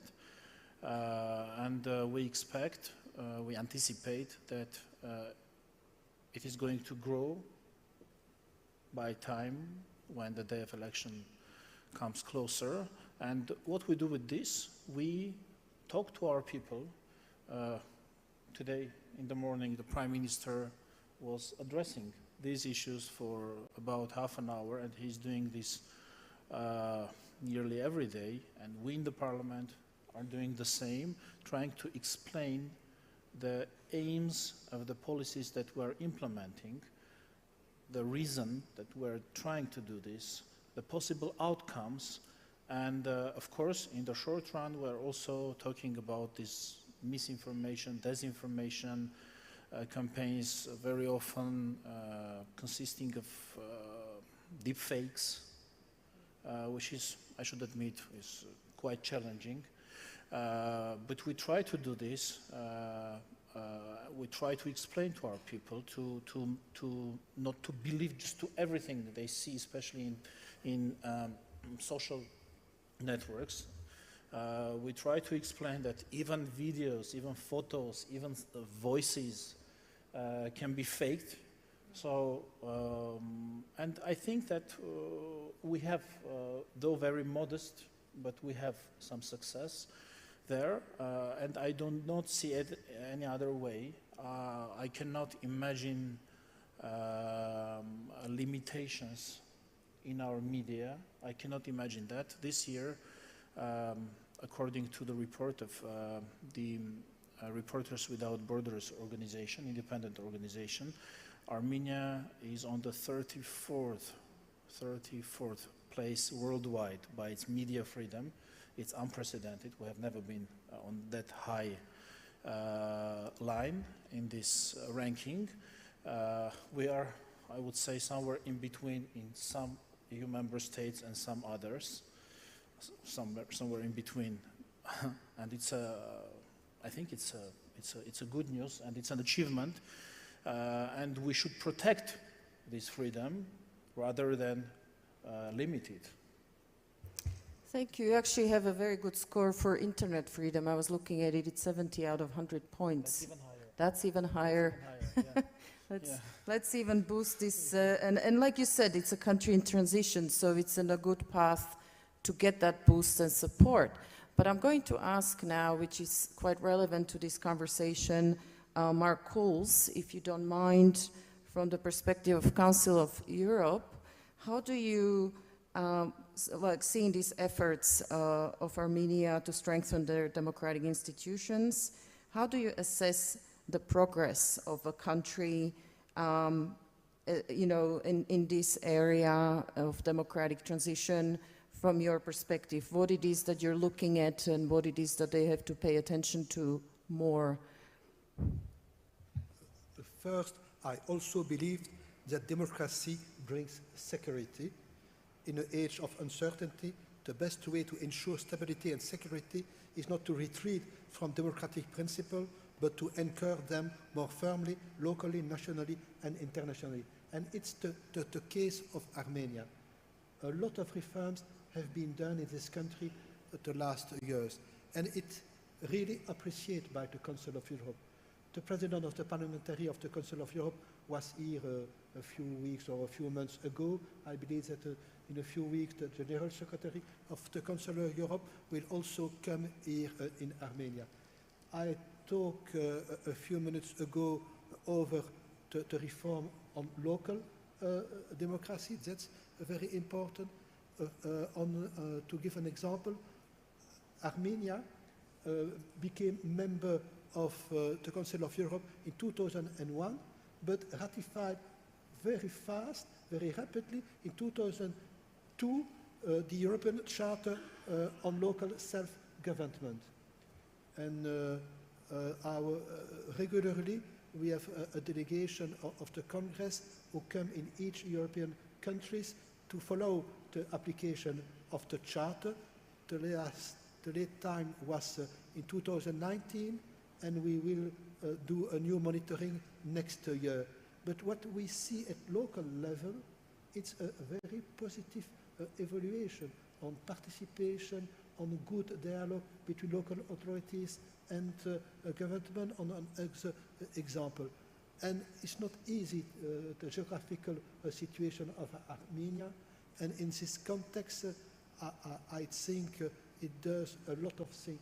And I also agree over the problem of the foreign influence.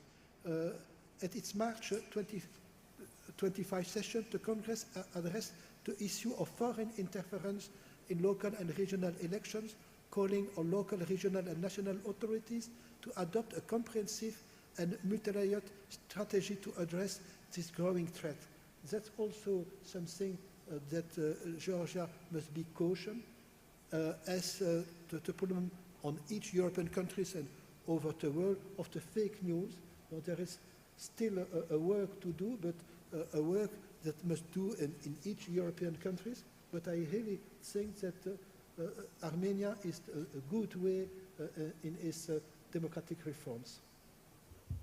Thank you. That's so important to hear. We heard in the first part about over 500 applications from young leaders to participate in the program here. So I would like to dedicate a little time to give these young people a chance to ask questions. If there is any with ready questions, if you could please give them a microphone and introduce yourselves, and don't make this a statement, please just ask a question or two. Is there any young leader here? We have a microphone ready.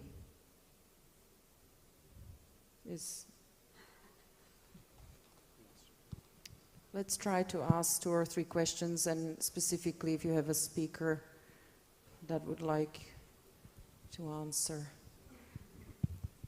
Okay, thank you. You need to stand up, please. Okay, I want to thank the speakers for the insightful words. So my question is very simple. I want to know, how might the peace agreement announced by the Prime Minister and the potential stability it brings impact on future relations between the EU and Armenia? Could Armenia evolve from a mere neighbor to a potential candidate? And hopefully maybe Mr. Arman Yegoyan can say a few words, and Mrs. Belen Martinez-Carbonell. Thank you. Let's see if we have another question or two.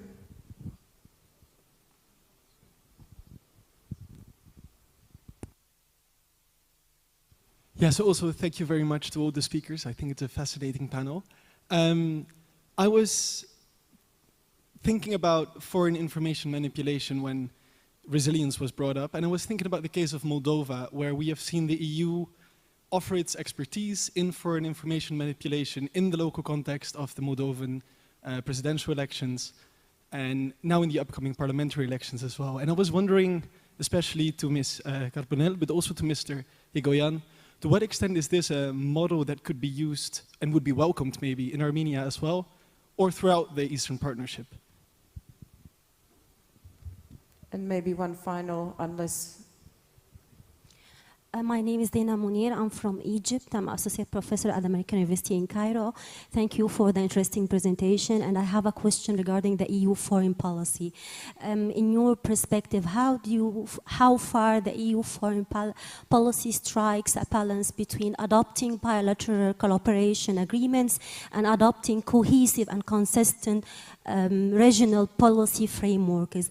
It's heavily criticized that the EU, when deploying such a kind of collaborative agreements, particularly with countries that lack democratic values and sustainable governance systems, this leads to further consolidating the autocratic regimes. So how far the EU foreign policy strikes a balance between bilateral agreements and also consolidating the values of democracy and sustainable governance in its eastern and southern neighborhood countries? Thank you so much. Thank you so much for these questions. I'll start with Secretary General Carbonell, if you don't mind. No, I don't mind at all. They are very and very smart questions. The first on the Armenian aspirations. We are very honored for the Armenian people interested in joining the EU, and we've seen this adoption of the EU bill, which is an important step to the extent that it translates a political agenda of this country and an expression of interest. But the EU accession process is a very long and rigorous process, which starts with a formal application, and then it has a number of phases, and at every single step, the country is judged on a merit-based. So, I mean, accession requires then the unanimous support of all EU member states. Some of them are here in the room, but I'm just to say that we're very honored, and we hear the call of and the will of the Armenian people. But the accession is a very very long road ahead that of course, in the meantime, there are many ways to bring Armenia closer to the EU through promotion of reforms. But that's what I would say on that. Then, if I may, there was another question regarding the support we're giving to Moldova ahead of the election, of course, and this is subject of the conversations we are having at the moment with Armenia. And I think if that was the wish of the authorities, we could, of course, also support them ahead of the elections. And then I feel I'm a bit monopolizing, but if you want, I'm happy to draw on the third question. I think you should just answer the third and then we'll move on. Yeah, Okay, good. thank you. On the third question from the youth representative from Egypt, I think that everything is complementary, and the fact that we continue and engage with countries where the democratic and rule of law and human rights standards might not be at the same level as we would wish is only a way to promote and further, and engaging with those authorities in a positive or constructive road can only help all of us to promote precisely those standards, rather than these engagement would only have a more negative effect. So maybe that's the short answer to it. Thank you. If I can ask Mr. Yerevan to respond to these questions. With pleasure. I will start with the third question, and I should disagree with my colleague, Ms. Secretary General. I completely agree with our colleague from Egypt that without conditionalities, which are strictly observed, these kind of agreements, they enforce the dictatorships. They enforce them, actually, and we have seen this, including in the framework of its Eastern Partnership. And I think that, as I said in my previous remark, that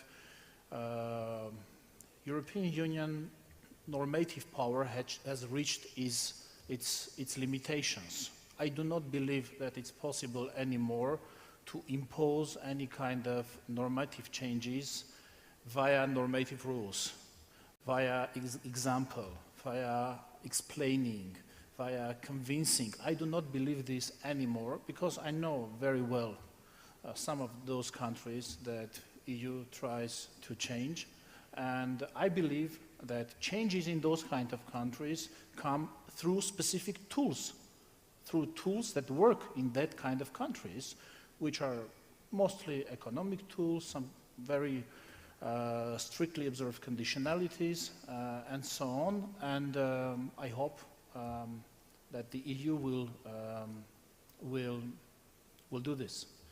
As for the agreement between Armenia and Azerbaijan as a prerequisite or as a positive steps towards the EU-Armenia relations or the candidacy, again, as I said, it would be very dangerous to link these two issues, because then it will appear that not only changes do not happen in certain countries, but also that they acquire leverages on bilateral relations of EU with a third country. I wouldn't link these two issues.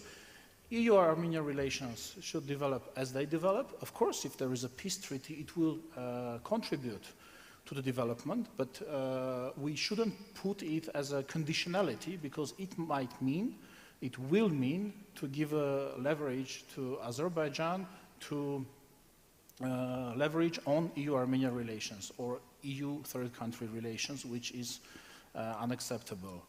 As for the disinformation campaign, since it's quite a new phenomenon, honestly, I do not have ready-made recipes for this.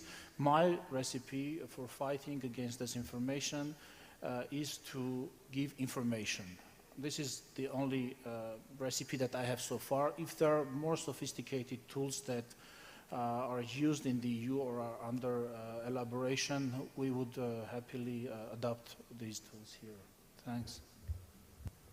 Although we're running out of time, I was told yesterday we can steal a few minutes, but that means quick responses. So I have Mr. Coles and then followed by Ms. Yukne-Vichiene.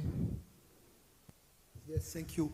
I have observed local elections in Moldova, and I was rapporteur for local democracy from 2018 2023. And I see really the foreign influence, or the tentative of foreign influence. They finance revolution, some candidates in Moldova, must be clear. But the foreign influence is not only in East European countries, it's sometimes also in Western European countries. And that's a reality we must fight against, and we must be cautious in each country and also in this country.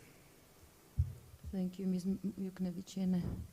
On the first, as I understood, if I was correctly understood about Pashinyan's initiatives and EU-Armenia relations in the future, so of course we, especially in European Parliament, I can speak on behalf of European Parliament, because several times we adopted several resolutions, one of them 24 March, where it was very clear message to Armenian people that European Parliament welcomes the fact that Armenia has strongly emphasized its desire to enhance and prioritize relations with the European Union. It's very important.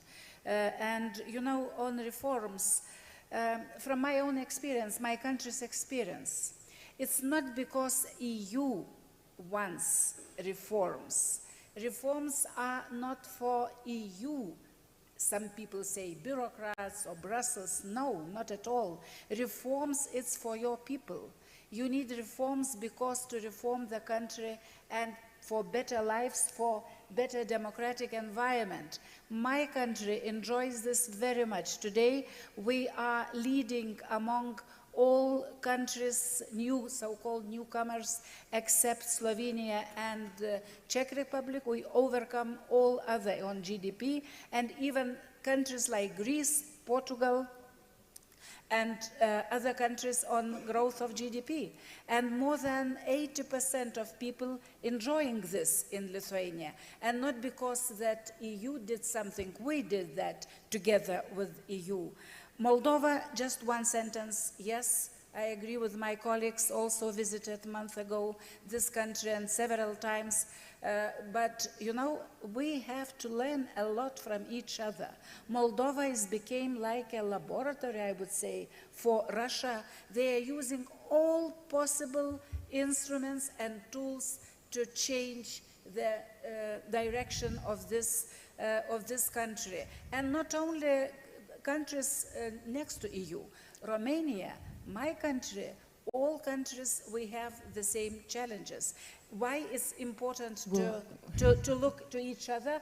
Then we know the instruments Kremlin is using, and we can recognize them and fight better. So my final message is good luck, Armenia, and we are together with you. Thank you. I just need to be fair on the last two speakers because they haven't had a chance to respond, but within a minute, if I can just finally ask Mr. Stutzin and Mr. Fatou if they want to make their final remarks. Gladly, yeah, I'll try to be really fast. I'll respond to the question about the European foreign policy. Never be too idealistic about the foreign policy of anybody. That's my advice, including European foreign policy. It's always about the interests, but there is a difference between short-term interests or long-term interests.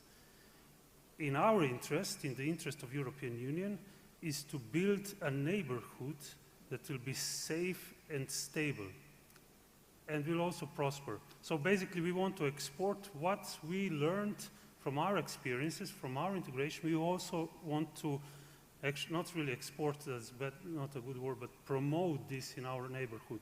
So this is why European Union foreign policy may not be ideal, but it's, believe me, it does have this idea of that democracy brings stability, brings security, and that it works. A big pressure on His Excellency Fatou to finalize with big, bold statements. Thank you. A couple of points. One, about our activities in dialogue with the Republic of Moldova. We have a number of programs on request by suggestion by the Moldovan authorities, central government or local authorities, and we worked a lot on building resilience, critical thinking, and education at the earliest stages in terms of selecting information and understanding the difference between hybrid and genuine information. But this is an issue that has to go further into the social media spheres where a lot of people live in the bubble, and news circulated in that bubble more or less tend to recycle the same ideas. And the second, it's maybe a little bit more of a general discussion about Moldova, applies to Romania as well, maybe to other countries. Pressures on democracy, pressure on democratic elections come not only in black and white, do you look east or do you look west, but there is an additional trend that goes throughout Europe, and there is a certain dissatisfaction against the so-called system, the establishment. So governments need to look at a better communication so that the genuine, the legitimate expectation of citizens for better governance, for better public policies, is not distorted and is not sidetracked to a binary option between East and West. And this is an issue that goes beyond the technical ability of the center I'm representing, but I'm speaking as a voter and as a European taxpayer. Thank you. Your Excellencies, fellow participants and speakers, Shnura Galutsiun, Polorin, thank you everybody, but also to the organizers, Observer Research Foundation, Samir Saran, and the Ministry of Foreign Affairs from Armenia. I couldn't finalize it better than our fellow speakers in terms of turning the focus back to member states and governments and local people to reassure themselves what they really want out of this engagement and put the work in practice in terms of making their institutions more resilient and stable. So thank you, and I believe we have lunch coming up, so that's the positive also of this panel, that we no longer stand between you and lunch.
World War III.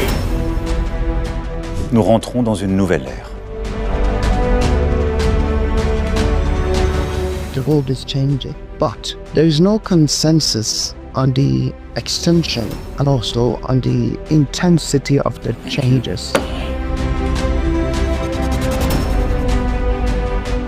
Wars never conclude on the battlefield, they conclude around the negotiating table.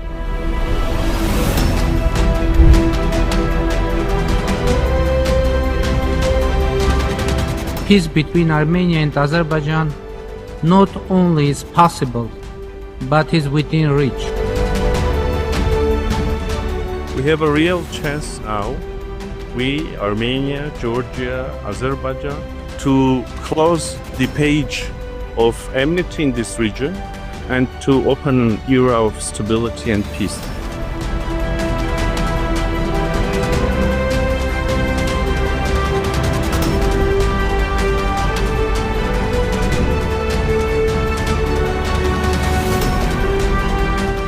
Cooperation is always better than confrontation. Your partners you can choose, your neighbors you cannot choose, because we cannot change the history, but we can make the future together.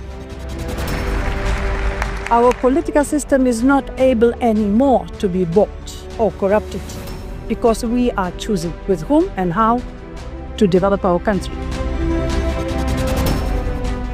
After 3 decades of closure, the opening of borders of Armenia with Turkey and Azerbaijan is going to be a game changer. And it will bring Europe and Central Asia closer together like never before.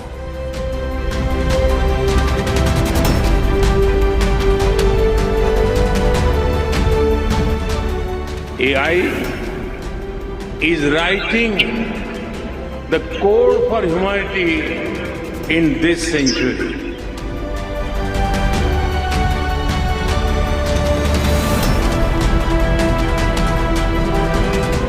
Armenia has been selected to host the 17th meeting of the Conference of the Parties.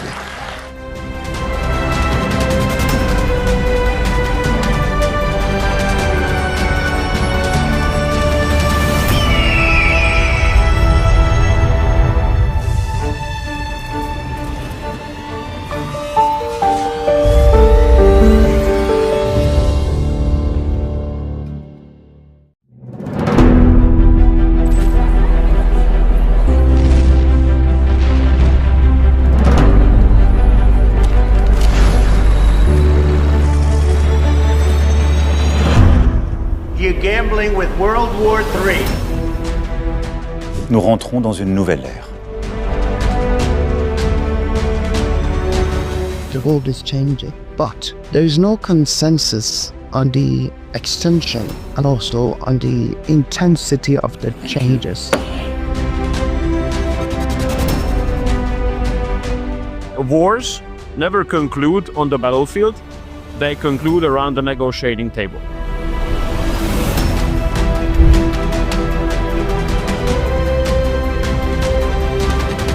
Peace between Armenia and Azerbaijan not only is possible, but is within reach.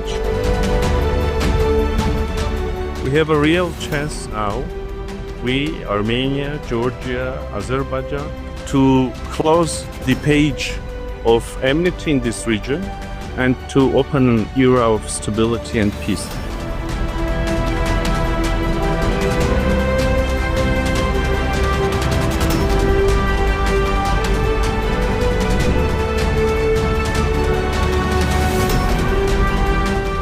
Cooperation is always better than confrontation.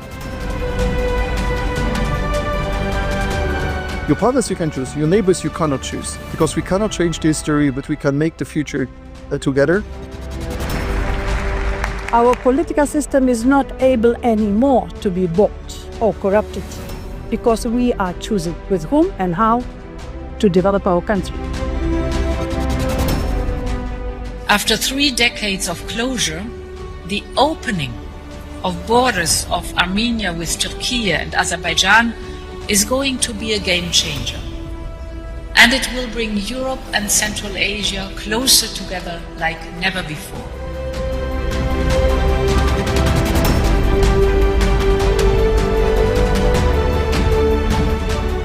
AI is writing the code for humanity in this century.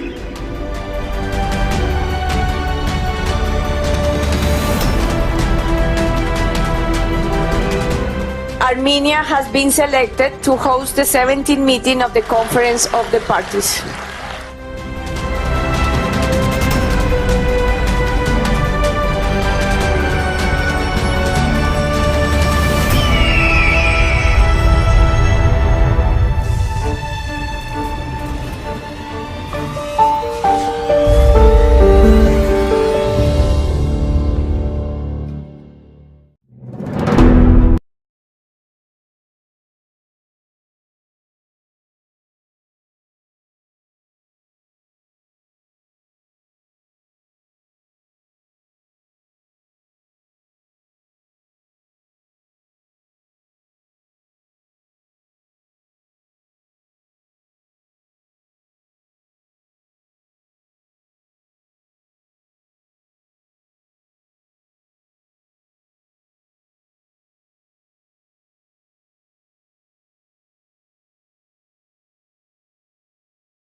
turmoil, Europe's future amidst American ambivalence, allow me to introduce our moderator, Mr. Dhruva Jainshankar, Executive Director, ORF, America, India.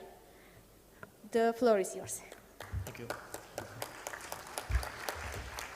Thank you. Good afternoon, everyone. It's a pleasure to be here. It's my first time in Armenia, and a real pleasure and thanks to the organizers of the Yerevan Dialogue. I'm based in the United States, but I'm from India. And as some of you may know, India, during the height of the Cold War between the US and Soviet Union, was a country that was non-aligned and tried to have good relations with both the Western and the Eastern Bloc. Today we find ourselves in a very different situation where we almost have to struggle to be non-aligned, except this time between the United States and Europe. Such is the state of transatlantic relations, it sometimes appears. And while that might be a slight exaggeration, there is sometimes something to it. And whether it's a common defense agenda or whether it is issues of trade and investment, there are growing concerns about the future of that partnership. This is what I hope we can discuss with our illustrious panel here over the next 50 minutes or so, and also bring it to this region as well, to the Caucasus, and what the implications might be for the European periphery and for the South Caucasus. We'll start with Dimitris Kalkos, who's Secretary General for International Economic Affairs at Greece's Ministry of Foreign Affairs. Mr. Skalkos, maybe start off by giving us a sense of your, from Greece's point of view, how do you see the transatlantic economic relationship in particular? What are some of your concerns, and what do you hope Greece and Europe can do about it?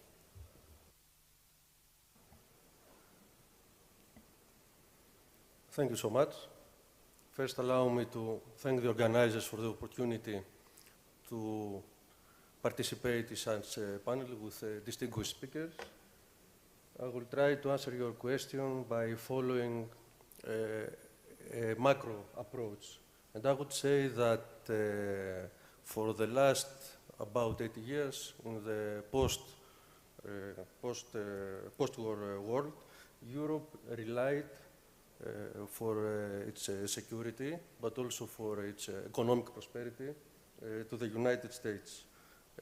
If we follow the international relations theory of hegemonic stability, this is something I do, we see that an open and stable economic system requires a hegemonic power to guarantee the protection of basic international public goods, such as monetary stability or free trade. And this was a task that the United States willingly followed. So today, this is not the case anymore. There is a vacuum. Under the new American administration, the rules-based international system is becoming rapidly irrelevant. Geopolitics dominate economic issues, and all economic dependencies are weaponized. Of course, we have to say that this is not new. This is a trend we see at least for the past 20 years. But the Trump administration acted as a catalyst to these changes. So in this new environment, the European Union, I would say that is facing almost an existential crisis. It's like the ancient Roman god Janus with the two faces, one looking to the future, the other to the past. It is the god of transitions. So now it is time for Europe to make hard choices that they will define its future.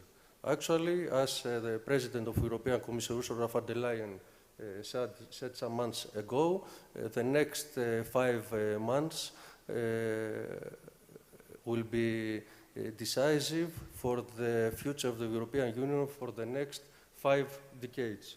So it is necessary for the European Union to act as one, to try to become, as it should, a global superpower. Otherwise, it faces a great danger to be permanently marginalized. To do that, we have to try for more, as we say, strategic autonomy. Of course, right now, strategic autonomy is, I would say, more of a vague concept than some realized political action. By strategic autonomy, we mean that we need to be less dependent, not only to China, but also to United States, in a number of critical goods, critical infrastructure, critical supply chains, and of course, key technologies. Of course, at the same time, we have, in this context of strategic autonomy, to try to have a more deepened European single market. The latest LETA report made some valuable proposals in this issue, and of course, we have to try to boost the competitiveness of the European economy by enhancing innovation, technological sovereignty, industrial productivity. Again, the Draghi report some months ago made some equal significant proposals. So, I would say one last thing.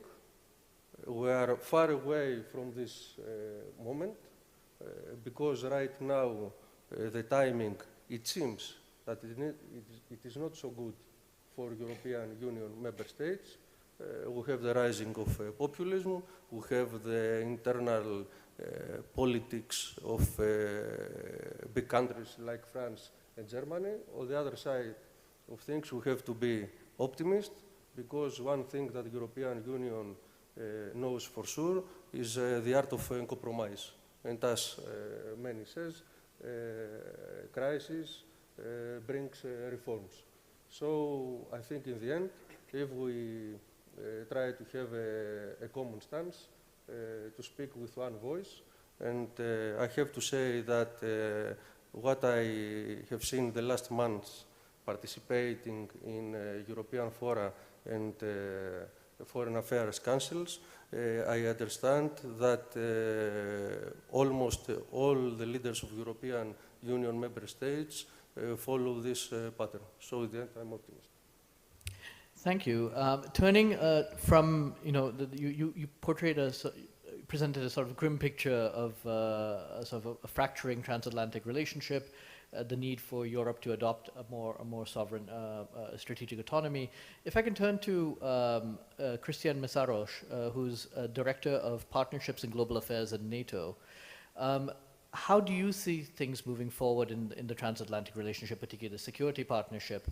And we have, I believe, a NATO summit coming up in The Hague. What can we expect from the summit that is coming up? Thank you. Thank you very much, and great appreciation to the organizers for inviting NATO and myself here. Just like Prime Minister Fico, I also committed a mistake of not being in Armenia before. This is my first time in Yerevan, and I really appreciate that it is for the Yerevan dialogue. Now, I am going to try to be the optimist on the panel when we talk about transatlantic rift and fundamental difficulties that the Secretary General well portrayed. There are powers in the world that are undermining the rules-based international order. I would first and foremost say Russia and China. However, I believe that there's also, as always, an opportunity there. And NATO, the organization that embodies transatlantic relations, has yet again the opportunity to show that allies can come together and work together. Indeed, as you mentioned, the NATO summit is coming up just in a month's time in The Hague, and we're preparing for that. And as Secretary General Mark Rutte says, this is going to be a summit where we can make NATO stronger, fairer, and more lethal.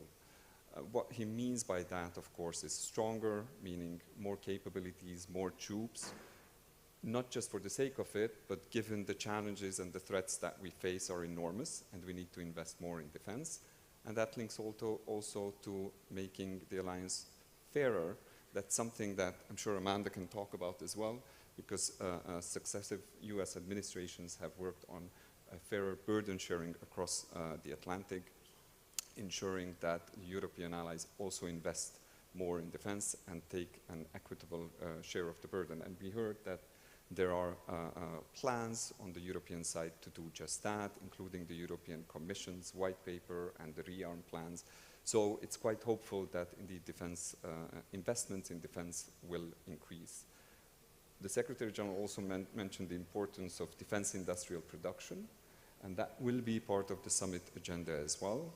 That is something that I think we all recognize now that we need more investments in on our own production, on stockpiling, and making sure that, quite apart from that, we can provide Ukraine the support it needs as it fights Russia's war of aggression against it. So I forgot the piece on lethal, which is a scary word, but basically it means that NATO's deterrent is as strong that no adversary would think of attacking any ally, because the response would be lethal and devastating. So I hope that the summit in The Hague will show a more strong NATO and also embody a stronger, healthier transatlantic relationship. And I hope I will not be the only optimist after today's meeting and after The Hague as well. Thank you. If I can turn now to Amanda Sloat, who is professor at IE University in Spain, but until very recently was was previously senior director at the U.S. National Security Council for Europe in the Biden administration. Amanda, how do transatlantic relations look from your standpoint, specifically U.S. commitments to European security? Do you share the more optimistic picture that we just heard? Well, first, let me add my thanks to the organizers, and also my confession, along with others, that this is my first time in Yerevan, but certainly will not be my last, and delighted to be here in this beautiful city and also at the dialogue. Sadly, I am closer to the view of our Greek colleague than our NATO colleague in terms of my pessimism about the current state of the transatlantic relationship. Completely agree that successive presidents, actually going back to Reagan, have tried to encourage the Europeans to do more, to take responsibility for their own European security, and successive presidents have taken various approaches in terms of encouraging, asking nicely, threatening, pleading, cajoling Europeans to do more. And unfortunately, we've remained in a situation where the U.S. is still doing the bulk of the spending and the work, which I think now in the second term of President Trump is likely to end. To be fair, there has been significant progress in Europe, especially in recent years. We now have 23 of 32 NATO allies meeting the defense spending target of 2% of GDP. But even with that improvement from 6 countries in 2021, we still only have 2/3 of the countries meeting their current commitments. The EU is taking a number of steps in this direction. As was mentioned, there is now a European Commissioner for Defense. There's a white paper that is addressing some of these issues. And the EU and others have taken a number of steps to help Ukraine over the last couple of years in terms of addressing the war with Russia. That said, I would like to set out 5 questions that concern me about the current trajectory. First is, are European countries actually prepared to spend more money?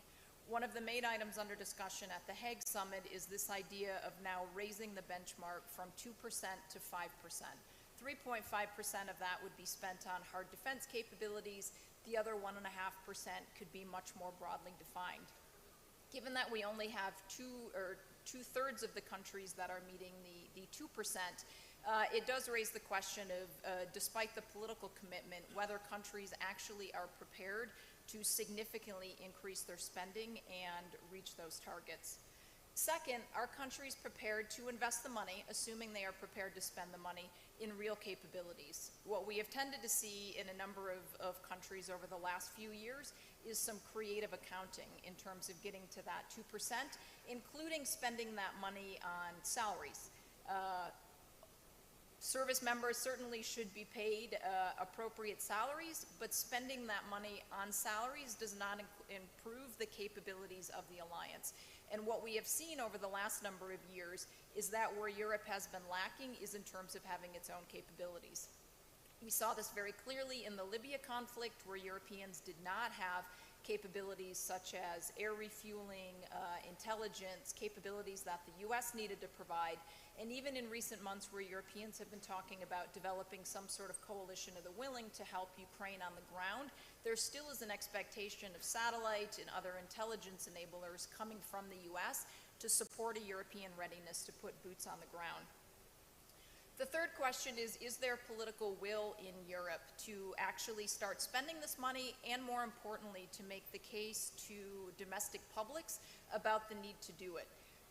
Thus far, there has not been significant diplomatic engagement, public diplomacy engagement by leaders across Europe to make the case to the public about why hard decisions are going to need to be made in terms of spending, why some spending may need to shift from domestic priorities to foreign priorities.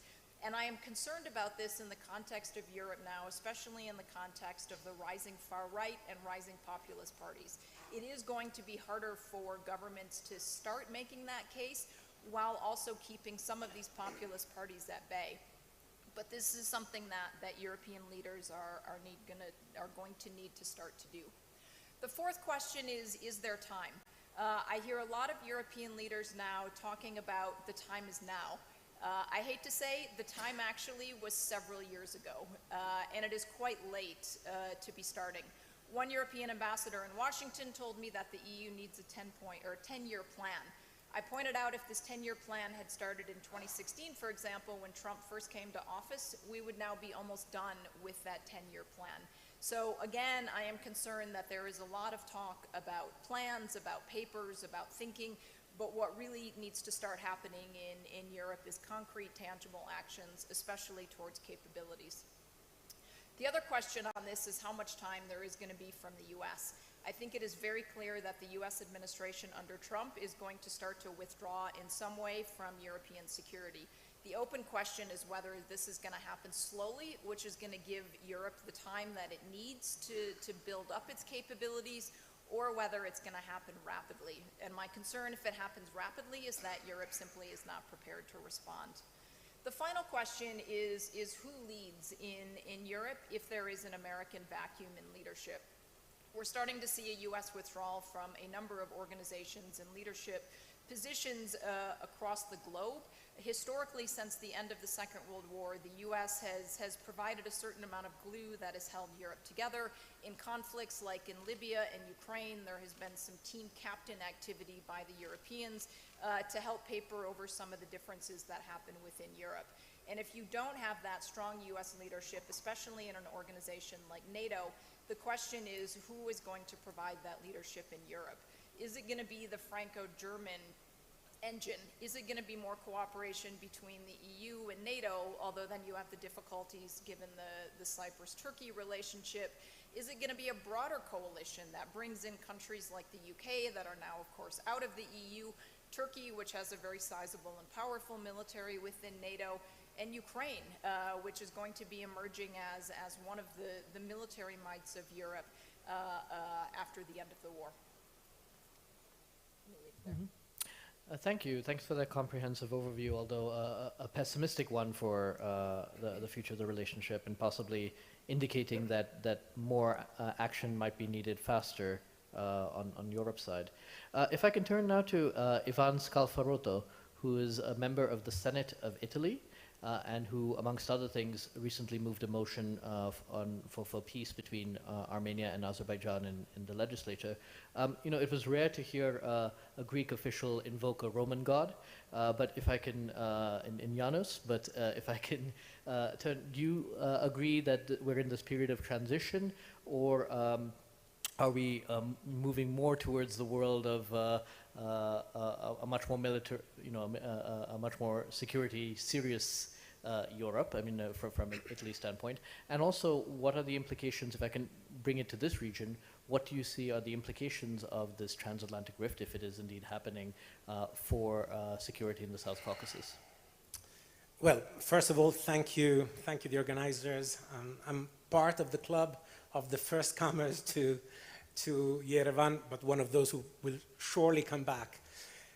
Well, I have to say that I'm part of the pessimists. I joined the other club, again the club, and I think that basically, you know, as Margaret Thatcher used to say, there is no alternative, T-I-N-A. At this moment, we are facing in Europe a completely new situation, which is that we have an open war happening on our soil, something that we thought would never happen. I was in Kyiv only a couple of weeks ago, and I had to download an app for my phone. And the day before going, I already had the app installed on my phone. A siren started sounding from my phone, and I was in Milan. And I thought that I would never hear that sound in my lifetime. I thought it belonged to the memories of my grandparents who told me about Second World War. I never came to terms with the idea of someone bombing civilians in Europe. And this is what's happening. And we have a war which is not just between two countries, between Russia and Ukraine. There are two political models which are confronting in Ukraine. We have a liberal democracy that wants to stay as such, a place where you have the rule of law, where you have freedom of speech, freedom of association, you have free elections. I met with the mayor of Kyiv while I was there, and the mayor of Kyiv is an opponent of President Zelensky, and he agreed it was not time for elections, but there is, at this moment still, in spite of the war, there is real democracy going on. There is a democratic debate going on in the Ukraine. And on the other hand, we have an autocracy, what Anne Applebaum calls a member of Autocracy Inc. We have someone who rules a country where you have no freedom of speech, no freedom of association, where there are fake elections. If there are opponents, they can choose whether they can be shot in the hall of their building, or they can be poisoned with Novichok, or can be imprisoned above the polar circle and die there. And the values for which Ukraine is fighting are the European Union values. That's it. The European Union exists because we are the space of the rule of law. We are the space of free education, free welfare. We don't have the death penalty in any of the 27 states of the European Union. And Ukraine wants to join that system, and Putin doesn't want them to join that system. So what it is at stake, it's not just, you know, some territory. The Russian Federation is very large. They don't need any additional land. And if we want to protect Europe, we have to protect it ourselves, because it's clear that we cannot count on our American friends anymore. And I say this with real pain, because I'm a friend of the United States, and I believe in the United States of the Statue of Liberty. You know, within the Statue of Liberty, you can read, "Give me your poors, give me your humbles, give me those who lost their homes."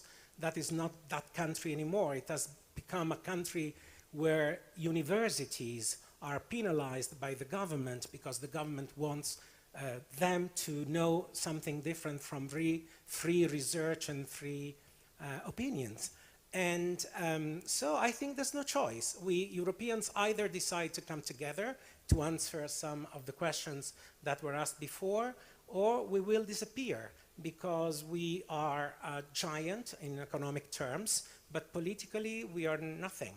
And, you know, in my opinion, the only chance we have to count on the international stage is to come together, because when we become a political superpower, that will be the time in which we will be invited to the table where decisions are made, because we know that we run the risk of having a solution for the Ukrainian war where Europe is not even invited to the table, and I think we should be there, we must be there, and we should remember that we spend more money in defense than the Russians do. But the problem is that we have 27 different systems, and in order to coordinate those 27 systems, you basically waste money and you're not able to defend yourself. And so this is, I think, what we really need to do, and there are difficulties, there are problems, including the fact that we have interferences within our political system. Look at what has happened in Romania, where the Constitutional Court had to void a popular election because they ascertained that there was an interference from a foreign country. But we have to defend our system because this is our identity, I think.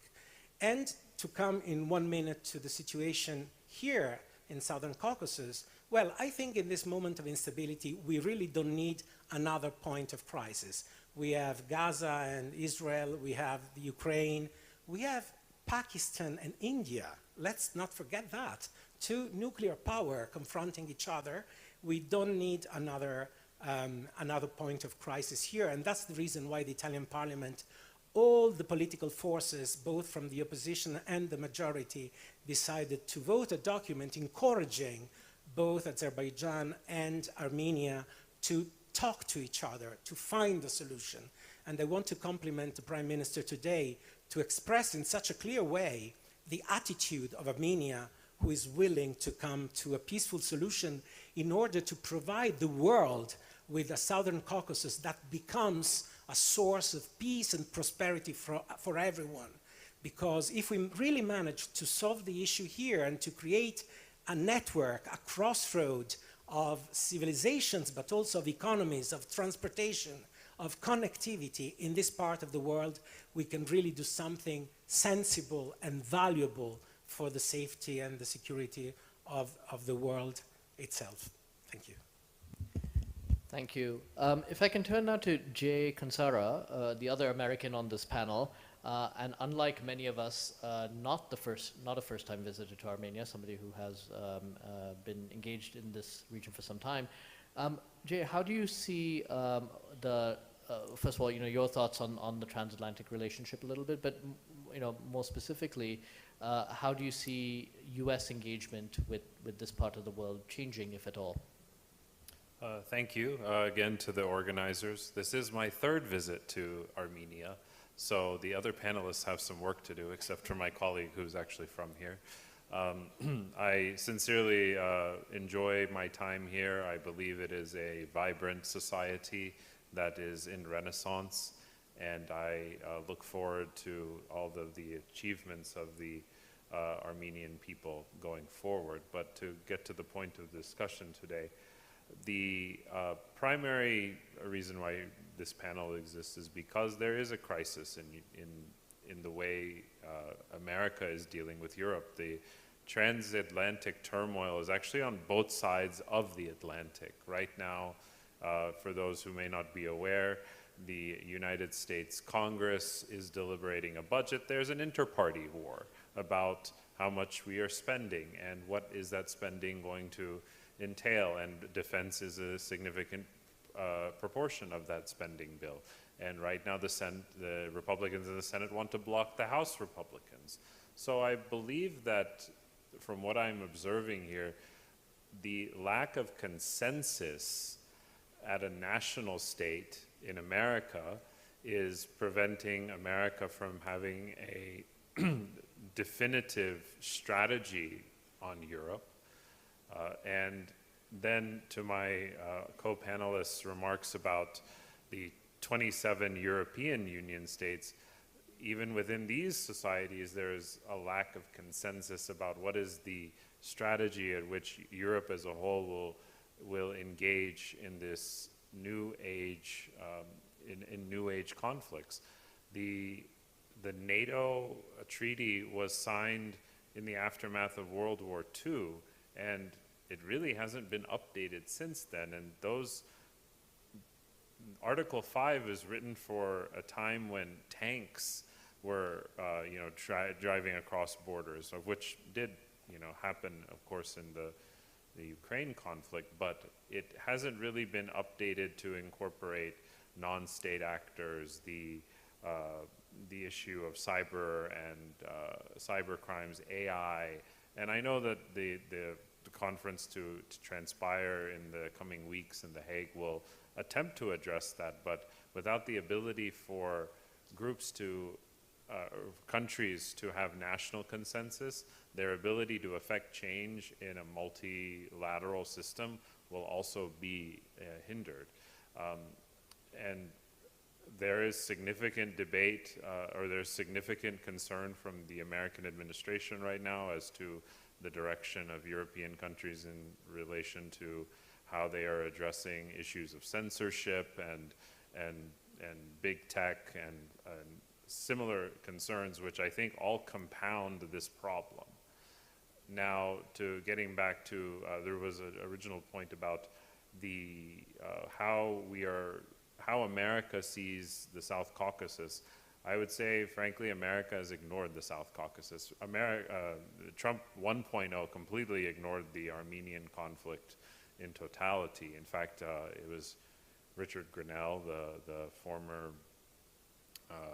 ambassador to Germany, and also was an acting DNI director, stated that it's not a conflict that America has any national security interest in. Well, I don't think that proved to be quite prescient on his part, considering now that the South Caucasus is demonstrating that it is an epicenter of significant geopolitical convergence of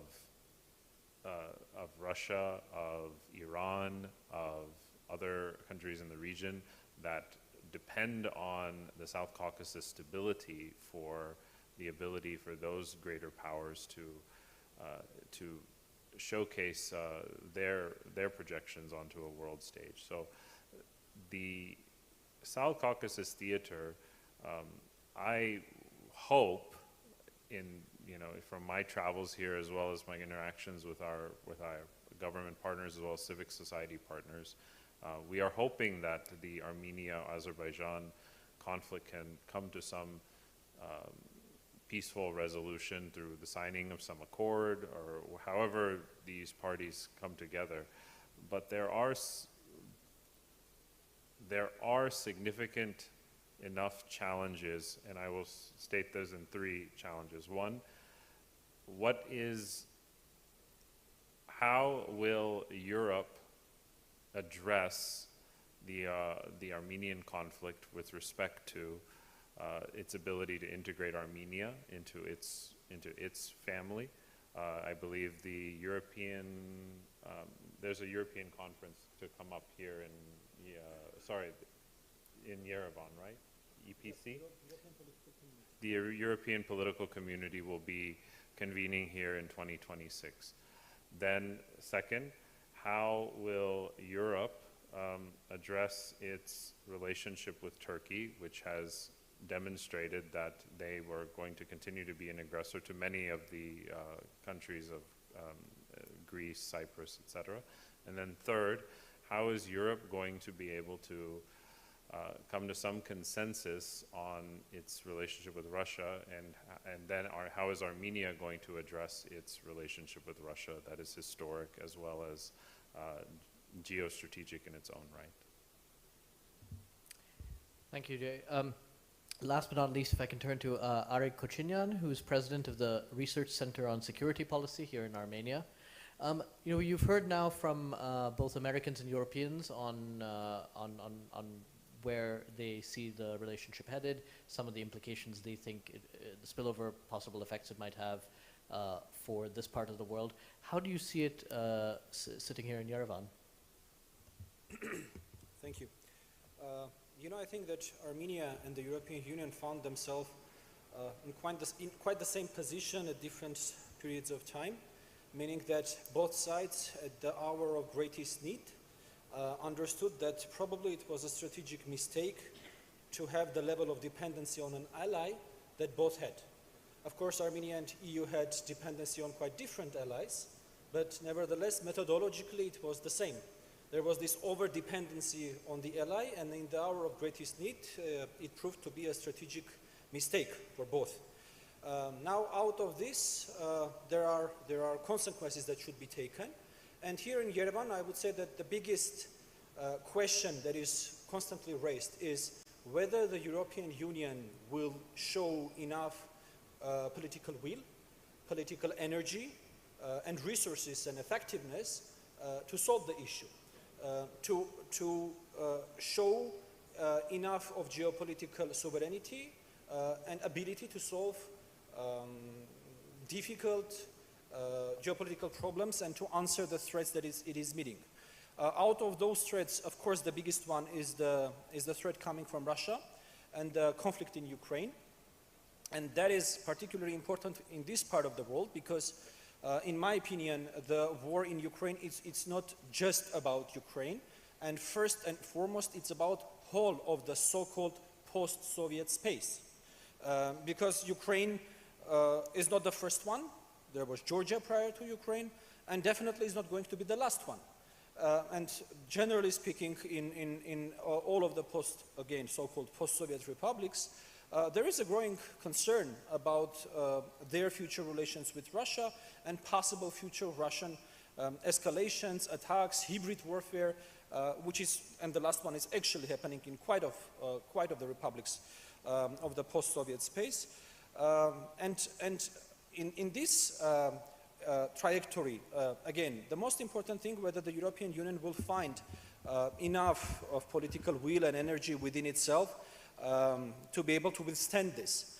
But here, even if the European Union will find enough political will, energy, resources, I would like to repeat a point raised by Amanda, whether there is still time. Even if all of the resources, all of the political will, energy will be there, will be implemented to solve these issues, I think there is a great issue of time and the missed time since probably 2016 or even prior to that, probably since 2014, or even maybe prior to the 2008 when the first conflict in Georgia happened. Also, there is a question very often raised here in Yerevan whether the transatlantic community, or as we call it in this part of the world, the collective West, is still a reality. Can we describe it as a political reality, or whether it's more of a wishful thinking?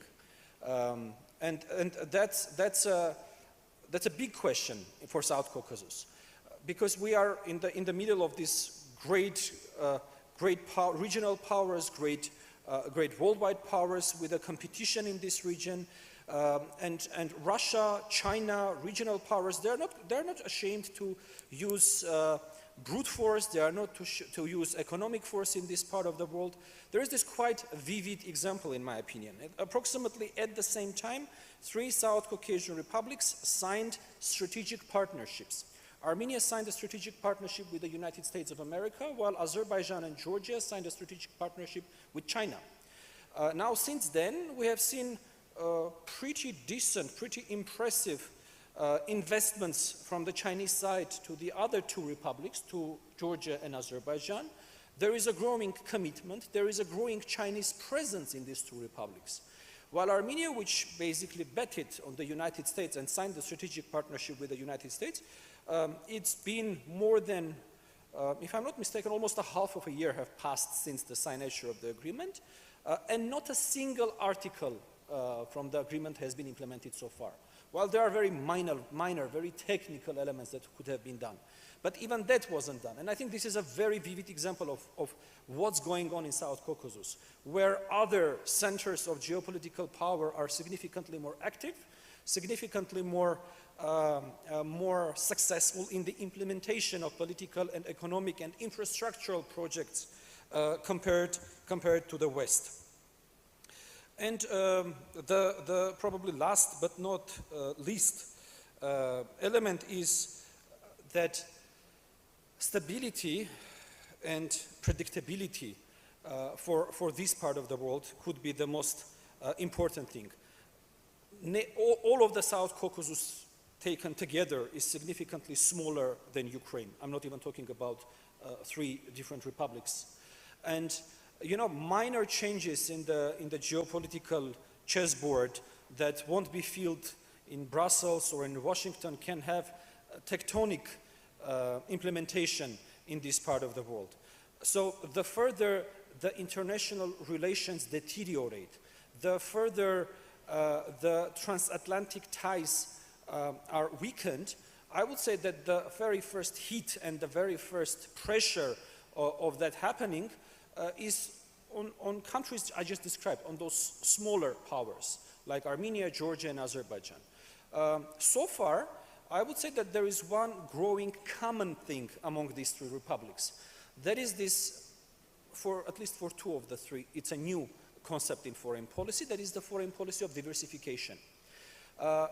In case of Armenia and in case of Georgia, this was basically a forced decision when both countries understood that continuation of their previous foreign policy is basically a dead end. And they introduced this new concept of the diversification of foreign policy. Azerbaijan was basically doing it for a decade at least, which creates some new reality where for the first time in the rememberable history, let's say, the 3 South Caucasian republics have more or less the same foreign policy agenda concept, which is, as I described, the diversification of foreign policy. That might create success, that might create chance of success, and the very first bird of these processes could be the last meeting in Tbilisi, where the 3 republics on the level of the deputy foreign ministers had a meeting. Now, if that format would continue, and if there is this growing conversation, growing ability to see and act in the same way to the rapid changes in the world, that might create the additional security belts or additional security pillows, let's say, for the region that it so much lacks in this ever-changing world. Thank you. I think we have about 10 minutes left, and I think what I'll try and do is just have a quick question to each of the panelists, a quick follow-up, and if you could keep your answers to a minute each, I would really appreciate it. Maybe start with Christian, since you're in some ways the outlier on this panel, giving a more positive future for the relationship. One of the sort of inherent tensions for some years now when it comes to European security has been, on the one hand, the commitment to NATO, the continuing reliance on the United States for many capabilities by European countries, and yet at the same time calls for change of a sort of common European defense posture. Everyone from President Macron in France to Ursula von der Leyen, even when she was German defense minister, have spoken very publicly about this.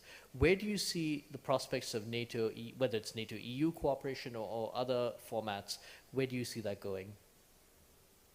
Thank you. It's rather funny to be a Hungarian than an optimist, because usually we're described as very pessimists, but then again, I think it's most Central and Eastern Europeans will know that feeling.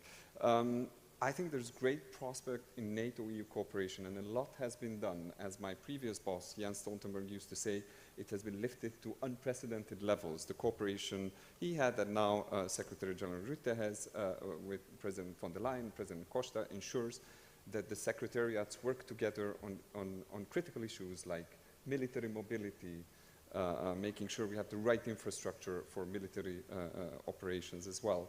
And then we already spoke about the important role the European Union can have to ensure funds that are necessary on a European level for defense. What we should avoid, and I think what everyone, whether member states of the European Union or a member of the alliance would want to avoid, is duplication, because there's no sense in that. We are already struggling, and Amanda pointed out rightly, of securing the necessary defense budget. Now, if it's duplicated to 2 organizations, that would be a real issue. Then, if I can just quickly react to a couple of things, and I promise to be short. Jay mentioned that the Washington Treaty has not been updated since 1949. Thank God. Otherwise, we would have been wasting time on endless negotiations and need to do again and again an update, which at the end of the day was not really needed, because what we have seen through the decades is NATO, based on the Washington Treaty and its simplicity, has been able to adapt. It's been able to adapt in the 90s to the conflicts in former Yugoslavia, Bosnia and Herzegovina, Kosovo, and meet that challenge. It's been able to adapt to meet the challenge from Afghanistan and terrorists. NATO is part of the coalition against Daesh. And then you mentioned cyber, and allies agreed a few years back that a cyber attack can amount to Article 5 situation as well. So there's if there's one success in NATO, that's adaptation. Then I will not even try to answer all the questions Amanda raised, but they're all very pertinent. Where I'm an optimist is, you mentioned the 5% target, and it's still under discussion what will be agreed by leaders, but you already see some allies, predictably on the eastern flank of the alliance, who are already meeting that or working towards that. Poland, the Baltic countries, but there are bigger allies like the UK who's also raising defense spending. So I think there is a recognition, there's a move towards that bigger defense spending, again, based on defense plans, which are based on the threats we have, and the capabilities that we need to meet those threats. I think where you're spot on, and I will not even try to answer, is political will, because that's absolutely key. Is there political will in the leaders of the countries to spend what is needed? We all know what's needed. We all know the threats, right? The question is if political leaders are willing to take the ownership of that, explain to their populations, and secure the necessary funds for that. So in my mind, that's the number one question. So actually, that's a great segue to the next two people I want to ask, which is Mr. Scalfarotto and Mrs. Skalkos, which is essentially who do you see leading in Europe at this time? So maybe if you could both take those questions. Well, it's either the Europeans. I don't think it's something that can come, top down. I think we have to be convinced that we need this. And frankly speaking, there's a lot to say about, and I won't, about the political debate. But there's one thing I want to say about one of the questions that I heard, which is, do we have time enough? And there is this beautiful beautiful proverb that I heard once that says that the best time to plant a tree was 20 years ago, but the second best time is now. So if you haven't done something in the past, this doesn't mean you should be doing things very, very quickly. And this is a matter of survival for us, I think. So at this stage, we haven't done it before. We have to do it now. We cannot count on the US umbrella anymore, I think. It's not reliable. But we need it. We desperately need it. Otherwise, we will be swept away. And this is the reason why some European countries are working together, including the UK that left the European Union. But I'm not surprised that the new agreement between the UK and Europe is happening now. It is because those countries have started to talk again. So I think we have to do it now. There's no alternative. Tina. Mrs. Skalkos. Okay. If I remember correctly, your question: who's going to lead in Europe? Who should Europe look to for leadership? I want so much to say Greece, but I think it's not the right time, at least for now. I would say that we have to put the question something different. In the near future, we won't see any particular country, any particular power to become superpower. We are entering the era of multipolarity, and it's even more difficult for European states. So I cannot see one of the European economies to take the lead. Of course, and this is the case, we can see European Union as a whole to take the lead. And I'm not a Hungarian, so I can be optimist in this. Of course, the time factor is crucial. On the other hand, time in politics is extremely relevant.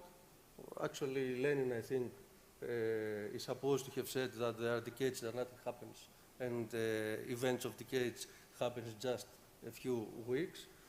We are just starting to discuss about the next multi-annual framework in the European economy. And I can see that European member states have started to discuss real seriously about spending on defense or spending on competitiveness. I think we're not too far from United States. When I'm discussing strategic autonomy, I'm not referring to isolation or introversion. I'm discussing of a new relationship, a special relationship. United States is a strategic partner of us, strategic importance, even more I would say for a couple of reasons for Greece. So in the end, I think Greece, with its membership in the European Union as a whole, will find a consensus, a common ground European with the United States, and let's hope that in the next decades, the world will be better. Thank you. Amanda, you raised several questions, but there was certainly a doubtful tone to a lot of them, a certain degree of skepticism when it came to Europe's ability and speed at which it's able to take care of some of the changes. What is one thing that you would look for that would help to dispel some of your doubts? What's one thing that you look at and say, like, okay, things have changed really dramatically and are serious now? Concrete action. What would that concrete action look like? I think a significant increase in spending by countries, increased investment in capabilities. I think there is a lot of talk about will, there's a lot of talk about plan, there's a lot of talk about agreements, but I think, the saying is put your money where your mouth is, and I think we need to see countries actually stepping up and investing money in real capabilities. Okay. And I just, if I can, one thing I just would take issue with what Jay had said. In my view, the Biden administration was very actively involved in the Caucasus. President Biden was the first U.S. president to recognize the Armenian genocide, and there was very active engagement by Secretary of State Tony Blinken, National Security Advisor Jake Sullivan, with their Armenian and Azerbaijani counterparts, which I believe played an important role in moving the negotiations to where they are this morning, or today, and it was heartening for me to hear President Pashinyan this morning laying out the fact that there is actually an agreement in paper, which is a significant step forward from where things were when I left government, and I think a very welcome and positive step for the region. Jay, actually that's transitions to my question for you. What do you think, we heard that the U.S. hasn't really delivered on the strategic partnership that was signed in the Biden administration. What do you think the political appetite is today in the United States to follow through on the strategic partnership with Armenia? So just last week, Secretary of State Marco Rubio actually did lay out a pretty comprehensive overview of what he seeks to achieve in Armenia and in conjunction with Azerbaijan. And I believe that was a positive step, and I think that was bipartisan as well. Both the Republican members and Democratic members of the House and Senate were quite concerned about this. So I think there is appetite, especially as the quote-unquote Christian right seeks to dominate the political space. One of the questions that they had been failing to answer is, how do we allow the first Christian country in the world to just disappear or to be completely eviscerated in various conflicts? So I do think that there is appetite for this now, and I hope that it continues going forward. Last word to Areg. France is one of the largest defense suppliers to Armenia. Do you see an opportunity in Europe's rearmament, however, with all the questions surrounding it, for Armenia to strengthen its own security? Thank you. Prior to that, just one small postscriptum. I've heard the term multipolar world. To me, it doesn't feel multipolar, the world that is being created. It feels like unpolar world that is being created. It doesn't feel that there are a lot of polars. It rather feels that there is no polar around at all. With regards to what can be done on the strengthening, basically, the Armenia-EU relations, and well, I think that what France is doing should be the example.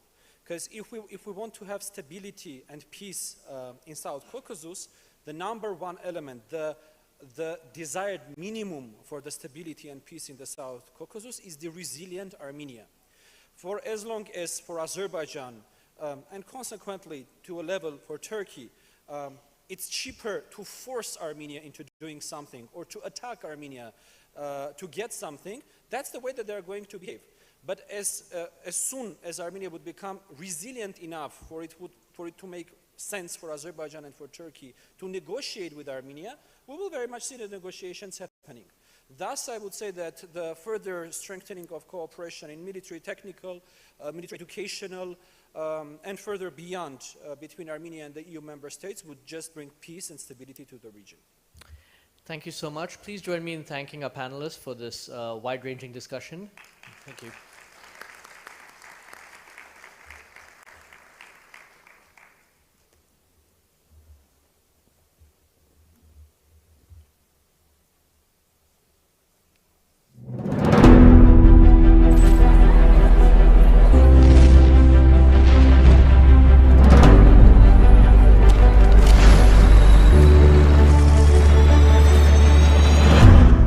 You're gambling with World War III. Nous rentrons dans une nouvelle ère. The world is changing, but there is no consensus on the extension and also on the intensity of the changes. Wars never conclude on the battlefield, they conclude around the negotiating table.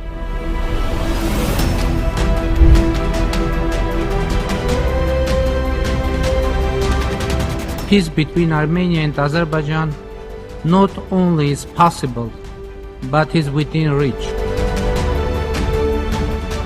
We have a real chance now, we, Armenia, Georgia, Azerbaijan, to close the page of enmity in this region and to open an era of stability and peace.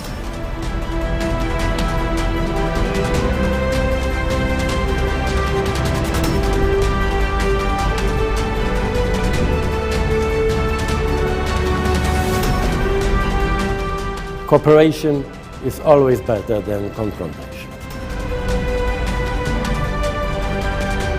Your partners you can choose, your neighbors you cannot choose, because we cannot change the history, but we can make the future together. Our political system is not able anymore to be bought or corrupted because we are choosing with whom and how to develop our country. After 3 decades of closure, the opening of borders of Armenia with Turkey and Azerbaijan is going to be a game changer. And it will bring Europe and Central Asia closer together like never before.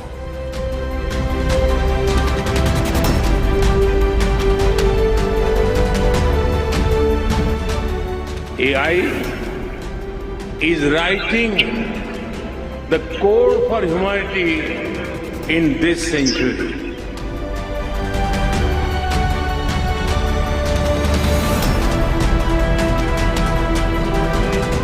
Armenia has been selected to host the 17th meeting of the Conference of the Parties.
We're now ready to begin our panel discussion titled Mitigating Security Challenges Through Inclusive Cooperation in the Middle East, South Caucasus, and Central Asia. Allow me to introduce our moderator, Ms. Anja Wellersjock, international editor and member of the editorial board, Tagesspiegel, Germany. Dear moderator, the floor is yours, please. Thank you. Thank you very much for the kind introduction. So moving on from the debate of the transatlantic partnership of the previous panel, we will now take a closer look at the region, and it's my great pleasure to welcome you to the panel, Mitigating Security Challenges Through Inclusive Cooperation in the Middle East, South Caucasus, and Central Asia. My name is Anja Wellersjock, and I'm the international editor at the German newspaper Tagesspiegel, based in Berlin. With this panel, we want to analyze the challenges faced by the region, identify the central actors, and discuss possible paths toward inclusive cooperation. And it's my great honor to welcome our excellent panelists. To my right, please welcome our kind host, Ararat Mirzoyan, the Minister of Foreign Affairs of Armenia. To his right, Jean-Noël Barrot, the Minister of Europe and Foreign Affairs of France.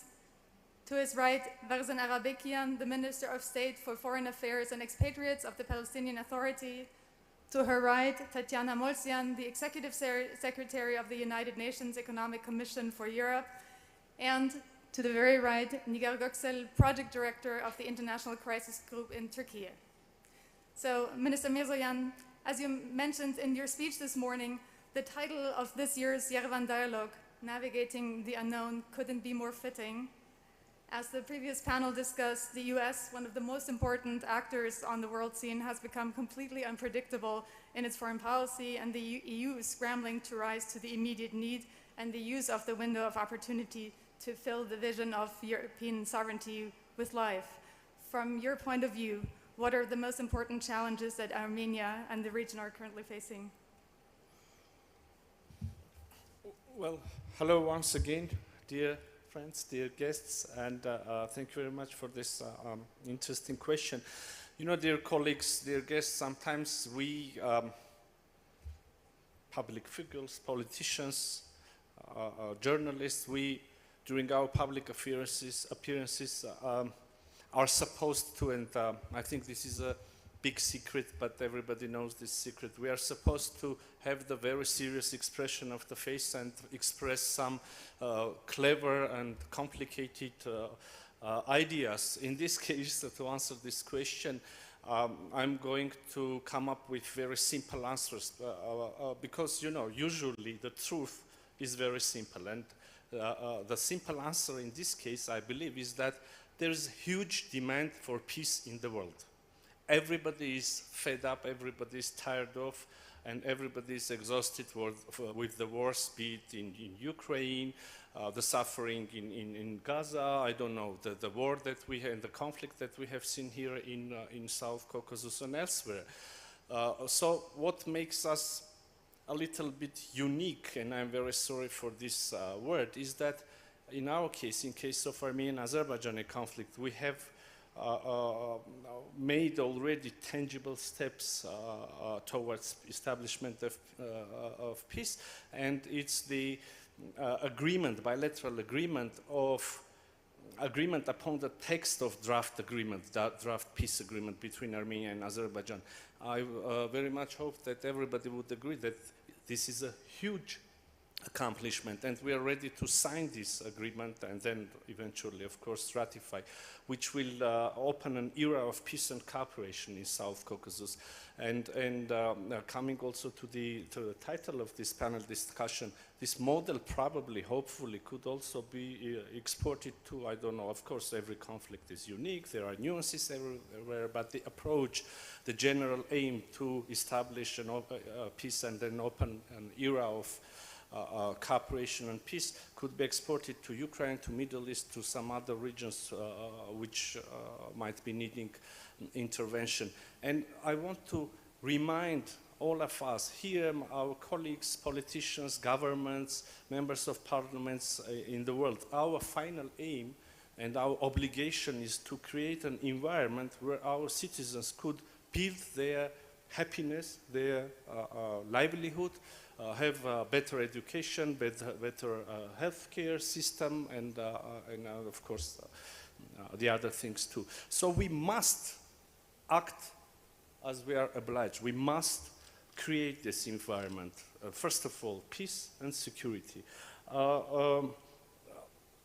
I can, of course, elaborate a little bit on the benefits that the peace could bring. For instance, we have been speaking about the crossroads of peace, the establishment of transport corridors here in South Caucasus, unblocking of transport infrastructure here in South Caucasus, mainly between Armenia and Azerbaijan. And we all, if we just have one look at the world map, we can see that unblocking these communications here in this region could connect Europe with Central Asia. But I mean, these are evident things that I don't think there is much necessity to speak about from this panel.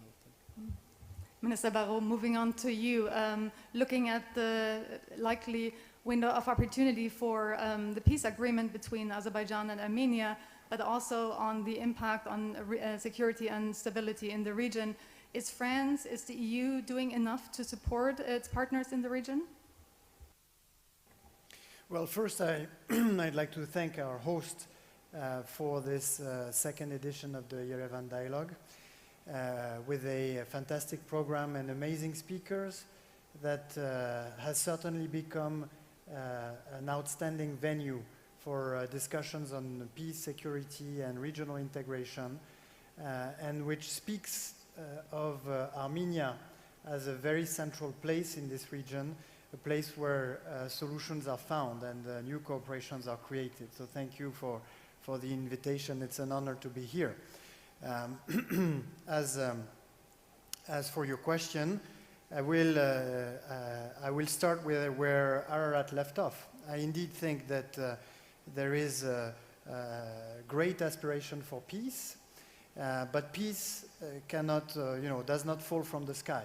Peace requires that a certain number of principles are followed. The first of which is a very simple principle based on which we drafted the UN Charter 80 years ago, that has not prevented all wars and crises around the world, but that has avoided many of them from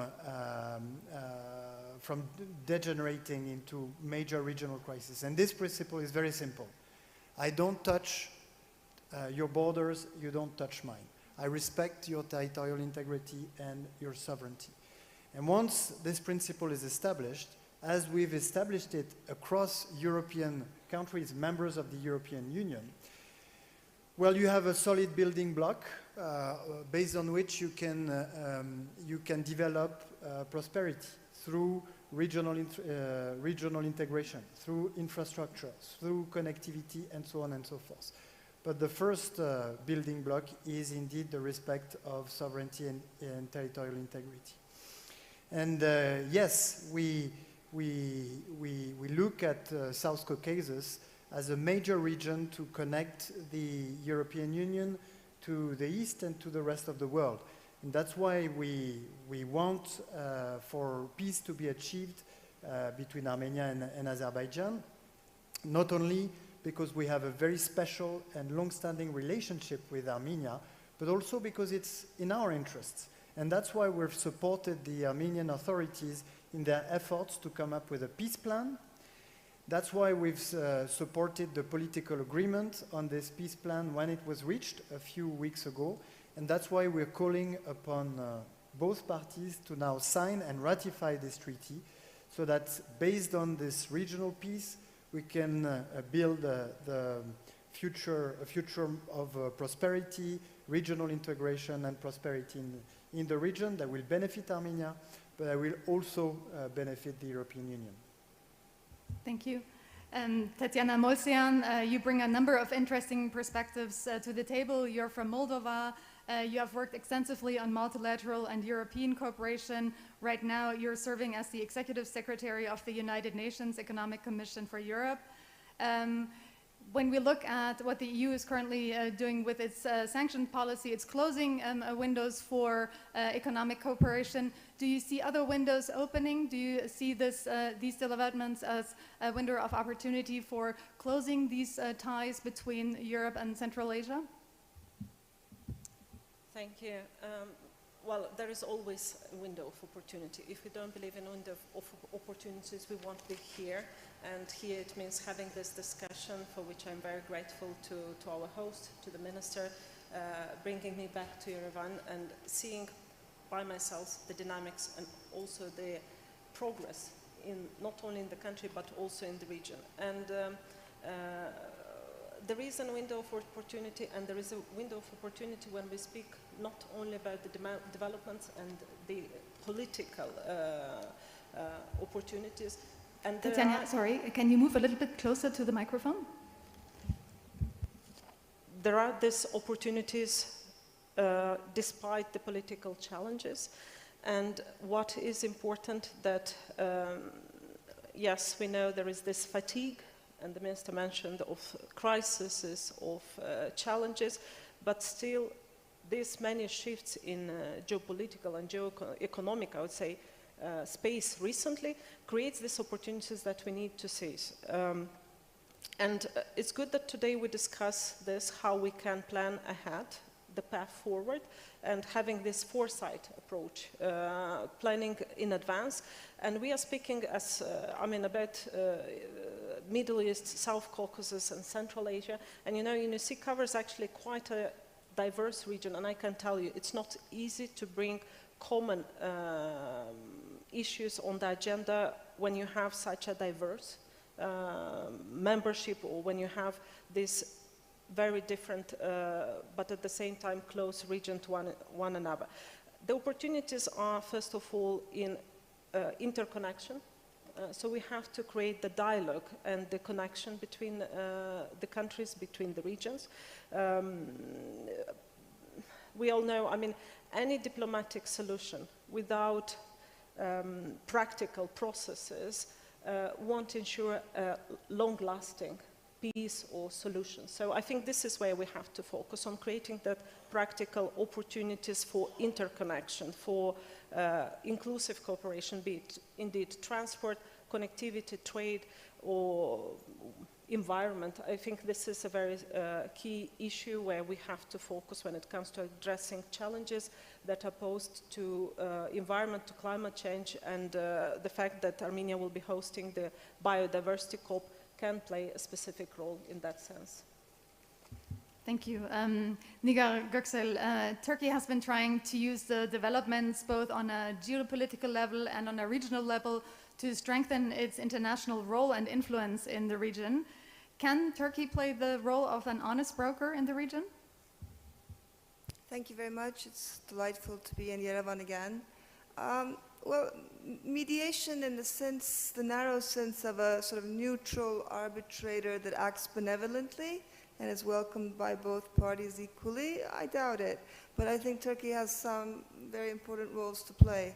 In the broader sense of mediation, Ankara is already and can further carry out roles to back-channel diplomacy, which it's doing, leveraging certain assets that it has, including its location, because it has an incentive to do so. It's really in Turkey's interest to have stability and open borders in the region.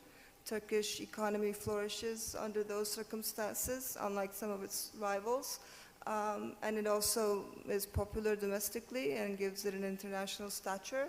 So I think it's definitely in Turkey's interest, and Turkey's been seeing it in its interest to do so in other geographies in its proximity as well. Some have been successful, some less so, some not immediately successful, but later on paying off. So, with some recalibration and some trial and error, Turkey has found itself to be useful in various conflicts in the neighborhood.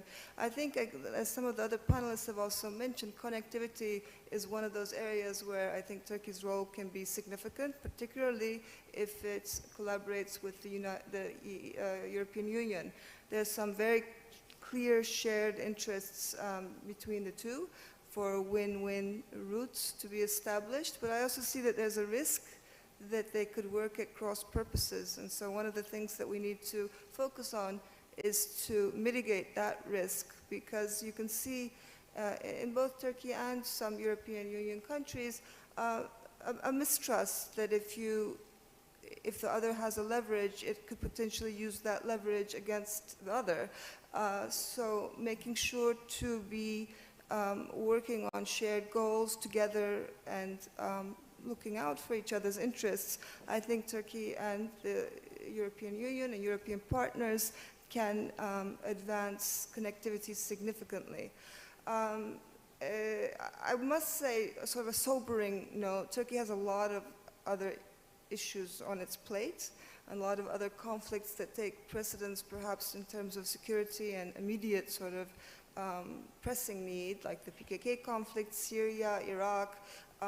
Of course, Turkey has a strong alliance and solidarity with Azerbaijan, but it also, we note a pronounced appreciation in Ankara these days for Yerevan's evolving posture and pragmatism. So I definitely think there's a potential, but we shouldn't take it for granted. We need to work on it. Thank you, Nigar. Minister Arabekian, I will come to you in a minute. I just wanted to use this opportunity to address a follow-up to Minister Mirzoyan. Is the possible peace agreement between Armenia and Azerbaijan also an opportunity for normalization of ties between Armenia and Turkey? Well, to put the long story short, yes. But I also want to express my attitude to this positioning of this position of the official Ankara. We have launched our dialogue with Turkey, having in mind and publicly saying, both, we and our Turkish colleagues, that this process should take place without any precondition. Now, I want to say that we're happy to see that the Turkish-Armenian dialogue is not that problematic as one could assume. And now we reached a point where the only thing that stands between now and tomorrow, where the diplomatic relations could be established between our two countries and the borders could be finally open and the connection issue could be resolved, is the non-completely finalized state of Armenian-Azerbaijani negotiations and dialogue. Although my personal attitude and my assessment is that if we succeed to have a breakthrough with Turkey, then this breakthrough would definitely have huge positive impact on Armenian-Azerbaijani normalization. But should I take the opportunity and express some other ideas as well? Or okay, go ahead. So, Minister Arabekian. Because I have written a couple of things I want. Wonderful. Yeah, we will come to that in a second. Minister Arabekian, so the war in Gaza has been continuing since the October 7th terror attack by Hamas.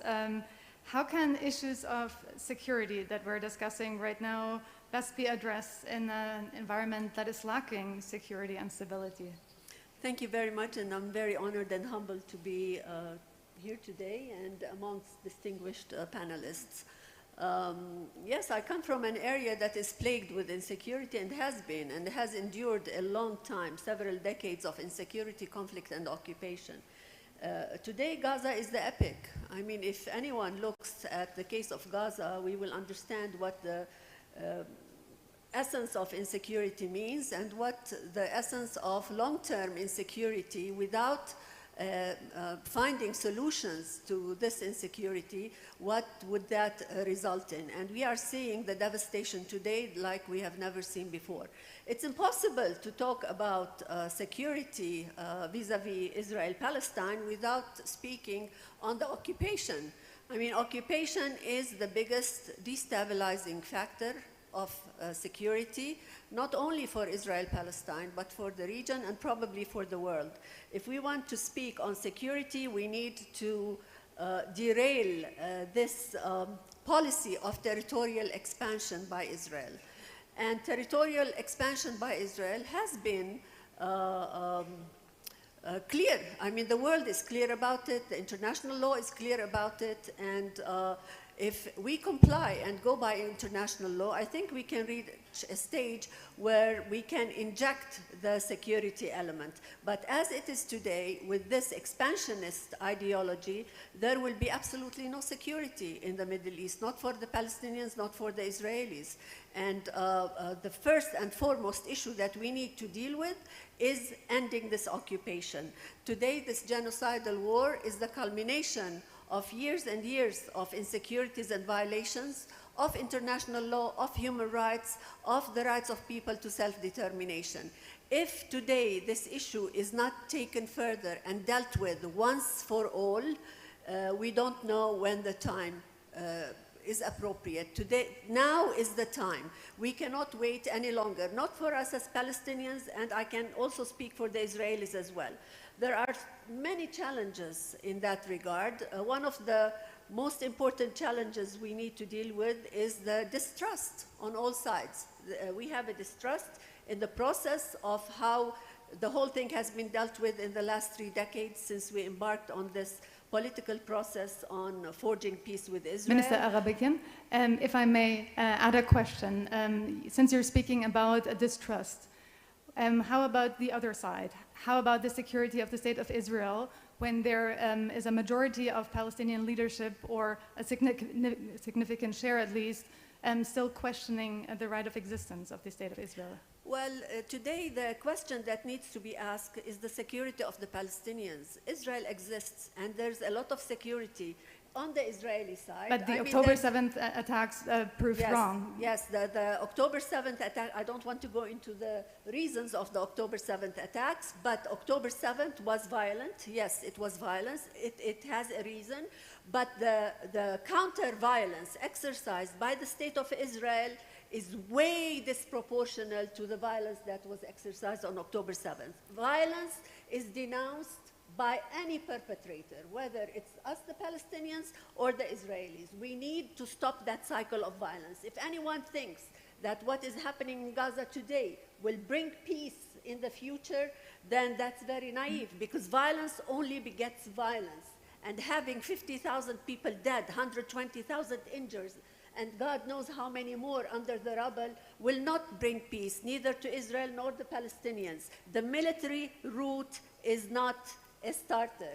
We Minister need to sit Arabikian, around the table. I'd like to bring in Minister Barrot at this point. Minister Barrot, you've recently reconfirmed France's decision to recognize the state of Palestine. This is not a consensus position in the EU. Could it be a game changer? Could it be the way to peace that Minister Arabikian is describing?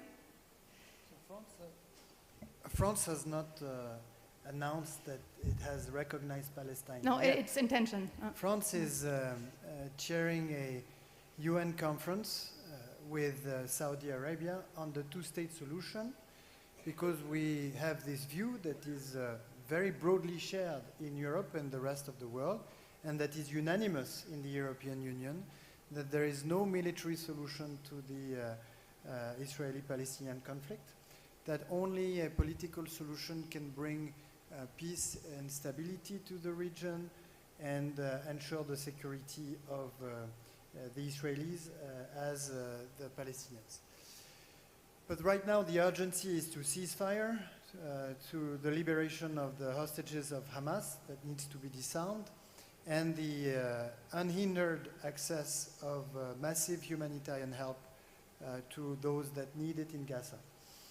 Then, and that's the topic of the conference we're working on right now, the question is, how can we preserve the perspective of this political solution? So yes, indeed, European countries, other countries from the West that have not yet recognized the state of Palestine could do so, which would help in preserving the perspective itself.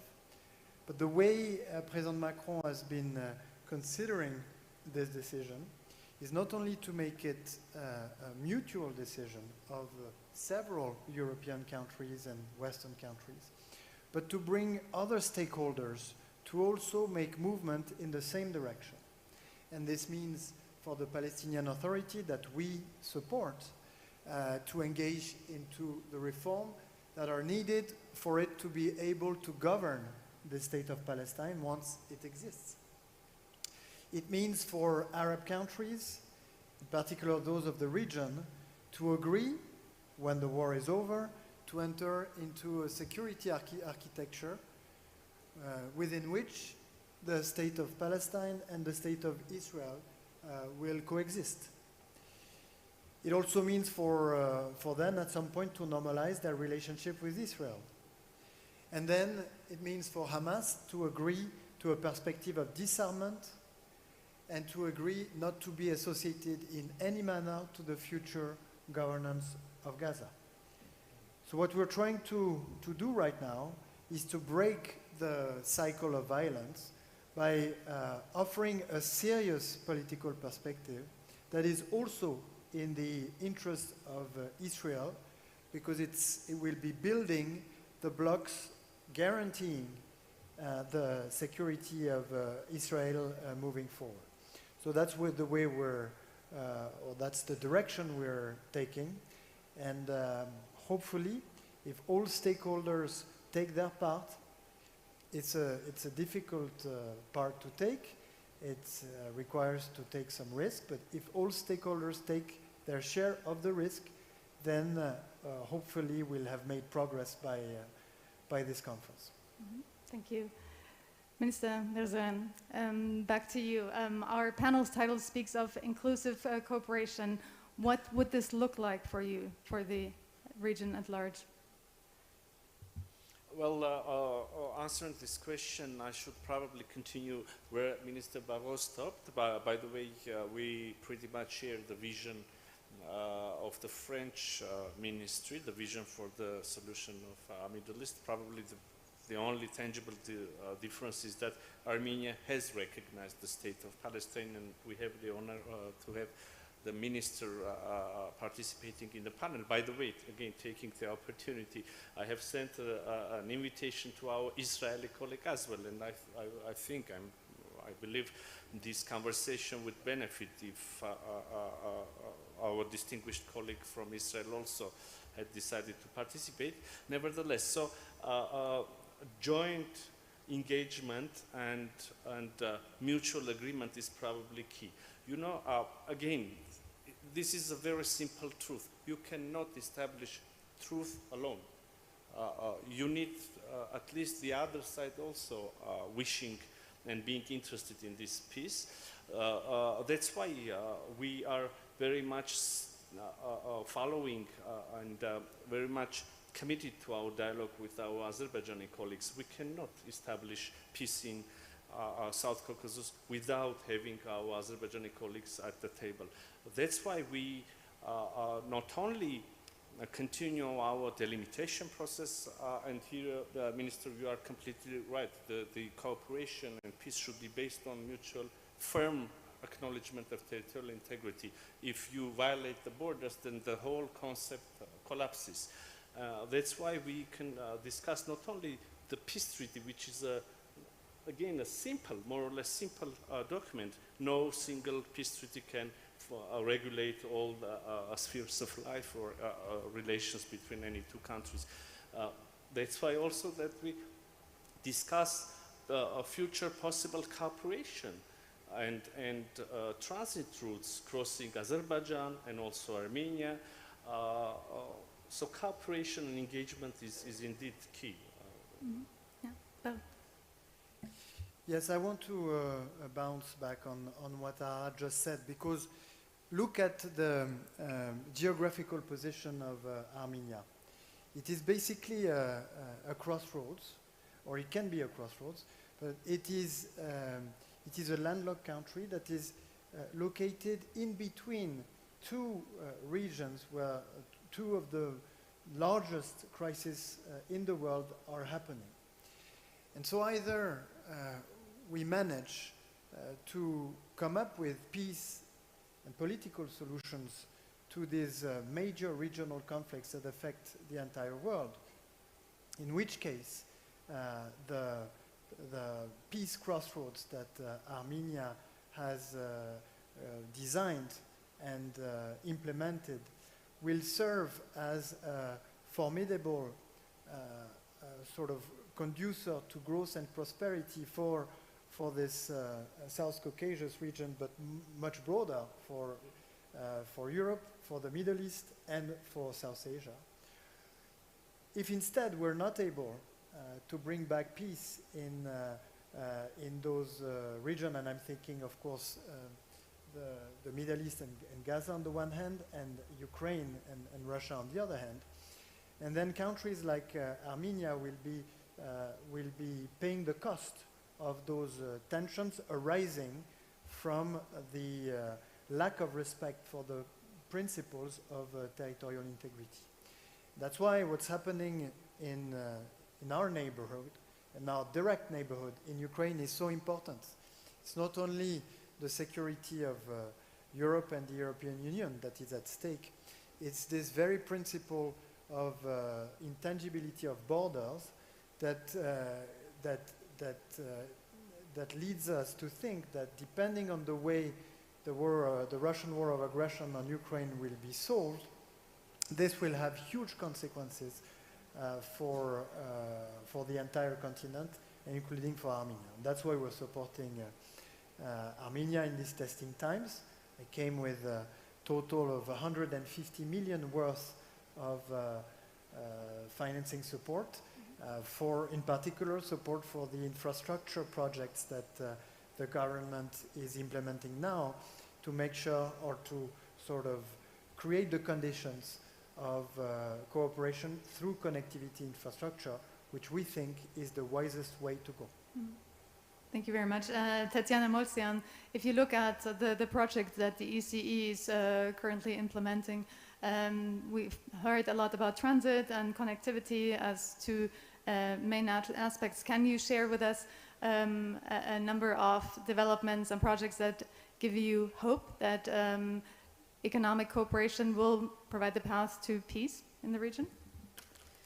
I will continue on the message from Minister Barrot on the connectivity, on the importance of investing in infrastructure to create this routes and crossroads for peace, as they are called, because this is really essential if we are talking about dialogue. You need connectivity, you need access, you need interaction between people in order to build dialogue. This is why investments in infrastructure are important, in particular everything that would facilitate connectivity. At the same time, what we are focused very much now at UNICE is to make sure that these investments are in projects or programs that are resilient. And when I'm speaking about resilience, is both, well, political, which is more difficult, but economic resilience, and also social and environment resilience. Because we can invest a lot. One day we have a flooding, we have a crisis, and all of this investment is compromised. So this is one key area where we work very closely, including with the countries from the region, but specifically with Armenia as well, to see how we can support this development of corridors. One key aspect is the digitalization. These days we cannot advance without looking at the technological progress. Otherwise it's, we are outdated, if I can say like this. We are not relevant if we are not investing enough in creating all and using all the available tools that are provided by technological advancement. So this is key, and this is a message for everyone that supports their region, their country, and the wider, let's say, interregional cooperation. This is key.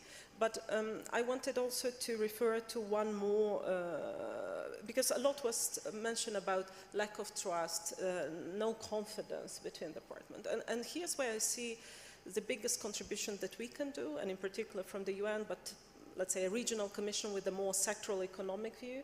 It's to help confidence building, but from an angle which is not an immediate obvious one. And I'll give the example of transboundary water cooperation. Yes, one of the regions under focus, Central Asia. I mean, for many years we've been working, but recently we have seen a lot of progress when it comes to addressing the challenges related to sharing common rivers, lakes, groundwaters. And some of the mistrust and misconception have been addressed by just applying some very technical, without political, but really technical instruments that are available there. And I think this is also relevant for this region and actually globally. And I know that France has this as a part of its external policy, foreign policy, to really support countries globally, including this One Water Summit that was last year. To look at solutions of confidence-building measures, not the usual one that you would suspect, but through cooperation like this, because sometimes tensions are created without real ground. Yes, you need some technical solution, you need some very practical tools, and here's where UN and instruments like UN Water Convention can be very practical and applicable. So I would encourage to use more of those available tools. Mm-hmm. Yes, please.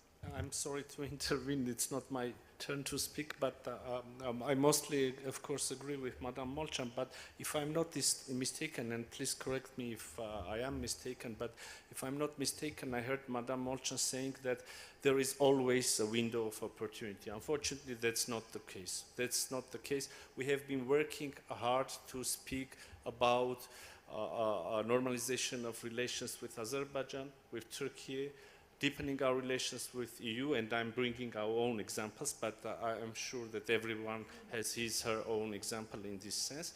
And if we do not deliver very tangible results, then this momentum would be lost. And I think that not only 1 year, not even 2 or 5 years will be needed, but probably a change of generation would be needed, at least in our case, in this region, to rebuild or again to re-establish this dialogue, this cooperation, the potential of which we do have with Azerbaijan, with Turkey, and we are really very, very close. So this is probably the only aspect, the only idea where I think it is necessary to express disagreement. Niga Göksel, what are your thoughts on the window of opportunity versus the sense of urgency in the Armenian and Azerbaijani peace negotiations, and also the normalization of ties with Turkey? Thank you. No, I agree with Minister Mirzoyan. I think there is a time sensitivity because of both the regional and local dynamics, and the conversation made me think that these sort of transport routes and cooperation and whatnot, the sort of connectivity, it's like a little bit like a marriage. So you get interlinked and dependent. And sometimes I'll hear in Turkey and Azerbaijan that, what if Armenia becomes a pawn of an external actor that's sort of adversary to these countries? And I guess what I usually say is isolating or excluding or sidelining Armenia makes that likelihood much more. So it does take a leap of faith to become linked together via infrastructure, but I do think that there's a window of opportunity on that point. I agree. I would also like to sort of point out that it will matter how Turkey, what kind of a place Turkey finds for itself, or Europe finds for Turkey in the evolving strategic architecture, security architecture that's developing in Europe. I think whether if a cooperation on security defense basis can be strengthened between Turkey and its European partners, I think this will have positive spillovers in terms of the potential for Turkey and European partners to work together in this region as well. Yes, I think I'll leave it at that. Thank you. Thank you. Minister Arabekian, Tatiana Molchan mentioned the possibility of using shared water resources as a measure of trust building and deepening ties. Water is, of course, a major issue in the Middle East.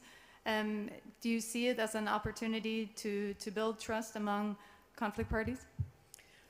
I think there are lots of opportunities to build trust, but first and foremost, we need to have both parties coming into a peace process with a genuine intent, with an end game of resolving the issue, which means ending the occupation. We have to learn from negotiations rounds of the past. We have embarked on a peace process more than 3 decades ago. And for me as a Palestinian, I don't see that this process gave us anything, but it has emboldened the occupation. We have more settlements today. We have an apartheid regime. Some people don't like to hear it, but I live it. So I know the reality of apartheid. The genuine intent means that both parties agree on certain parameters. They agree on the end game. They have a framework, and they tell us exactly what will happen from step 1 to step 5 to reach that end goal. Without that, we will go into a cycle of negotiations, trust building, and a cycle of violence that will get us nowhere. Thank you. Minister Barrault? Yes, thank you. In theory, cooperation infrastructure are conducive to peace. Why? Because when you start trading with another country, the cost of going at war goes up. And so you're going to be discouraged from choosing the path of violence over negotiation and diplomacy. But of course, this is very theoretical, because sometimes you're stuck and you cannot decide on your own that you're going to, or in many instances it's very difficult to decide on your own that you're going to build cooperation or infrastructure with a partner country that is not willing to engage into such a discussion. But sometimes unilateral moves can make a difference. We have a very special example, which is the beginnings of the European Union. So we had World War II. We were 5 years after World War II, and France, who was amongst the winners of the war, was looking at Germany, among the losers of the war, recovering much faster from the war than France was.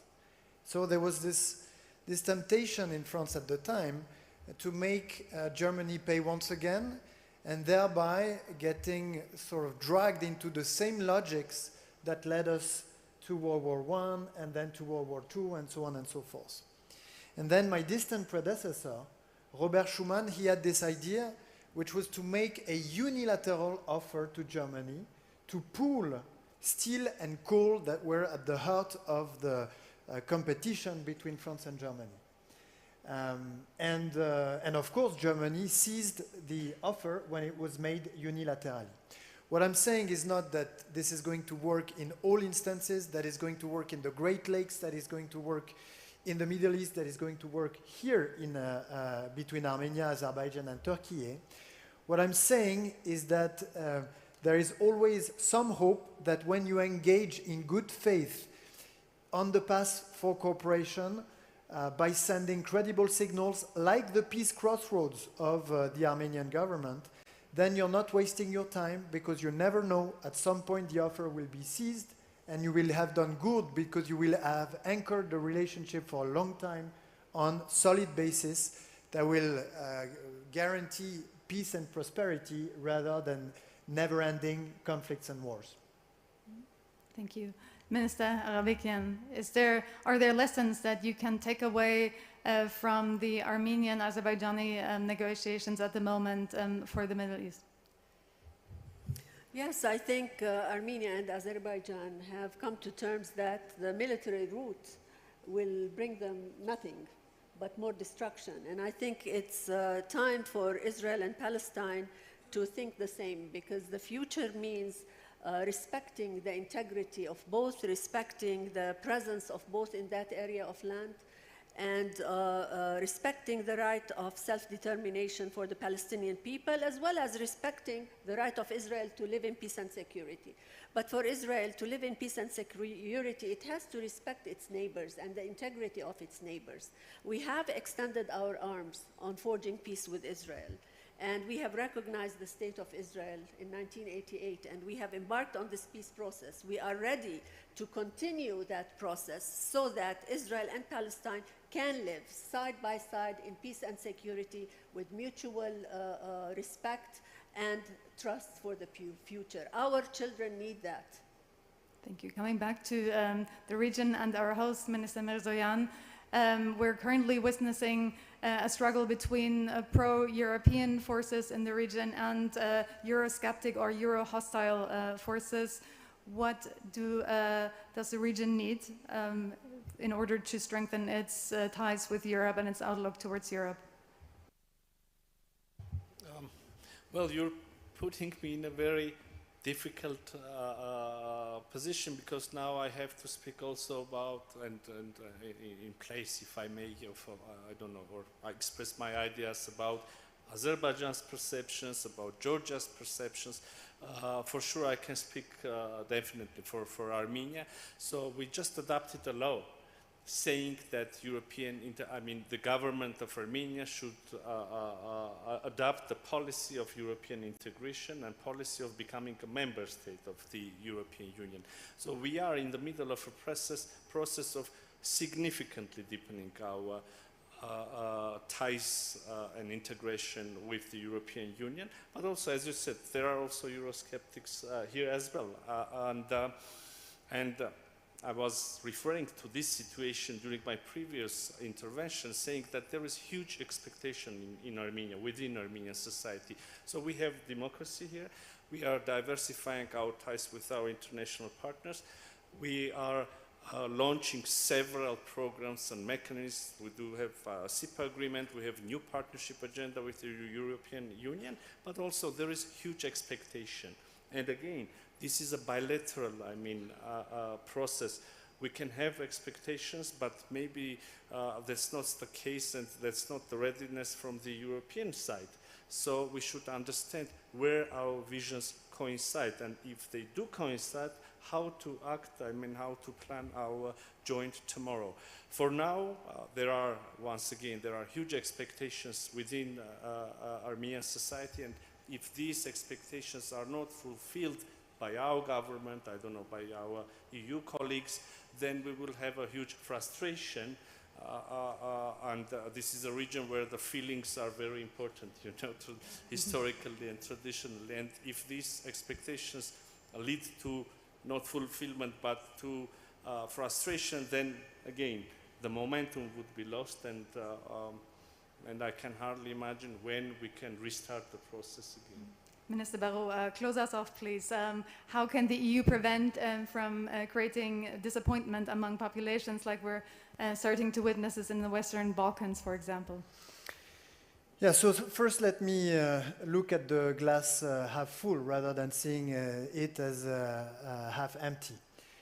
There is a lot of appetite for the European Union right now. In fact, I think it is even underpriced because it is criticized a little bit like, the way you spin your question. European Union is creating discouragement among candidate countries and so on. But it is right now looked as a safe haven for predictability, stability, the rule of law, democracy, and freedom. Because everywhere else in the world, you're seeing some form of backsliding one way or another, or unpredictability, or instability, or uncertainty. And the European Union is an antidote to this evolution of the world that is not good for business, that is not good for people. So Armenia is not alone in its aspiration to join the EU, because joining the EU is not something you do for the money, right? You do it because you crave for democracy and freedom. When you're a candidate country, what's the toughest part? It's not the economic convergence or the social convergence. The toughest part is to align with the EU standards in terms of respect of the rule of law, democracy, freedom of the press, independence of research, independence of justice. this is a treasure that is going to see its value increase at a fast pace in the next few years. And so Armenia is not alone among countries that are looking at the EU as a guarantee for democracy, guarantee for freedom moving forward. Now, of course, as I said, this is a difficult process. It's a difficult process to reach the EU standards in terms of the rule of law. And so it's taking some time, and sometimes people are getting frustrated. And this is what we've seen in some countries in the Western Balkan. We are going to see in the next few years, in the very near future, some countries from the Western Balkan reach the end of their accession process. I think that Montenegro is making a very significant process. Albania is making great progress, and they will serve as examples for the other countries of the region that are willing to follow suit. But I agree also that it's the responsibility of the EU to work with candidate countries to facilitate the public acceptability of the efforts that need to be made until the accession is reached. And that's the spirit in which we've been supporting the European Peace Facility for Armenia. That's the spirit in which we've entered into a discussion on visa liberalization. And that's the spirit in which we're going to facilitate, if indeed Armenia becomes a candidate country, its gradual accession to some of the dimensions of the single market, so that the citizens, but also the authorities in Armenia, realize that their efforts will not be in vain, and that there are tangible benefits to the accession, and that even before the whole process is completed. So in summary, the EU is currently underpriced, but countries that are facing huge threat in their regional, in their neighborhood, know the value of democracy and freedom, and that's the reason why they're looking in the direction of the EU.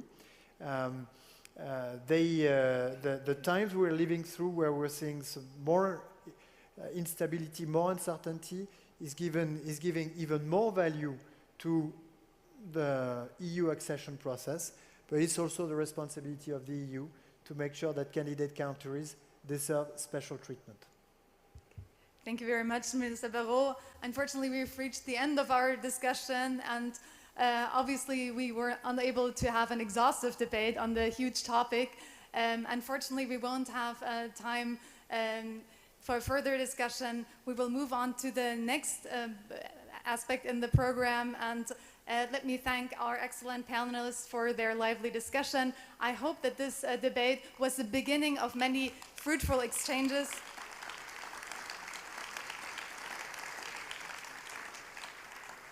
Thank you very much. So I hope that this will be the beginning of many fruitful exchanges on this important topic. Thank you very much for attending this debate.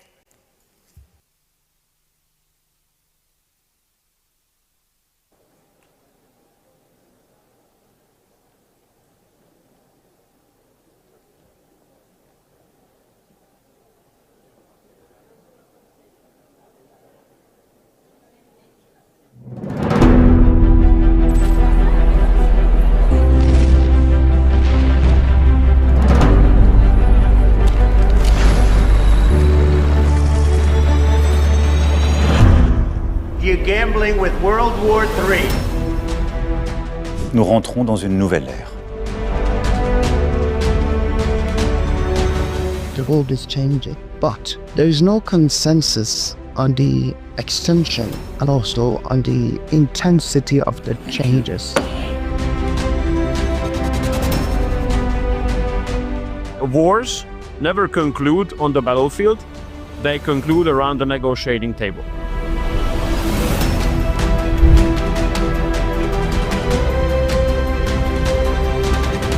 Peace between Armenia and Azerbaijan not only is possible, but is within reach. We have a real chance now, we, Armenia, Georgia, Azerbaijan, to close the page of enmity in this region and to open an era of stability and peace.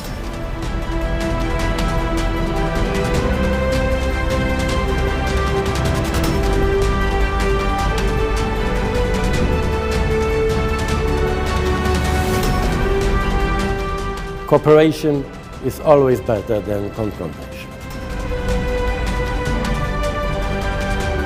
Your partners you can choose, your neighbors you cannot choose, because we cannot change the history, but we can make the future together.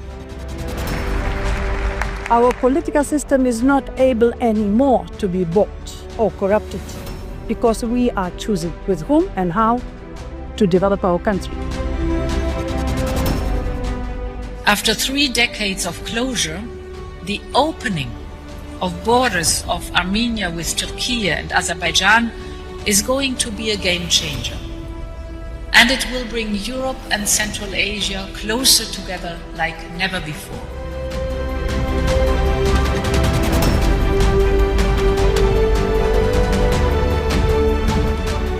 AI is writing the core for humanity in this century.